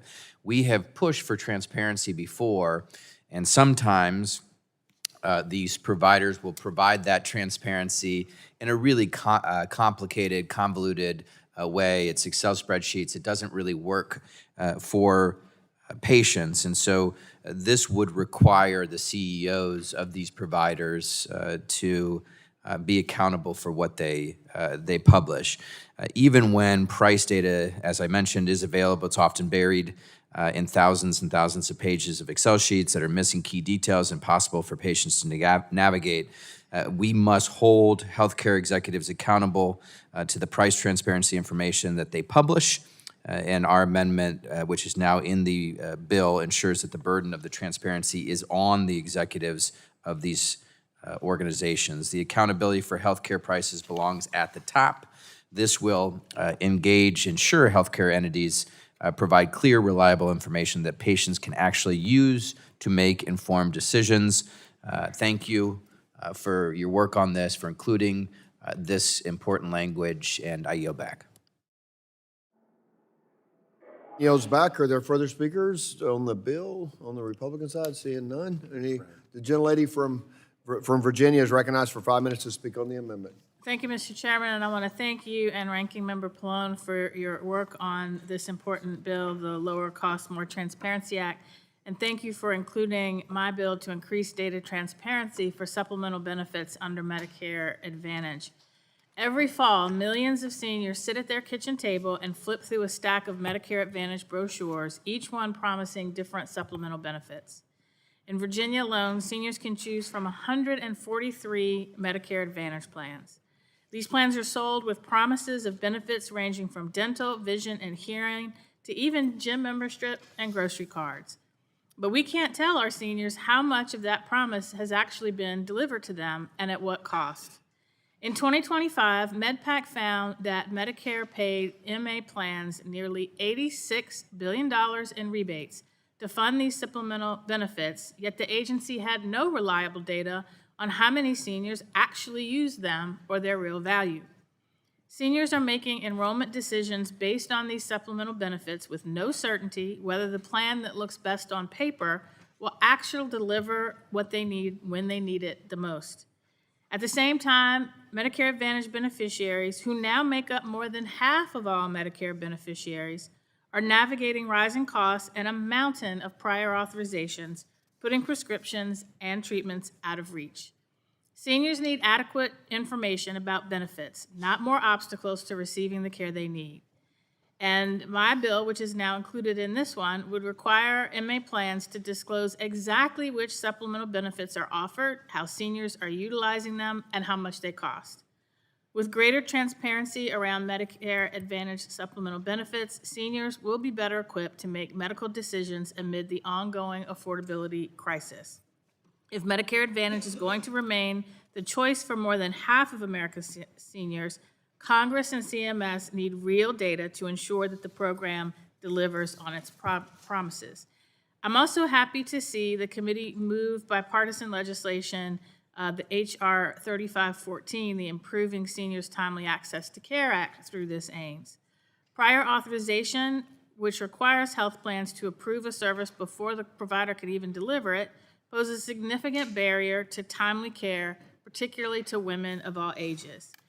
In my district, I hear from young women who wait weeks for cervical cancer screenings to be approved, mothers who are denied hypertension medication mid-pregnancy, and older women who are denied osteoporosis treatment until after a preventable fracture. I hear the same frustration from providers in hospitals who watch a 15-minute prior authorization request balloon into hours of paperwork, phone calls, and appeals. Medicare Advantage, a type of Medicare plan that contracts with the private insurers to deliver care, is responsible for an overwhelming majority of prior authorization requests, with nearly 53 million in 2024, compared to just 600,000 in traditional Medicare. The Improving Seniors Timely Access to Care portion of this bill will require these plans to adopt standardized electronic prior authorization systems to expedite the processing of these requests so that providers can focus where they need to, on patients, not paperwork. And while the bill modernizes the prior authorization process for Medicare Advantage plans specifically, this is only the start, because women deserve the same efficiency no matter where they get their health care coverage and no matter how old they are. So I'm proud to co-sponsor that portion of the bill as well, and I look forward to working with the committee on getting the full bill through the floor. And with that, I yield back. Gentlelady yields back. Is there further discussion on the amendment? Seeing no discussion, are there any amendments to the amendment? Are there any amendments to the amendment? Seeing none, no amendments to the amendment. Mr. Chairman, I have a minute at the desk. Gentleman is recognized. The clerk will report the amendment. Amendment to the amendment in the nature of a substitute to H.R. 9393, offered by Mr. James. Without objection, the reading of the amendment is dispensed with, and the gentleman from Michigan is recognized for 5 minutes in support of the amendment. Thank you, Mr. Chairman. I really appreciate your efforts here and your leadership, but still at this point, this bill is missing one of the most important parts, the part where patients get to see in advance how much they will get to pay before choosing where to get their medical care. Patients deserve price tags will require hospitals to make their prices easy to find, easy to understand. This simple change will save patients money by doing what people already do in every other aspect of their lives: compare prices and choose the best options for themselves and their families. A simple explanation of what patients are being charged. This idea isn't radical, it's not controversial. No one in this committee has argued against this bill on its merits. Patients deserve price tags passed this committee under suspension of the rules last term, and the ranking member supported. The legislation then passed the House, full House, by a vote of 320 to 71. There's an identical version in the Senate that already has 11 Republicans and 13 Democrat co-sponsors. The White House supports it. HHS supports it. Secretary Kennedy supported it, which might actually be a problem for some of my colleagues. But, by the way, this also helps us stop fraud, waste, and abuse by increasing transparency and giving control back to the consumer. Just today, I learned that Patients Deserve Price Tags got a nonpartisan CBO score of 122 billion and up to, possibly, 270 billion over 10 years. This eclipses the savings covered under reconciliation, but instead in a bipartisan way, in a bipartisan vehicle, while increasing choice, while increasing affordability for Americans. This is why we need to do more. Hospitals have hidden their prices for far too long and made billions off of sick Americans, taking advantage of people who can't comparison shop because it's too difficult. Hospitals are operating as a confusopoly where prices are intentionally hard to find. As a result, patients can pay hundreds of thousands of dollars more for the exact same services and pay and get the same quality of care, if not worse, with the exact same billing codes depending on where they go. Our choice is simple, Mr. Chairman.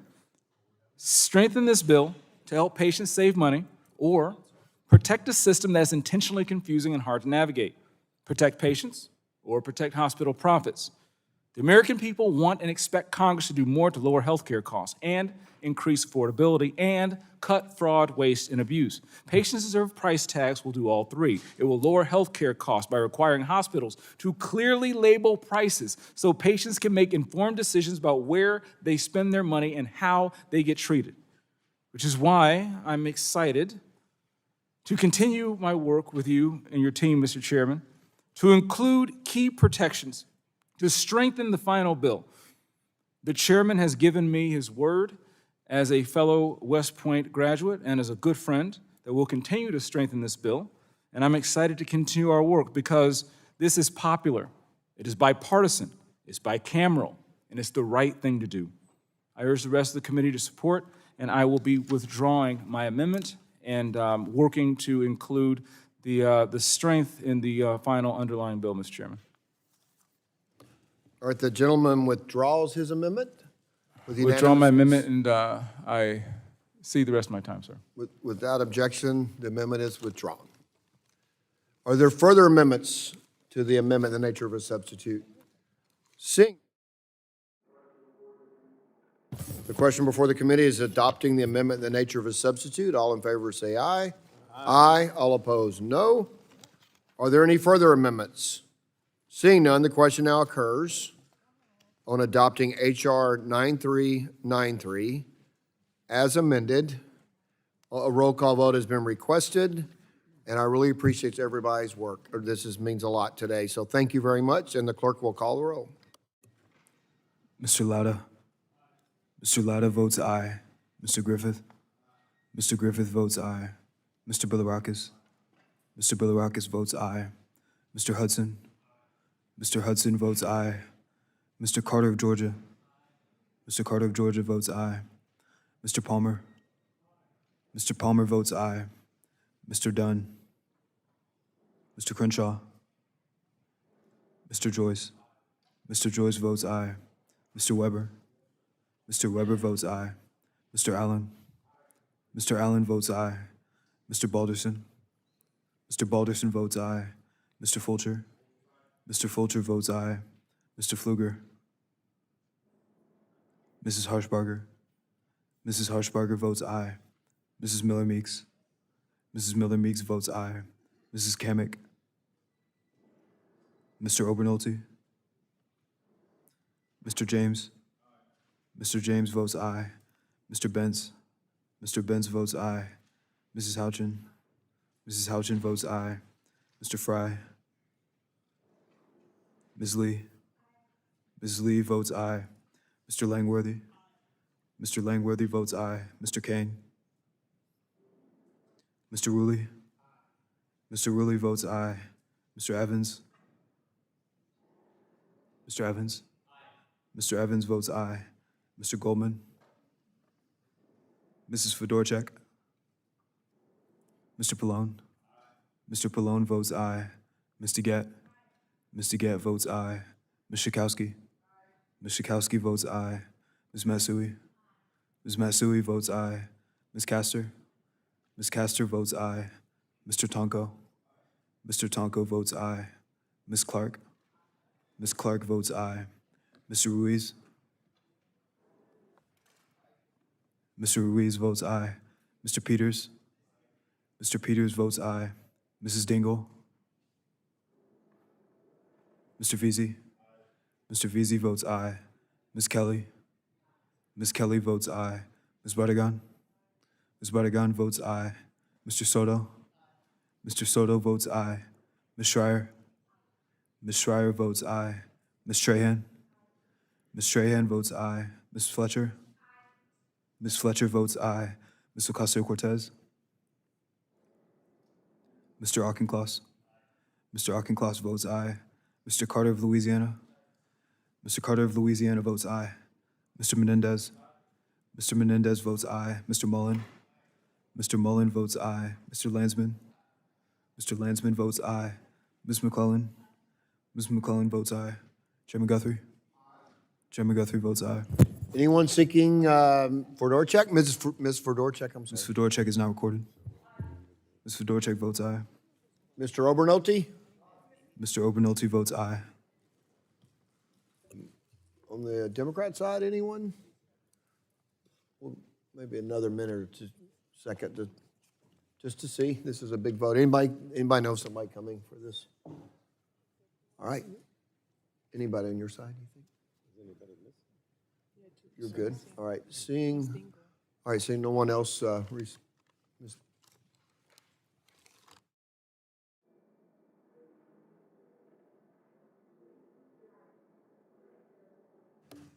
The clerk will report. Mr. Chairman, on that vote, there are 45 ayes and 0 noes. The ayes have it, and the bill is adopted. Thank you, everybody, for their hard work. The chair calls up H.R. 9390. So I'm going to say that again, 9390, and asks the clerk to report. H.R. 9390, a bill to amend Title 27. Without objection, the first reading of the bill is dispensed with, and the bill will be open for amendment at any point. So ordered. Does anyone seek to be recognized on the bill? On the bill. What purpose, gentleman from New Jersey, seek recognition? Thank you, Mr. Chairman. I know this bill is well You're intended. recognized for 5 minutes to speak on the bill. Thank you. I know this bill is well intended, but I want to speak in opposition.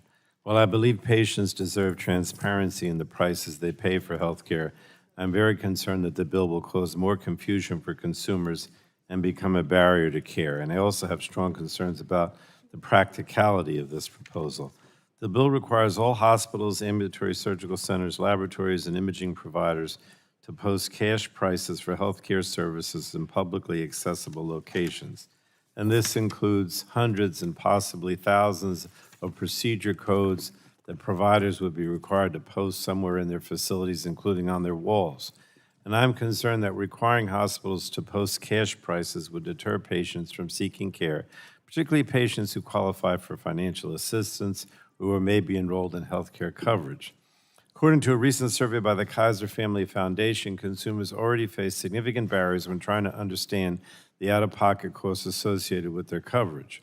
Requiring hospitals and providers to post cash prices, I think, is going to create more confusion for patients with health care coverage who may not fully understand their financial responsibilities or the implications of choosing to pay the cash price. Patients who choose to pay the cash price may also not realize that they are foregoing the Affordable Care Act's consumer protections, such as the maximum out-of-pocket limit. Additionally, I'm concerned about the practicality. Medical care is frankly complex, and patients may face a variety of costs associated during the course of treatment. The final out-of-pocket cost will depend on a variety of factors, including the patient's diagnosis and their health insurance coverage. Even for patients who decide to pay the cash price, they're going to need to determine which procedure codes apply to them, and then they'll have to determine which procedure and billing codes will be furnished as part of the service. The bill creates, I think, a false sense of transparency that will make it even more difficult for consumers who are already struggling to navigate and understand the cost of a healthcare procedure. Now, again, don't misunderstand. I know this is well intentioned, but I think that patients need transparency. And it's unacceptable that some consumers are not able to easily obtain price information in advance. But I believe a more useful approach would be the policies in H.R. 393, and that's the one that requires hospitals and insurance companies to display charges online in a consumer-friendly way, including for shoppable services. And I think that ensures that patients have a clear understanding of their out-of-pocket costs before receiving care. So I urge my colleagues to support H.R. 393, obviously, and vote no on this bill. Thank you. Are there any further discussion on the Republican side? Seeing none, are there any amendments? Gentlelady from Iowa is recognized. Oh, what person, gentlelady from Iowa, seek recognition? Have an amendment at the Mr. desk? Chair, I have an amendment at the desk with the file name H9390-EC-FC-AIMS_01_XML. Clerk will report. Amendment in the nature of a substitute to H.R. 93. Without objection, the read amendment is dispensed with, and the gentlelady is recognized for 5 minutes in support of the amendment. Thank you, Mr. Chairman. I'd like to speak in support of both the aims to H.R. 9390, the Prices on the Wall Act of 2026, and the underlying bill. For most purchases Americans make every day, the price comes first, whether you're buying groceries, filling your gas tank, even if you're getting your car repaired, you know what something costs before you decide it. And it seems to me that the technology in a smartphone and the pricing is a lot more challenging than this. Healthcare should not be an exception. As a physician, I've seen firsthand how uncertainty over medical bills creates unnecessary stress for patients and their families. Too often, people receive care without having any meaningful idea of what it will cost until the bill arrives weeks or even months later. The Prices on the Wall Act addresses that problem with a simple, practical solution. Starting in 2028, hospitals, ambulatory surgery centers, laboratory, and imaging providers with post-pricing information for commonly shoppable services in locations where patients can easily see it before receiving care. Facilities would display discounted cash prices whenever available or other clear consumer-friendly pricing information. This legislation does not ask patients to search through complicated websites or decipher technical billing data. It puts useful pricing information where it belongs, in front of patients when they are making decisions about their care. Greater transparency benefits everyone. Patients are better equipped to compare options, providers have greater incentives to compete on value, and our healthcare system becomes much more accountable to the people it serves. This is a straightforward reform built on a principle Americans already expect through the rest of the economy. Consumers deserve to know the price before they make a purchase. I appreciate the committee's consideration of this legislation, and I urge my colleagues to support H.R. 9390, the Prices on the Wall Act, and I yield back. He yields back. Is there further discussion? Seeing none, the vote occurs on the amendment. All those in favor shall signify by saying aye. Aye. Those opposed, no. The ayes have it, and the amendment is agreed to. Are there any further amendments? Seeing none, the question now occurs on adopting H.R. 9390 as amended. A roll call has been requested, and the clerk will call the roll. Mr. Latta. Mr. Latta votes aye. Mr. Griffith. Mr. Griffith votes aye. Mr. Bilirakis. Mr. Bilirakis votes aye. Mr. Hudson. Mr. Hudson votes aye. Mr. Carter of Georgia. Mr. Carter of Georgia votes aye. Mr. Palmer. Mr. Dunn. Mr. Crenshaw. Mr. Joyce. Mr. Joyce votes aye. Mr. Weber.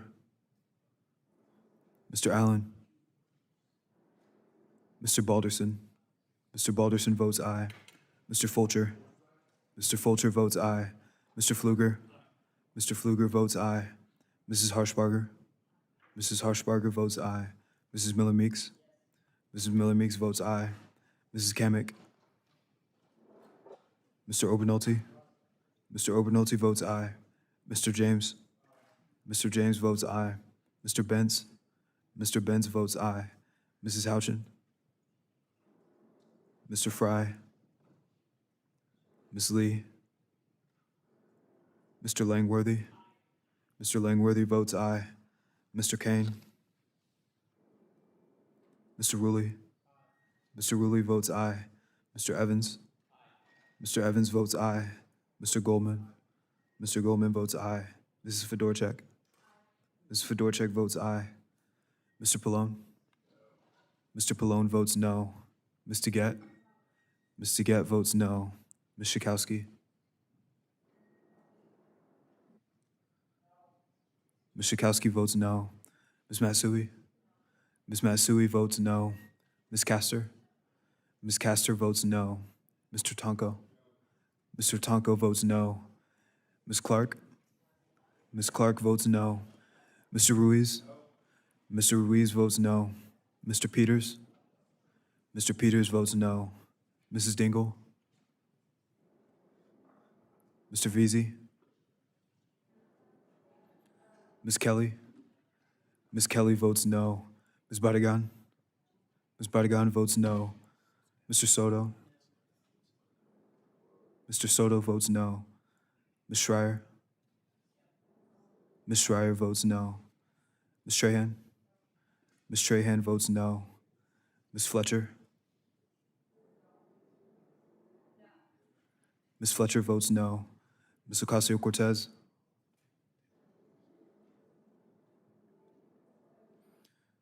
Mr. Auchincloss? Mr. Auchincloss votes no. Mr. Carter of Louisiana? Mr. Carter of Louisiana votes no. Mr. Menendez? Mr. Menendez votes no. Mr. Mullen? Mr. Mullen votes no. Mr. Landsman? Mr. Landsman votes no. Ms. McClellan? Ms. McClellan votes no.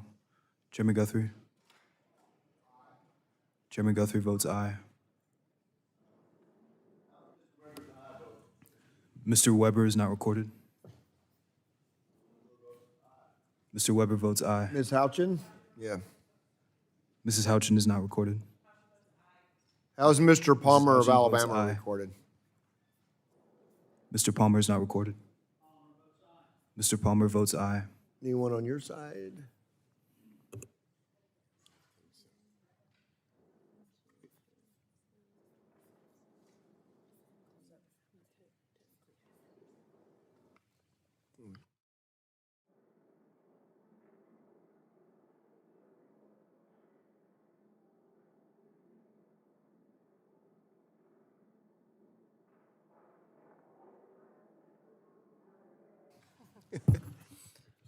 How is Mr. Allen recorded?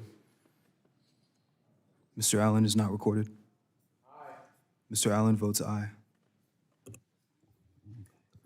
The clerk will, seeing no other for being the roll call, the clerk will report.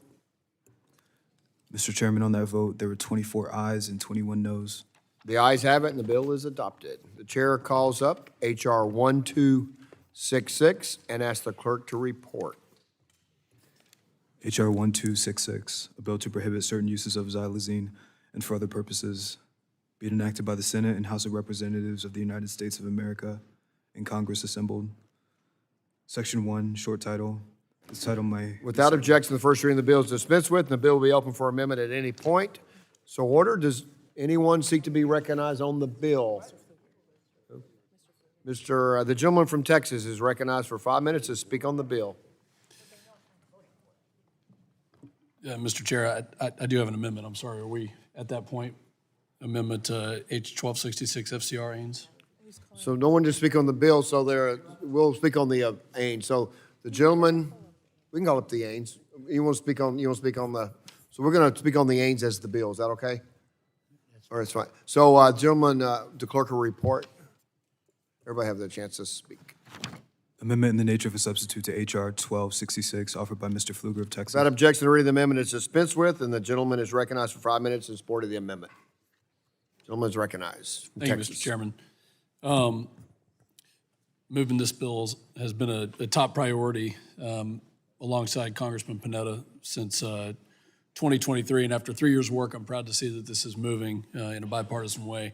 We all know that the drug crisis in this country is becoming more and more tragic, with traffickers turning to an important veterinarian tranquilizer to make drugs more addictive and more deadly. Xylazine has emerged as an increasingly popular substance to cut fentanyl with, to intensify drug effects and to lower the cost. But because xylazine is not currently scheduled under the Controlled Substances Act, dealers and traffickers can purchase it online for as little as $6 per kilogram. The effects of xylazine are devastating, including several skin wounds that often lead to amputation and severe withdrawal symptoms that leave users trapped in a vicious cycle of addiction. According to a recent CDC report, xylazine was involved in over 6,000 drug poisoning deaths in 2023, making it the fourth most common substance in drug poisoning fatalities in this country. DEA labs show xylazine present in over 25% of fentanyl powder exhibits and over 8% of all pill exhibits. And because xylazine is not an opioid, naloxone cannot reverse its effects when someone overdoses. Despite these alarming trends, federal, state, and local law enforcement do not have the necessary tools to effectively track xylazine or crack down on traffickers using it to increase their profits. 29 states have already considered restrictions on xylazine, and 16 have enacted their own, creating a growing patchwork of inconsistent laws that actually hurts the effects of the law enforcement as well as veterinarians. Only Congress can fix this with a uniform national framework. Our bill permanently places illicit xylazine under Schedule 3 of the Controlled Substances Act, giving law enforcement the tools to track distribution and crack down on trafficking, while carefully preserving the critical role it plays in veterinarian medicine. Veterinarians, farmers, ranchers, and wildlife personnel all rely on xylazine, but for cattle specifically, there is simply no safe, practical alternative at all. This is not a bill we wrote in a vacuum. It reflects 3 years of direct work with DEA, DOJ, and HHS under 2 different administrations.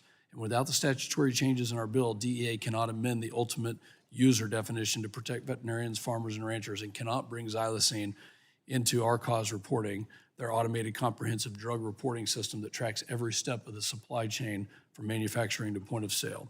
Administrative scheduling alone cannot get the job done. Congressional action now is the only path forward. The fentanyl crisis has already inflicted significant damage on our treatment clinics, our public health agencies, and our entire medical system. The addition of yet another highly toxic substance to illicit drug supply has only escalated this crisis. That is why this bill has earned support from the DEA, the FDA, and both the previous and the current administrations. Nearly 80% of state attorneys general and all 50 state veterinarian medical associations and the American Farm Bureau.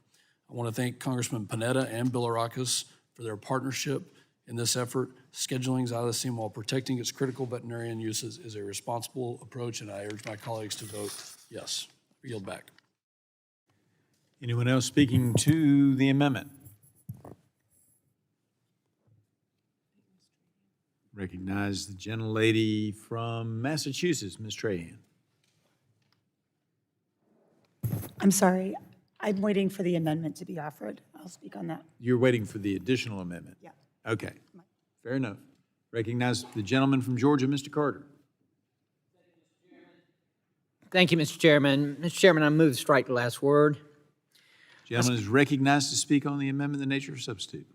Mr. Chairman, I speak today in strong support of the Combating Illicit Xylazine Act legislation that I am proud to have originally co-sponsored. As a pharmacist, I've spent my career focused on protecting patients, ensuring medications are used safely and appropriately. Unfortunately, criminals have taken a veterinary medicine that serves an important purpose and turned it into another deadly weapon in illicit drug supply. Communities across Georgia and across our nation are seeing the consequences firsthand. First responders, emergency physicians, and law enforcement officers are confronting overdoses that are more difficult to treat, while families continue to lose loved ones at an increasingly toxic and unpredictable drug supply. We cannot afford to stand by while traffickers exploit another loophole to make their poison even deadlier. The Combating Illicit Xylazine Act targets those who manufacture, import, and traffic illicit xylazine while preserving access for veterinarians, ranchers, livestock producers. We should never force our agriculture community to bear the burden of criminal misuse, and this legislation ensures that they won't have to. This bill also gives federal law enforcement another important tool to disrupt the criminal organizations responsible for flooding our communities with dangerous synthetic drugs. We know these organizations constantly adapt, looking for new substances to increase addiction, stretch their supply, and maximize profits. Congress must be just as determined to stay ahead of them. I am especially proud that this legislation reflects a bipartisan commitment to addressing the opioid crisis with practical, targeted solutions. This is not about creating unnecessary regulations. It's about recognizing a growing threat and responding before even more lives are lost. I know medications can save lives when used appropriately, but in the hands of drug traffickers, substances like xylazine become instruments of tragedy. As members of Congress, we have a responsibility to stop the criminal diversion of these drugs while protecting legitimate medical and veterinary use. I urge my colleagues to support this legislation, and I yield back. Gentleman yields back. Anyone else speaking to the Ains? Recognize the gentleman from Louisiana, Mr. Carter. I move to strike the last word. Chairman, the gentleman, I'd like to speak in support of H.R. 1266, the Combating Illicit Xylazine Act, led by Representative Panetta and Pfluger. I'm proud to represent New Orleans, home of world-class institutions like Tulane University, LSU Health, and many others, where groundbreaking biomedical research is happening every day. Xylazine plays a critical role in that work, serving as one of the most used injectable sedatives in transitional medicine. Any disruption in the availability of this FDA-approved drug or its removal from the market would complicate ongoing research studies happening at leading research institutions in my district and across the United States. Limiting its use would also slow down scientific progress, and researchers look to alternatives and assess the impacts of changes in the studies that are currently ongoing. I believe in combating illicit xylazine. Act targets the illegal use of xylazine while maintaining access for veterinarians and researchers to use the drug for legitimate medical and research purposes that help drive innovation and improve health outcomes in the United States. If Congress does not step in, this puts animal welfare and humans at safety at risk. Lastly, the bill would also provide regulatory clarity and uniformity for manufacturers, distributors, and veterinarians who are navigating a complicated patchwork of state laws to regulate xylazine. I encourage my colleagues to join me in supporting this legislation. Thank you. I yield back. Gentleman yields back. Anyone else speaking to the Ains? All right, seeing none, we can vote on it. There's an amendment. Do we do that before we vote on it? Okay. So we now have, we'll entertain amendments to the amendment in the nature of a substitute. And I recognize gentlelady from Illinois, Ms. Kelly. Thank you, Please Mr. Chair. identify your amendment first.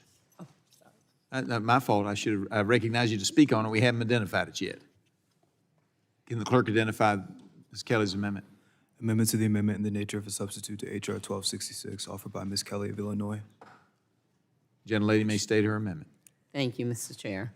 I filed this amendment in collaboration with Congresswoman DeGette, who has worked tirelessly to improve our public health response to substance use and the opioid epidemic.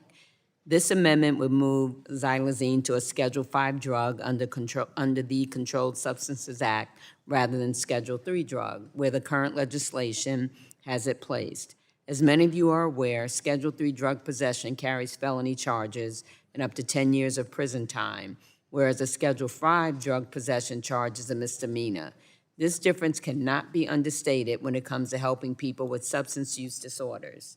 While I support the bipartisan effort of this committee and Congress to remove a dangerous substance off our streets while protecting its appropriate veterinary uses, higher penalties for those with addiction will only exacerbate our drug problems. We know that criminalization of drug use does not reduce drug use. It can even disrupt the evidence-based harm reduction strategies and behaviors that actually help our communities, especially people of color. This attempted increase in drug use criminalization is occurring all while the current administration is rolling back funding for harm reduction and substance use treatment across the country. Xylazine can be incredibly dangerous to the people that use drugs, especially when unknown to drug users. It is mixed in with fentanyl, which occurs in more than 99% of instances. However, fentanyl use already carries Schedule II penalties. A change in scheduling is common sense and based on scientific evidence. An unreleased HHS review recommended that xylazine be classified as a Schedule V drug, which was mentioned by my colleague, Congresswoman DeGette, in the subcommittee markup. Excluding this science-based recommendation could lead to more harm than good. This amendment is an appropriate change to keep our communities safe and helping those with drug addiction. Now more than ever, we must continue to follow evidence-based science to make everyone safe and healthy. Thank you, and I yield. Will the gentlelady yield? Yes, I will. Thank you. I thank the gentlelady for offering this amendment. It really puts science before politics, and as she said, it relieves burdens on the criminal justice system.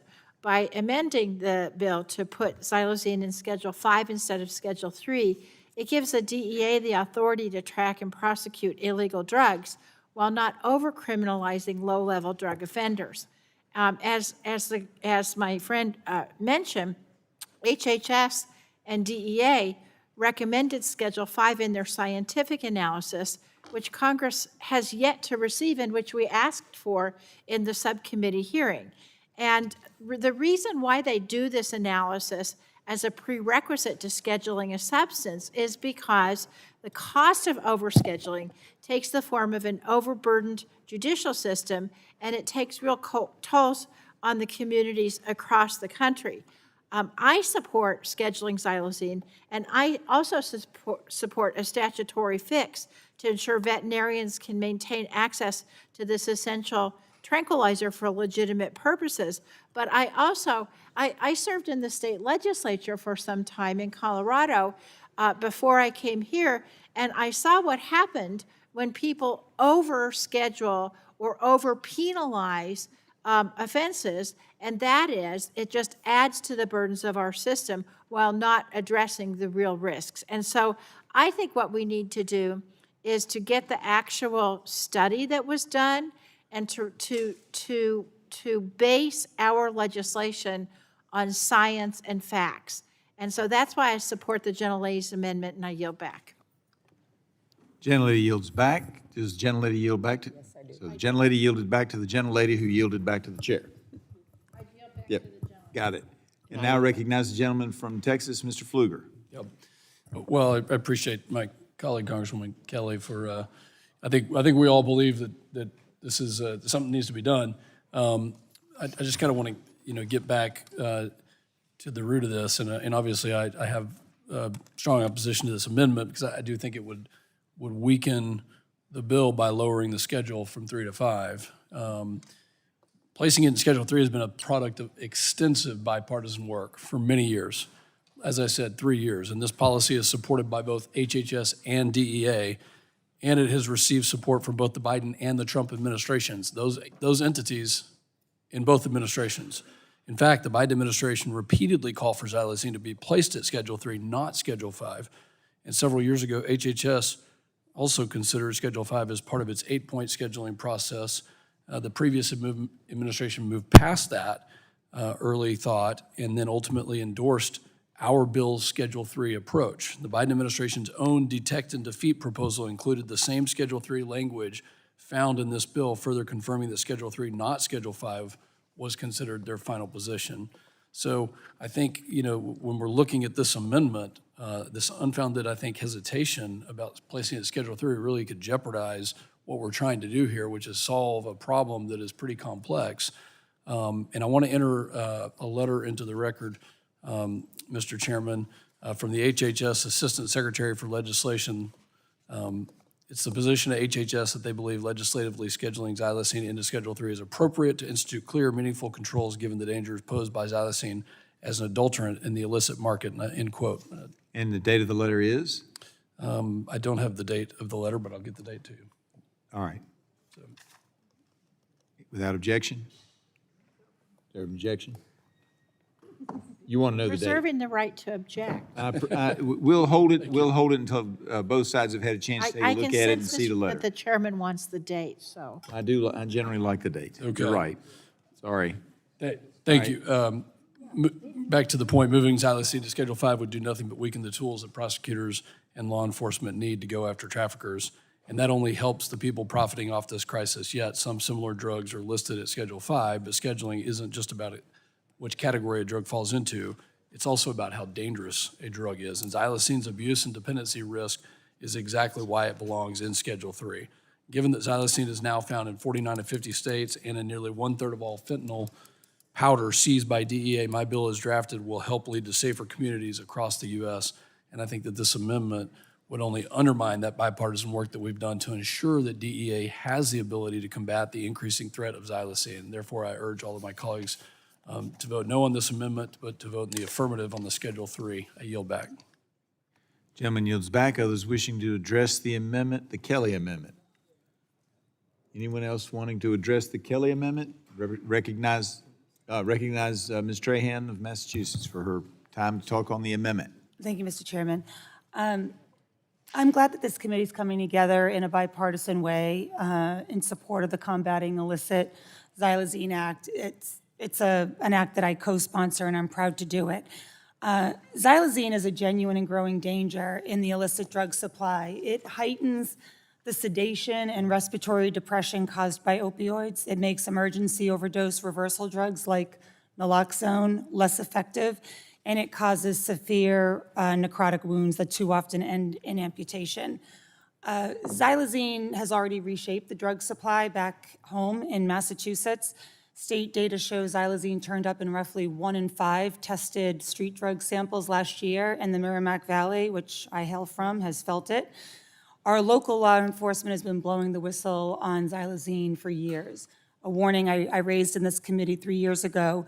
This drug is actively making the overdose crisis harder to survive and harder to treat. A threat like that, it just demands a scheduling decision matching its severity, and that's why I support the bill as written and why I'll be voting against the amendment, because I just want us to consider the alternative. Schedule 5 covers products like Robitussin, medicines with limited abuse potential and minimal public health risk. Xylazine, by every measure we've just discussed, is not that. Placing it in the same tier as cough syrup would understate the danger it poses on our streets today. And it is true that President Biden's HHS initially recommended Schedule 5, but that recommendation was one step in an evolving iterative process. It wasn't the final word. The Office of National Drug Control Policy under the same administration called for Schedule 3. And when HHS and DOJ took up the question again under this administration, they too arrived at Schedule 3. So given the dangers xylazine presents to our communities, I think the bill before us gets it right, and that's why I'll be voting to support the bill and to preserve the Schedule 3 classification. Will the gentlewoman yield? Happily, yep. I want to associate my remarks with your remarks and your reasoning on why I also will be voting no on the amendment. Thank you. Thank you. I yield back. Gentlelady yields back, and now recognize the gentleman from Georgia, Mr. Carter.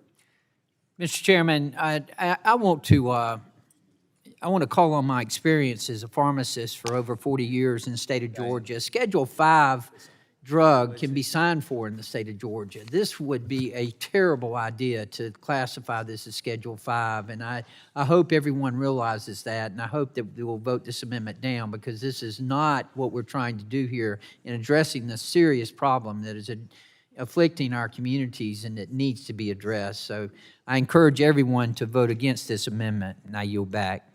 Gentleman yields back. I now have the letter dated March 24, 2026, addressed to the Honorable Brett Guthrie from the Department of HHS and signed by Gary Andres. Any objection to that being entered into the record?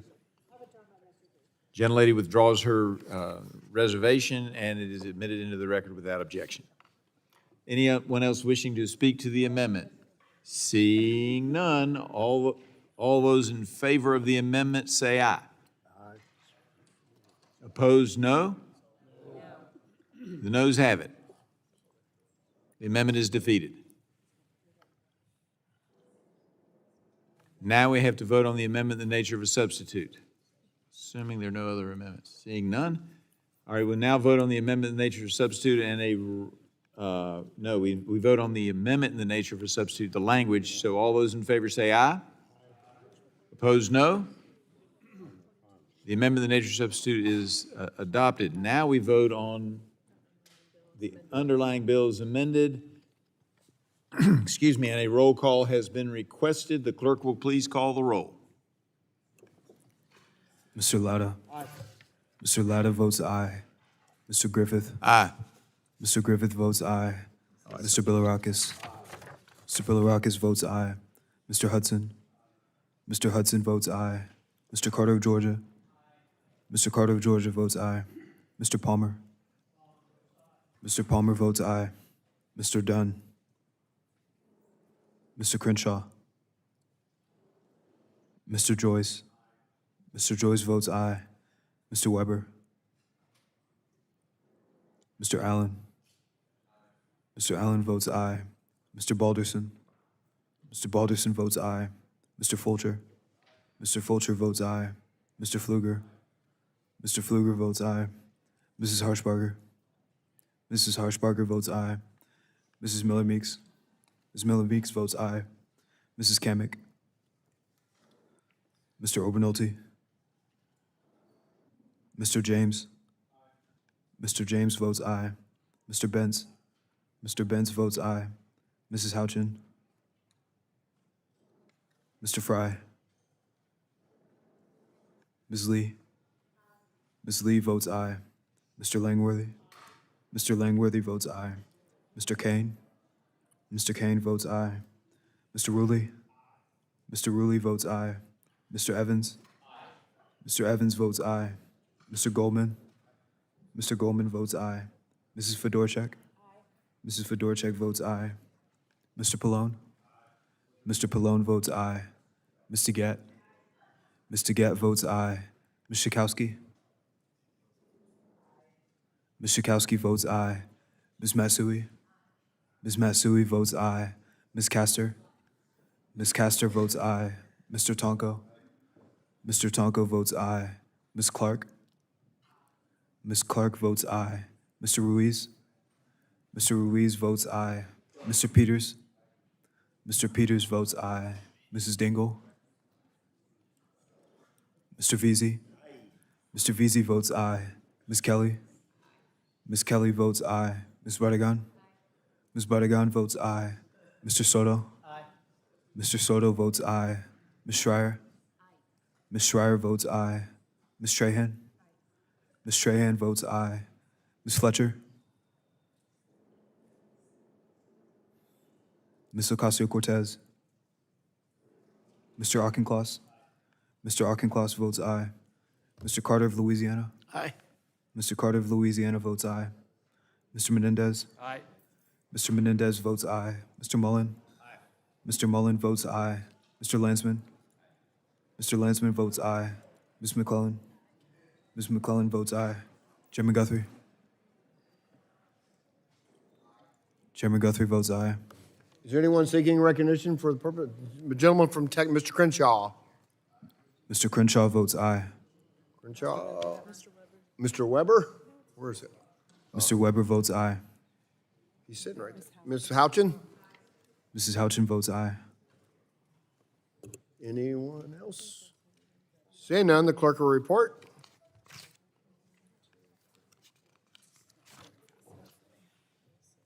It's 1266. And Mr. Obernolte. Mr. Obernolte votes aye. Kane, did Mr. Kane record it? Okay.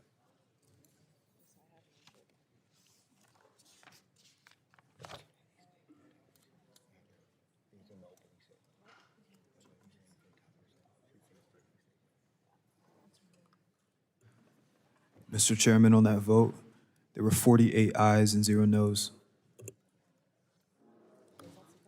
The ayes have it, and the bill is adopted.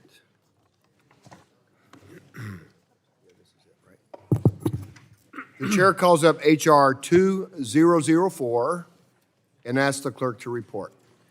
H.R. 2004, a bill to direct the Secretary of Health and Human Services to issue guidance on whether hospital emergency departments should implement fentanyl testing as a routine procedure for patients experiencing an overdose and for other purposes. Be it enacted by the Without objection, the first reading of the bill is dispensed with, and the bill will be open for amendment at any point so ordered. Does anyone seek to be recognized on the bill? For what purpose does the gentleman from Ohio seek recognition? Speak on the bill, Mr. Chairman. You are recognized for 5 minutes to speak on the bill. Well, thank you very much, Mr. Chairman. Currently, many drug screenings that are available in emergency rooms only test for certain drug classes and often do not include synthetic drugs like synthetic opioids like fentanyl. Unfortunately, this turned fatal for 19-year-old Tyler Shamash. The night before Tyler passed from consuming fentanyl, he was sent to a hospital with suspected overdose. The hospital staff conducted the routine drug screening, and it came back negative. After he passed away, Tyler's family found that the screening did not detect fentanyl because it's not a synthetic opioid. Because it's a synthetic opioid. Had the drug screening detected fentanyl, he may have been able to receive a higher level of care. Tyler's law would require the Department of Health and Human Services to conduct a study and issue guidance to hospital emergency rooms on fentanyl testing to ensure that this will never happen again. I'm very proud that this committee is taking up this legislation And I want to thank Tyler's mother, Julie, for all of her work and her advocacy on behalf of her son and also for supporting this legislation. And I want to thank Julie for joining us today in committee. Mr. Chairman, this is a very important piece of legislation, and I would ask for the committee to pass the legislation. Will the gentleman yield? And I yield to the chairman. Thank you for yielding. I appreciate it. And I know, Mr. Mosh, you flew out here believing this was going to happen like I think July the 1st or 2nd, all the way from California and back again. And I know we have several parents here that, would you mind all standing and just be recognized with your loved one, your parents or siblings? So thank you so much thank you for your,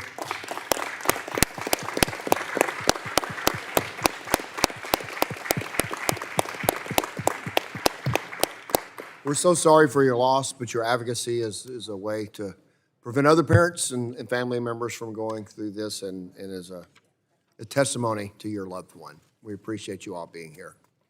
Thank you. And I'll yield back to the gentleman from Ohio. Well, thank you, Mr. Chairman. I yield back the balance of my time. Thank you. Does anyone seek recognition on the bill? Mr. Carter from Louisiana is recognized for 5 minutes to speak on the bill. Move to strike the last word. Gentleman is recognized to speak on the bill. I'd like to speak in support of H.R. 2004, Tyler's Law, led by Representative Liu and Latta. In New Orleans, we've seen a significant decline in drug overdose and overdose-related deaths over the past year. While this progress is encouraging, the fight against opioid epidemic is far from over. We must continue to invest and expand access to harm reduction services, evidence-based treatment, and community-based outreach to ensure that individuals can access the support, treatment, and resources that are urgently needed.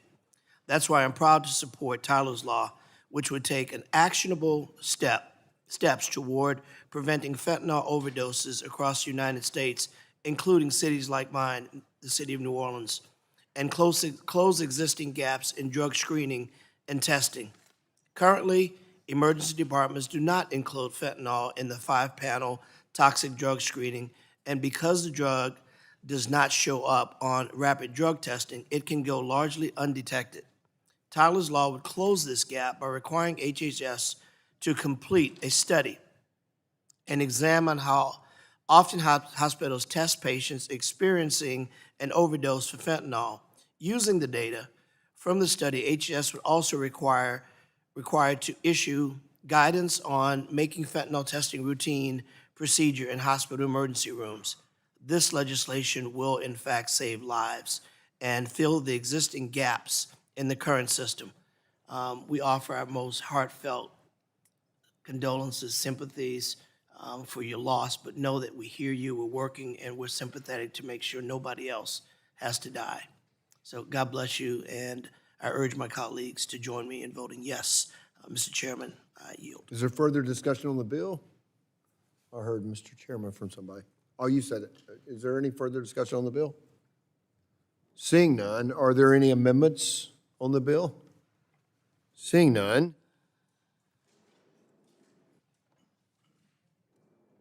The question, that you've been here for 2 times across the country, so now here we are. The question now occurs on adopting H.R. 2004. A roll call has been requested, and the clerk will call the roll. Mr. Latta. Mr. Latta votes aye. Mr. Griffith. Mr. Griffith votes aye. Mr. Bilirakis. Mr. Hudson. Mr. Hudson votes aye. Mr. Carter of Georgia. Mr. Carter of Georgia votes aye. Mr. Palmer. Mr. Palmer votes aye. Mr. Dunn. Mr. Crenshaw. Mr. Joyce. Mr. Weber. Mr. Weber votes aye. Mr. Allen. Mr. Balderson. Mr. Balderson votes aye. Mr. Fulcher. Mr. Fulcher votes aye. Mr. Pfluger. Mrs. Harshbarger. Mrs. Harshbarger votes aye. Mrs. Miller-Meeks. Mrs. Kamick. Mrs. Kamick votes aye. Mr. Obernolte. Mr. Obernolte votes aye. Mr. James? Mr. James votes aye. Mr. Benz? Mr. Benz votes aye. Mrs. Houchin? Mrs. Houchin votes aye. Mr. Fry? Ms. Lee? Ms. Lee votes aye. Mr. Langworthy? Mr. Langworthy votes aye. Mr. Kane? Mr. Kane votes aye. Mr. Ruley? Mr. Evans? Mr. Evans votes aye. Mr. Goldman? Mr. Goldman votes aye. Mrs. Fedorchak? Mr. Pallone? Mr. Pallone votes aye. Ms. DeGette? Ms. DeGette votes aye. Ms. Schakowsky? Ms. Schakowsky votes aye. Ms. Matsui? Ms. Matsui votes aye. Ms. Castor? Ms. Castor votes aye. Mr. Tonko? Mr. Tonko votes aye. Ms. Clark? Ms. Clark votes aye. Mr. Ruiz? Mr. Ruiz votes aye. Mr. Peters? Mr. Peters votes aye. Mrs. Dingle? Mr. Veazey? Mr. Veazey votes aye. Ms. Kelly? Ms. Kelly votes aye. Ms. Bardagan? Ms. Bardagan votes aye. Mr. Soto? Mr. Soto votes aye. Ms. Schreier? Ms. Schreier votes aye. Ms. Trahan? Ms. Trahan votes aye. Ms. Fletcher? Ms. Fletcher votes aye. Ms. Ocasio-Cortez? Mr. Auchincloss? Mr. Auchincloss votes aye. Mr. Carter of Louisiana? Aye. Mr. Carter of Louisiana votes aye. Mr. Menendez? Aye. Mr. Menendez votes aye. Mr. Mullen? Aye. Mr. Mullen votes aye. Mr. Landsman? Mr. Landsman votes aye. Ms. McClellan? Ms. McClellan votes aye. Chairman Guthrie? Chairman Guthrie votes aye. Is there anyone see, Dr. Miller Meeks? Mrs. Miller Meeks votes aye. Dr. Joyce? Mr. Joyce votes aye. Dr. Fletcher? Oh, I'm sorry. Oh, they're talking. I'm sorry, Mr. Fedorchak? Ms. Fedorchak is not recorded. Talking to VC. Ms. Fedorchak votes aye. Mr. Bilirakis? Mr. Bilirakis is not recorded. Record. Mr. Bilirakis votes aye. Is there anyone else seeking to answer the roll call? Seeing none, the clerk will report.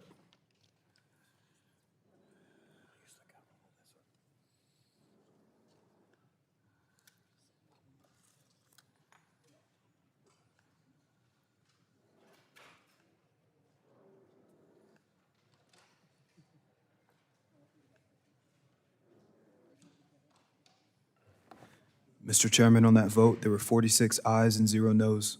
With 46 ayes and 0 noes, the ayes have it and the bill is adopted.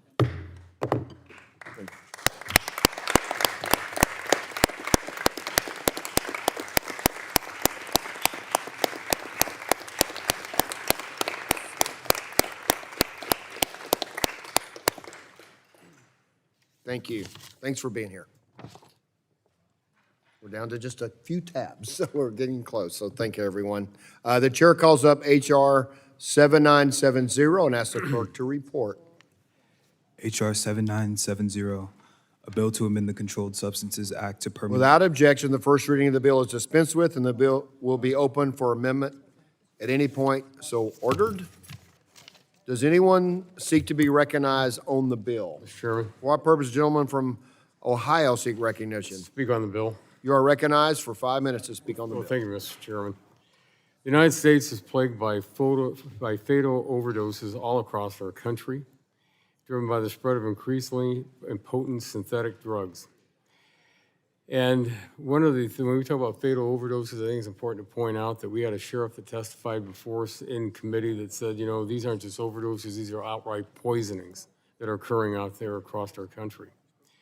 Nitazines are a class of illicit synthetic opioids have emerged as a growing threat nationwide. Depending on their chemical composition, some nitazines can be up to 800 times more potent than morphine and 40 times more potent than fentanyl, making them among the most dangerous substances circulating in the illicit drug market today. Like fentanyl, nitazenes are often mixed with other drugs without the user's knowledge, significantly increasing the risk of accidental overdose. Since 2019, nitazene-related overdoses, or as the sheriff said, poisonings, have contributed to an estimated 2,000 deaths in the United States, and that number is unfortunately expected to rise as these substances become more widespread.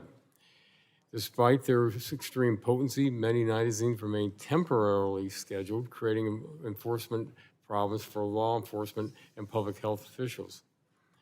Last year, my colleague and I from Virginia's 9th District, and we had the HALT Fentanyl Act, which was signed into law after years of work. This permanently scheduled fentanyl-related substances as a Schedule I drug.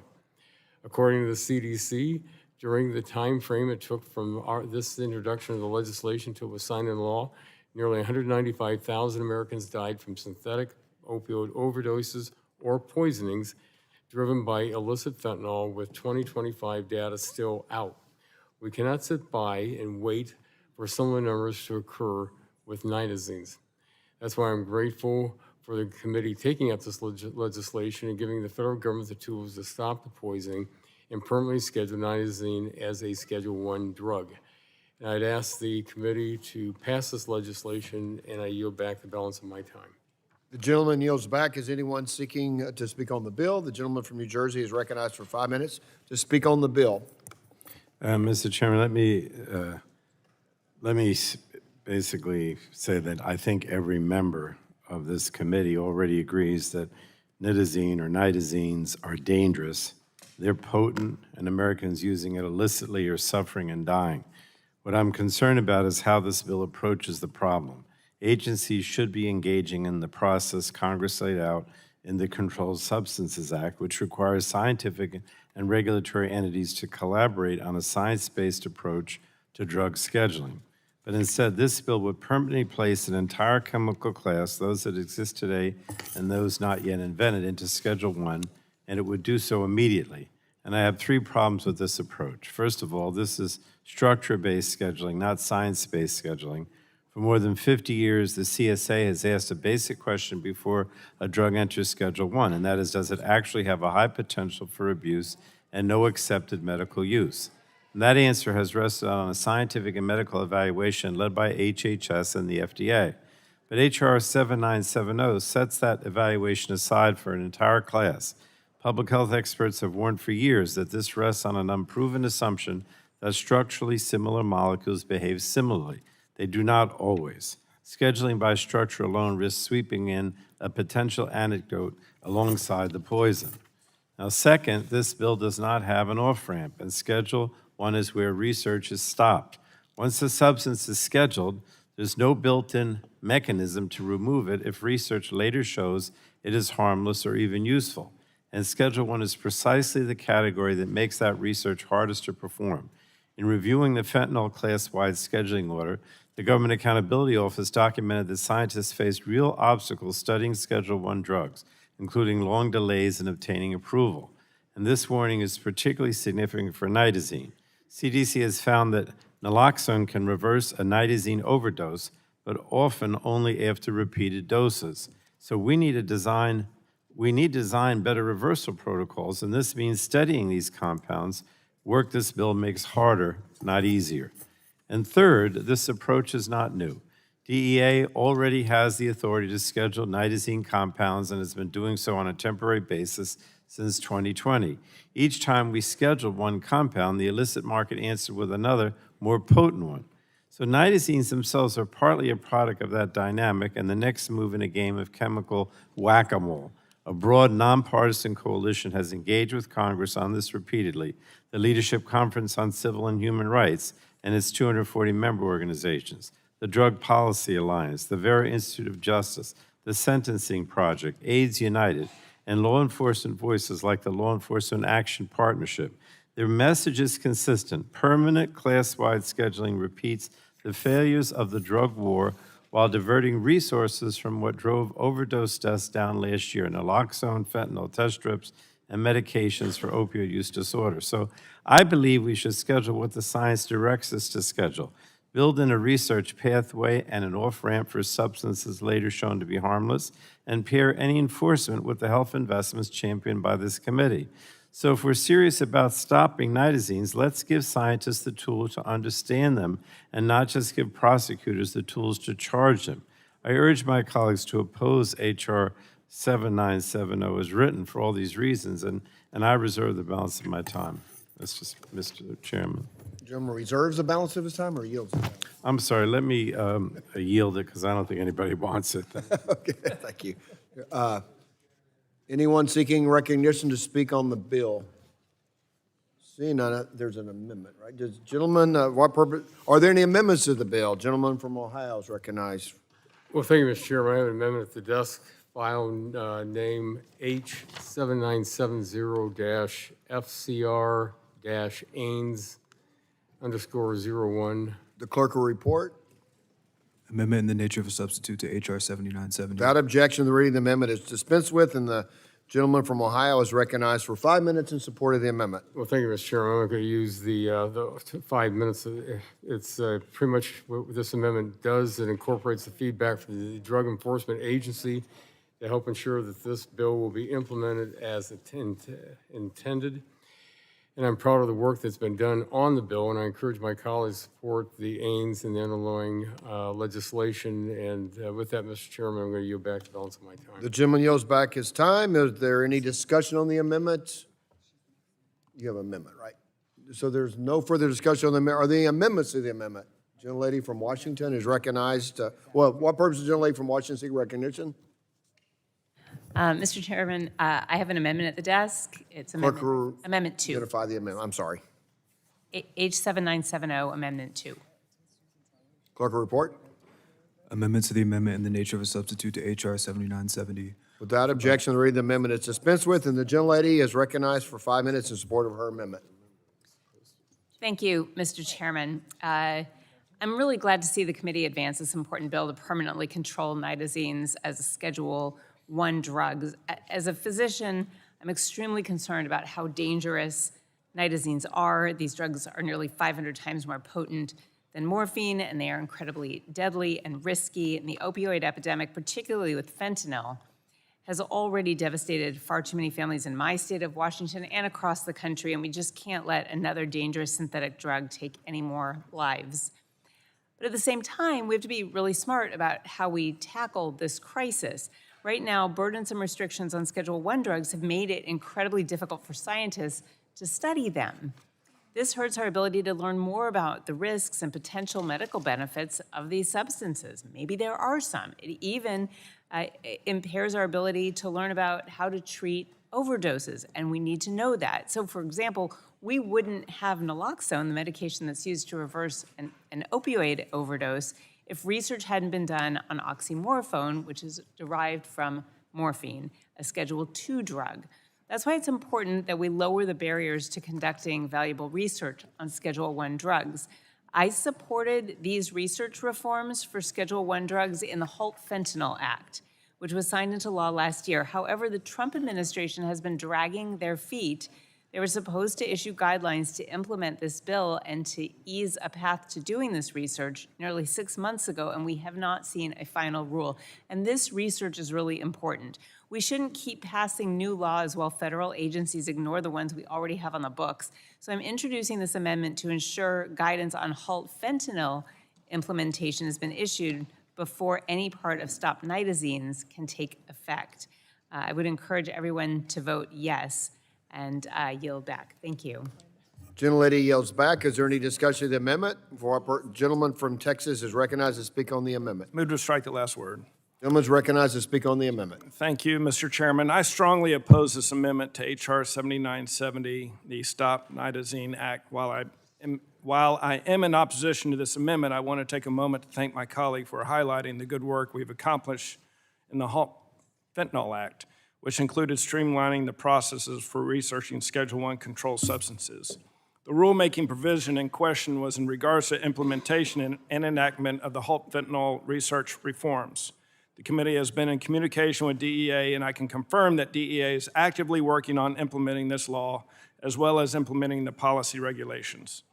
DEA has already registered over 100 researchers since halt fentanyl went into effect, and they are doing so even faster than the 30-day deadline for researchers with existing registrations and the 45-day deadline for new researchers as required by HALT. The DEA's average time to register researchers is 19 days.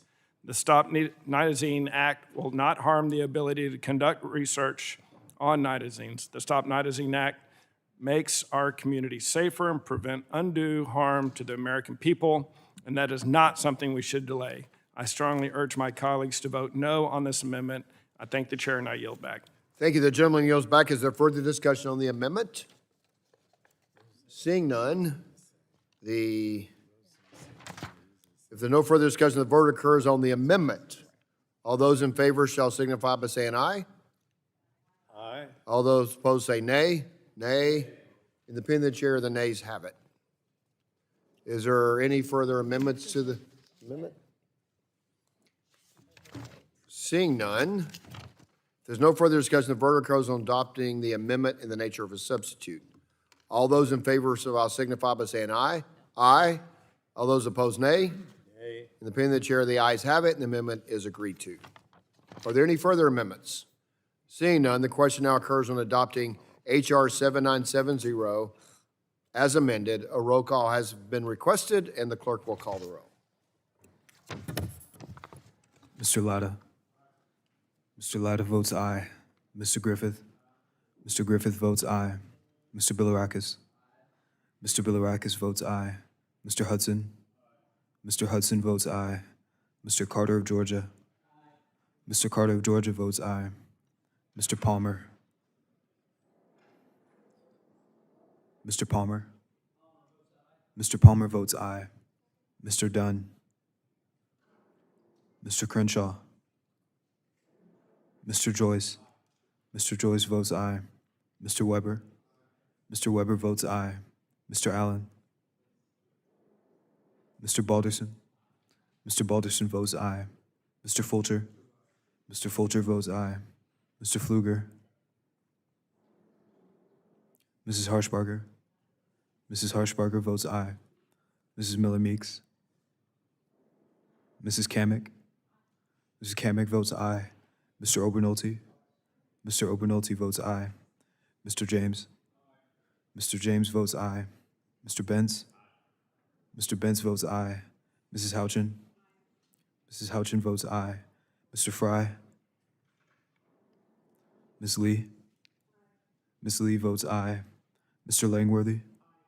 Mr. Langworthy votes aye. Mr. Kane. Mr. Kane votes aye. Mr. Woolley. Mr. Evans. Mr. Evans votes aye. Mr. Goldman. Mr. Goldman votes aye. Mrs. Fedorchak. Mrs. Fedorchak votes aye. Mr. Pallone. Mr. Pallone votes no. Ms. DeGette. Ms. DeGette votes no. Ms. Schakowsky. Ms. Schakowsky votes no.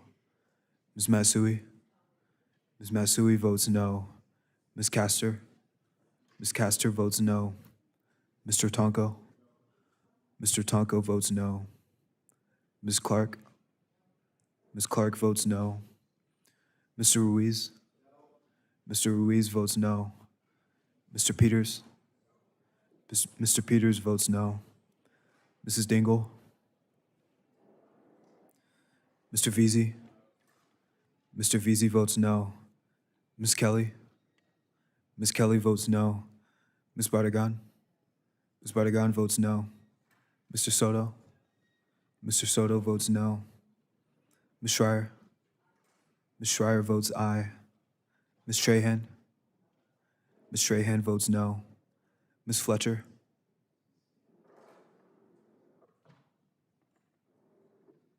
Ms. Fletcher.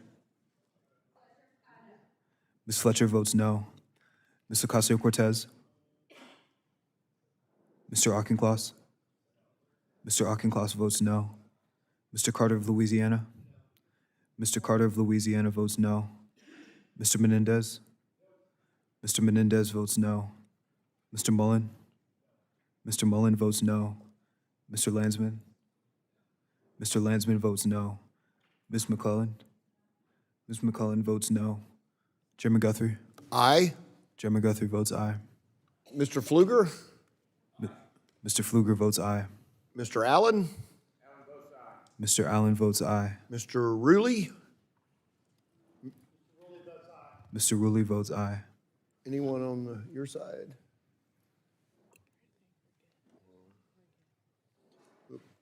Clerk report.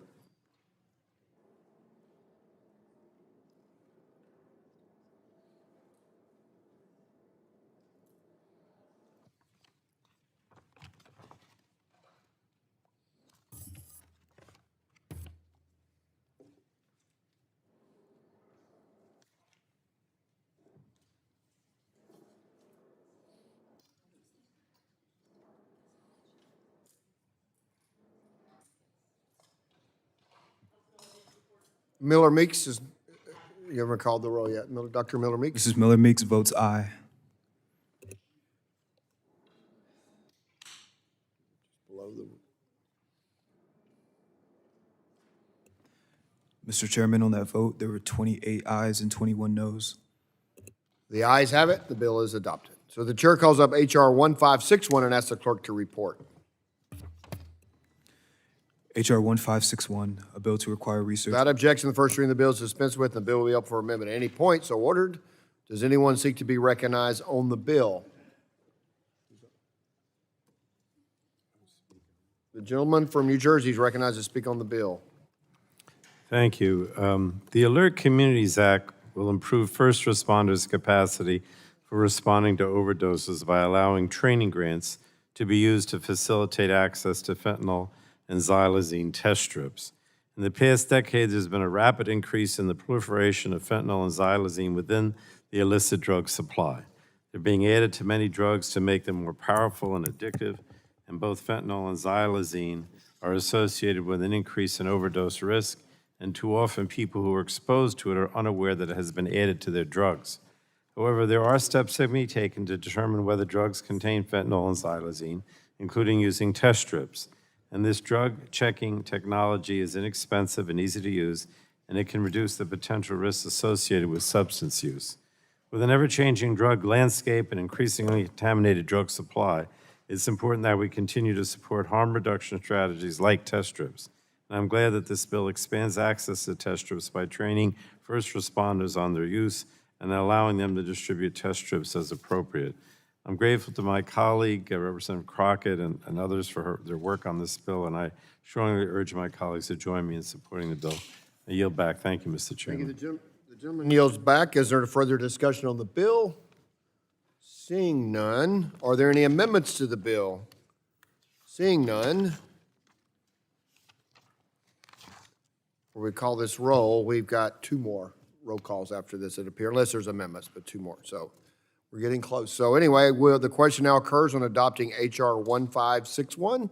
A roll call has been requested, and the clerk will call the roll. Mr. Latta? Aye. Mr. Latta votes aye. Mr. Griffith? Mr. Bilirakis? Mr. Bilirakis votes aye. Mr. Hudson? Mr. Hudson votes aye. Mr. Carter of Georgia? Mr. Palmer? Mr. Dunn? Mr. Crenshaw? Mr. Joyce? Mr. Joyce votes aye. Mr. Weber? Mr. Weber votes aye. Mr. Allen? Aye. Mr. Allen votes aye. Mr. Balderson? Mr. Balderson votes aye. Mr. Fulcher? Mr. Fulcher votes aye. Mr. Pfluger? Mr. Pfluger votes aye. Mrs. Harshbarger? Mrs. Harshbarger votes aye. Mrs. Miller Meeks? Mrs. Kamick? Mrs. Kamick votes aye. Mr. Obernolte? Mr. Obernolte votes aye. Mr. James? Mr. James votes aye. Mr. Bentz? Mrs. Houchin? Mrs. Houchin votes aye. Mr. Fry? Ms. Lee? Ms. Lee votes aye. Mr. Langworthy? Mr. Langworthy votes aye. Mr. Kane? Mr. Ruley? Mr. Rulli votes aye. Mr. Evans? Mr. Evans votes aye. Mr. Goldman? Mr. Goldman votes aye. Mrs. Fedorchak? Mrs. Fedorchak votes aye. Mr. Pallone? Mr. Gatt? Mr. Gatt votes aye. Ms. Schakowsky? Ms. Schakowsky votes aye. Ms. Matsui? Ms. Matsui votes aye. Ms. Castor? Ms. Castor votes aye. Mr. Tonko? Mr. Tonko votes aye. Ms. Clark? Ms. Clark votes aye. Mr. Ruiz? Mr. Ruiz votes aye. Mr. Peters? Mr. Peters votes aye. Mrs. Dingle? Mr. Veazey? Mr. Veazey? Mr. Veazey votes aye. Ms. Kelly? Ms. Kelly votes aye. Ms. Bardagan? Ms. Bardagan votes aye. Mr. Soto? Mr. Soto votes aye. Ms. Schreier? Ms. Schreier votes aye. Ms. Trahan? Ms. Trahan votes aye. Ms. Fletcher? Ms. Fletcher votes aye. Ms. Ocasio-Cortez? Ms. Ocasio-Cortez votes aye. Mr. Auchincloss? Mr. Auchincloss votes aye. Mr. Carter of Louisiana? Mr. Carter of Louisiana votes aye. Mr. Menendez? Mr. Menendez votes aye. Mr. Mullen? Mr. Mullen votes aye. Mr. Landsman? Mr. Landsman votes aye. Ms. McClellan? Ms. McClellan votes aye. Chairman Guthrie? Chairman Guthrie votes aye. Mr. Palmer? Mr. Palmer is not recorded. Mr. Palmer votes aye. Mr. Griffith? Mr. Griffith votes aye. Anyone else? Mr. Pallone? Mr. Pallone votes aye. Is anyone seeking to answer the roll? Seeing none, the clerk will report.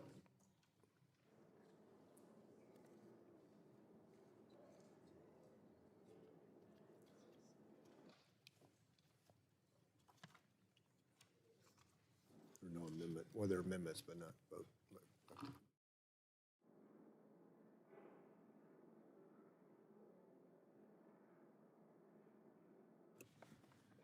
Mr. Chairman, on that, Gentlemen, how's Mr. Crenshaw recorded? Mr. Crenshaw is not recorded. Mr. And Mr. Crenshaw votes Carter? aye. And Mr. Carter? Mr. Carter of Georgia is not recorded.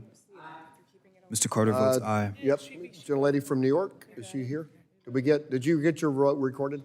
Okay, so Ms. Gentlelady is recorded. All right. So, clerk will report. Mr. Chairman, on that vote, there were 48 ayes and 0 noes. The ayes have it, and the bill is agreed to. So 2 more votes, should be 2 more votes for everyone, so thank you. So the chair calls up H.R. 7994 and asks the clerk to report. H.R. 7994, a bill to establish a Without objection, the first reading of the bill is dispensed with. The bill will be open for amendment at any point. So ordered. Does anyone seek to be recognized on the bill? What purpose does the gentleman from California seek recognition? Mr. Chairman, I have an amendment in the nature of a substitute at the desk under the file name Does anyone HR. want to speak on the bill? If we can speak to the amendment as well. So if no one will speak on the bill. So the gentleman's amendment, if you report. Amendment in the nature of a substitute to H.R. 7994. Without objection, the amendment is dispensed with, and the gentleman is recognized for 5 minutes to speak on the amendment. Thank you, Mr. Chairman. HR 7994, the Helping Educators Respond to Overdoses Act, or the HERO Act, is practical legislation that will save kids' lives. This bipartisan bill that I lead with my colleague, Representative Bilirakis, also known in Greece as Zeus himself, as how popular he is, establishes a grant program for schools to purchase opioid overdose reversal drugs, making these life-saving medications accessible in schools in case, God forbid, a student needs them. It also establishes grants to provide critical training for staff and implement educational resources for students and communities to help combat the opioid epidemic.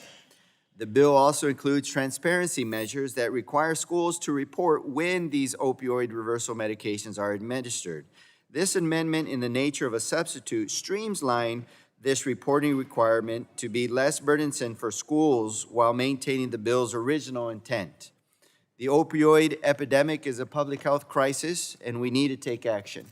According to UCLA Health, an average of 22 adolescents ages 14 to 18 died every week in the U.S. in 2022 from drug overdoses, the equivalent of a full high school classroom each week, bringing the death rate to 5.2 per 100,000.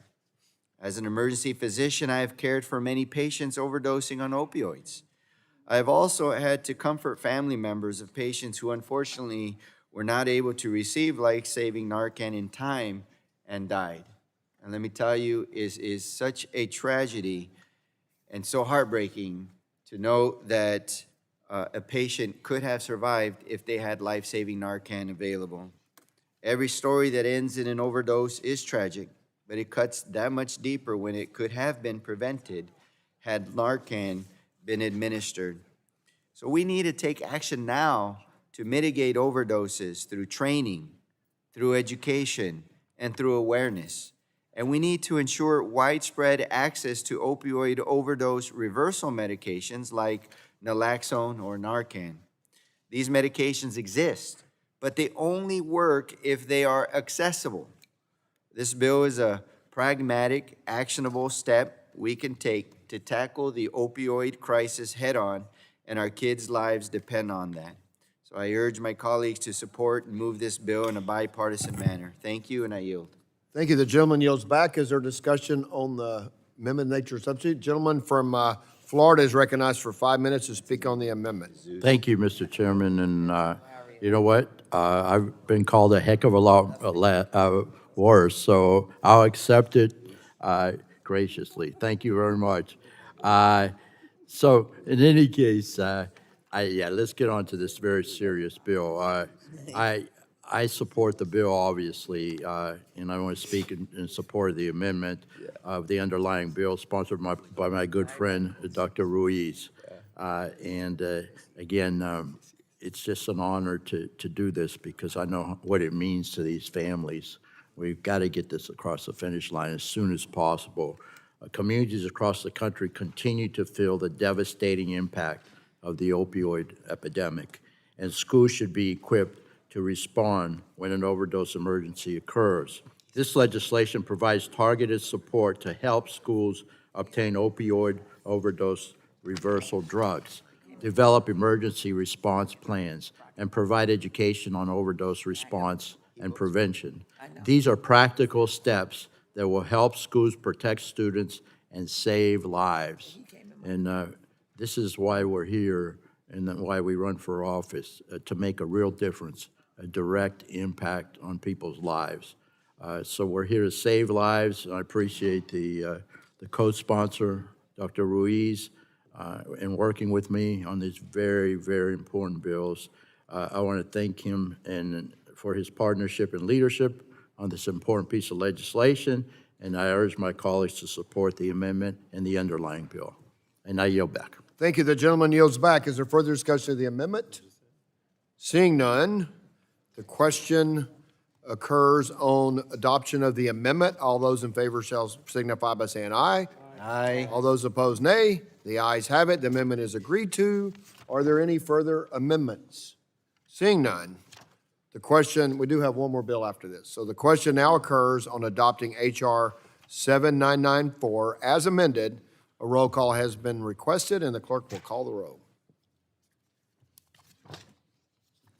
Mr. Lauda. Mr. Lauda votes aye. Mr. Griffith. Mr. Griffith votes aye. Mr. Bilirakis.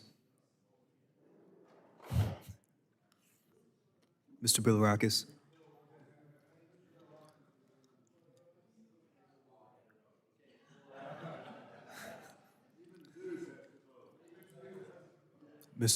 Mr. Bilirakis votes aye. Mr. Hudson. Mr. Hudson votes aye. Mr. Carter of Georgia.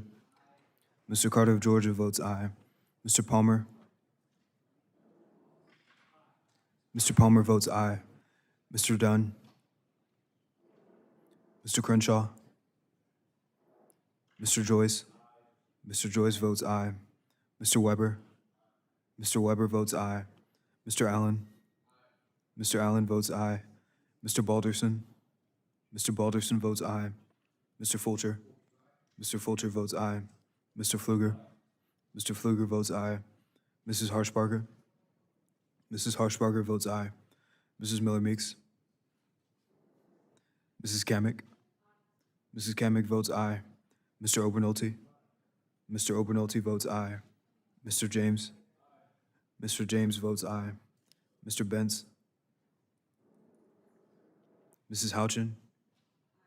Mrs. Houchin votes aye. Mr. Fry. Ms. Lee. Ms. Lee votes aye. Mr. Langworthy. Mr. Langworthy votes aye. Mr. Kane. Mr. Rulli. Mr. Rulli votes aye. Mr. Evans. Mr. Evans votes aye. Mr. Goldman. Mr. Goldman votes aye. Mrs. Fedorchak. Mrs. Fedorchak votes aye. Mr. Pallone. Mr. Pallone votes aye. Ms. DeGette. Ms. DeGette votes aye. Ms. Schakowsky.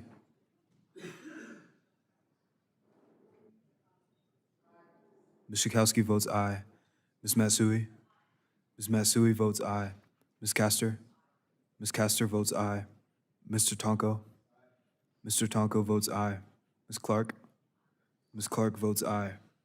Mr. Ruiz. Mr. Ruiz votes aye. Mr. Peters. Mr. Peters votes aye. Mrs. Dingle.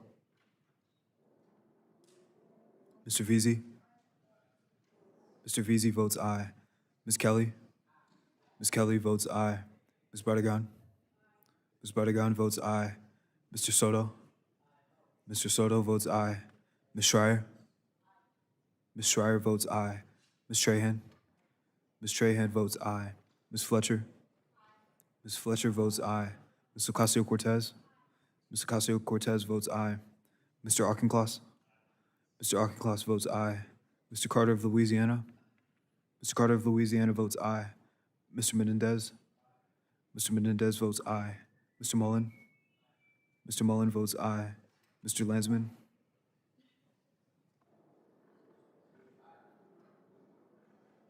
Mr. Landsman votes aye. Ms. McClellan. Ms. McClellan votes aye. Chairman Guthrie. Chairman Guthrie votes aye. Does anyone seek recognition for answering the roll call on the Republican side? Seeing none, Democrat side? Seeing none, the clerk will report.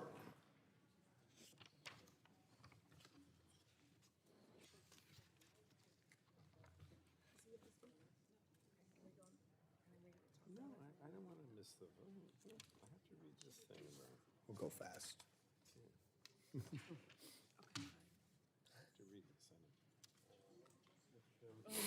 Oh, Mr. Crenshaw, Mr. Crenshaw votes aye. clerk will report.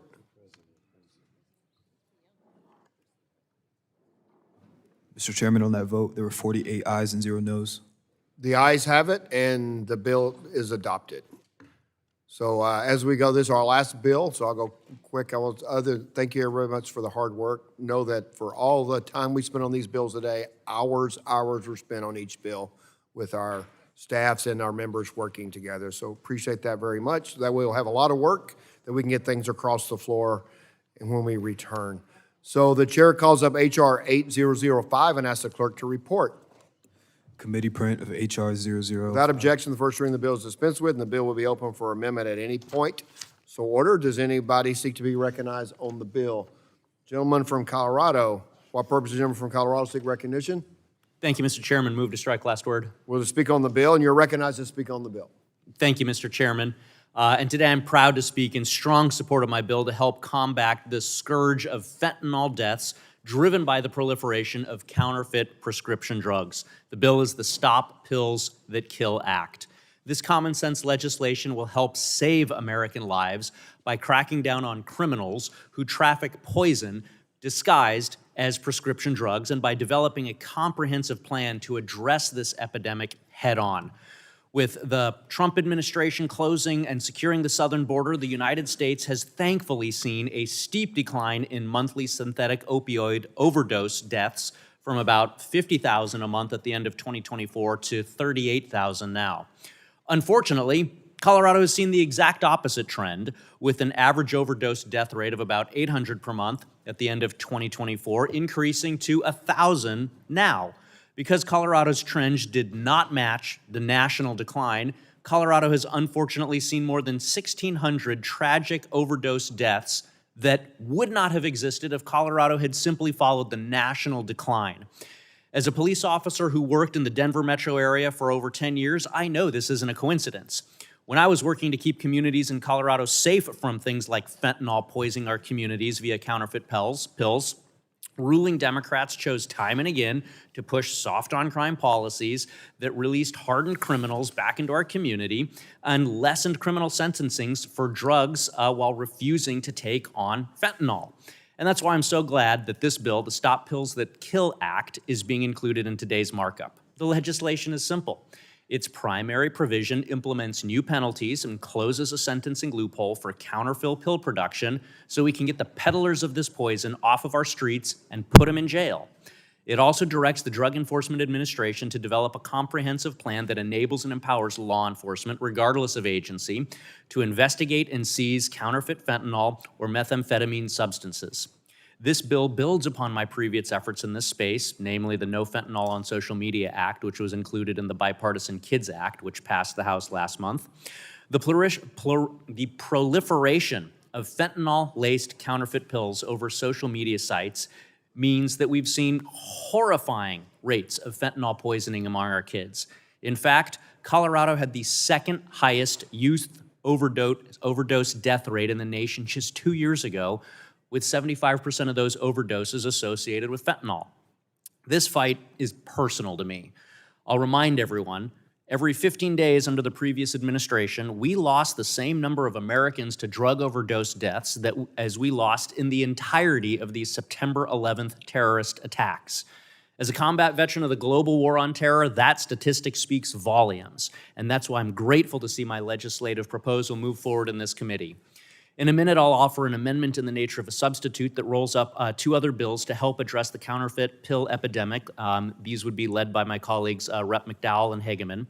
And I'm grateful for their leadership, and I'm grateful that this committee continues to prioritize this critically important issue to quite literally save lives. I want to express my appreciation to the chair and to the ranking member for their leadership and commitment to tackling this issue, and to the committee staff for their tireless work in helping craft and advance this legislation to keep people alive. I urge my colleagues to join me in supporting this bill, and I yield back the balance of my time. Gentleman yields back. So will the gentleman have an amendment at the desk? Yes, Chairman. Will the clerk report? Amendment in the nature of substitute to H.R. 8005. Without objection, the reading of the amendment is dispensed with, and the gentleman is recognized in support of his amendment. Thank you, Mr. Chair. This amendment to H.R. 8005, the Stop Pills That Kill Act, would incorporate technical assistance and rolls in two additional bills to combat counterfeit pills. The amendment in the nature of a substitute packages together the Stop Pills That Kill Act with the Press Act, led by Representative McDowell, and the Fight Illicit Pill Presses Act, led by Representative Hageman. Both of these bills include important provisions that will help fight the scourge of illicit counterfeit pills by making it unlawful to import pill press equipment with the intent to illicitly produce a controlled substance, and by implementing serial number requirements for pill presses and related equipments. Again, as a police officer for over a decade, I've handled illicit pills, and I know how sophisticated they are. I know how sophisticated the technology to create these illicit pills is. And so imposing accountability at the illegal manufacturer and illegal supplier level is a critical part of the fight to protect our communities from counterfeit pills.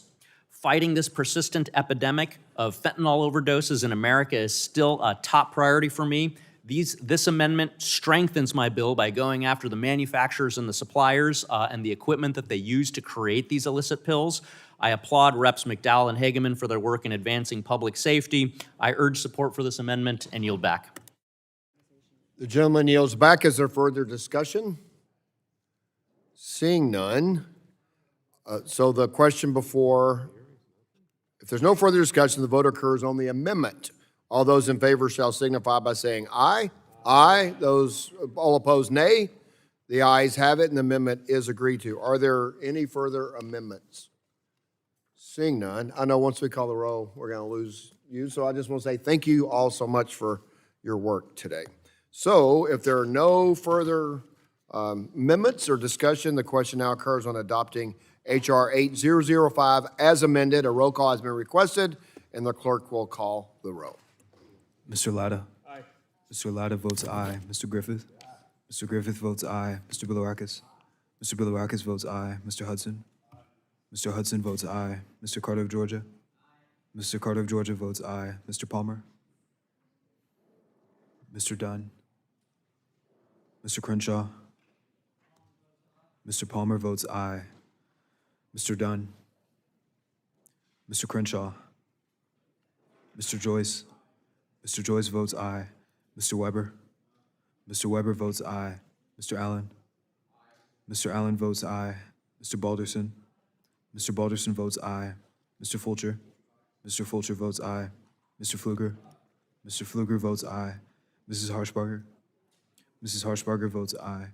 Mrs. Miller-Meeks? Mrs. Kamick? Mrs. Kamick votes aye. Mr. Obernolte? Mr. Obernolte votes aye. Mr. James? Mr. James votes aye. Mr. Bentz? Mr. Bentz votes aye. Mrs. Houchin? Mrs. Houchin votes aye. Mr. Fry? Ms. Lee? Ms. Lee votes aye. Mr. Langworthy? Mr. Langworthy votes aye. Mr. Kane? Mr. Rulli? Mr. Rulli votes aye. Mr. Evans? Mr. Evans votes aye. Mr. Goldman? Mr. Goldman votes aye. Mrs. Fedorchak? Mrs. Fedorchak votes aye. Mr. Pallone? Mr. Pallone votes aye. Mr. Gatt? Mr. Gatt votes aye. Ms. Schakowsky? Ms. Schakowsky votes aye. Ms. Matsui? Ms. Matsui votes aye. Ms. Castor? Ms. Castor votes aye. Mr. Tonko? Mr. Tonko votes no. Ms. Clark? Ms. Clark votes no. Mr. Ruiz? Mr. Ruiz? Mr. Ruiz is off no and on aye. Mr. Peters? Mr. Peters votes aye. Mrs. Dingle? Mr. Veazey? Mr. Veazey votes aye. Ms. Kelly? Ms. Kelly votes no. Ms. Bardagan? Ms. Bardagan votes aye. Mr. Soto? Mr. Soto votes aye. Ms. Schreier? Ms. Schreier votes aye. Ms. Trahan? Ms. Trahan votes aye. Ms. Fletcher? Ms. Fletcher votes aye. Ms. Ocasio-Cortez? Ms. Ocasio-Cortez votes no. Mr. Auchincloss? Mr. Auchincloss votes aye. Mr. Carter of Louisiana? Mr. Carter of Louisiana votes no. Mr. Menendez? Mr. Menendez votes aye. Mr. Mullen? Mr. Mullen votes aye. Mr. Landsman? Mr. Landsman votes aye. Ms. McClellan? Ms. McClellan votes aye. Chairman Guthrie? Chairman Guthrie votes aye. The gentlelady from Illinois, gentlelady from Illinois. Go from an aye to a no? You want to go to a no? Gentlelady, did you hear the gentlelady from Illinois? Please, so we can be heard. Correct me, you want to switch from an aye to a no, correct? She wants to switch from an aye to a no. Ms. Yes. Ms. Schakowsky is off aye Yes, no to a no. and on no. Mr. Crenshaw. Mr. Crenshaw votes aye. Anybody else want to? Seeing none, the clerk will report.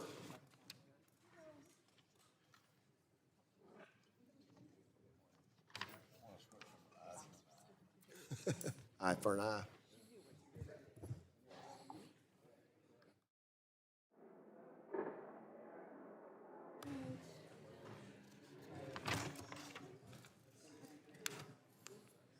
Julie, freshmen have to wait till.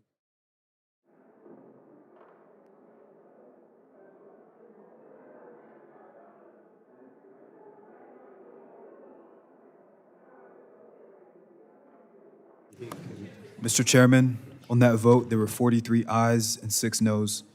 The ayes have it. The bill is adopted. Without objection, staff is authorized to make technical and conforming changes to the legislation approved by the committee today. So ordered. Without objection, seeing no objection, the committee stands adjourned.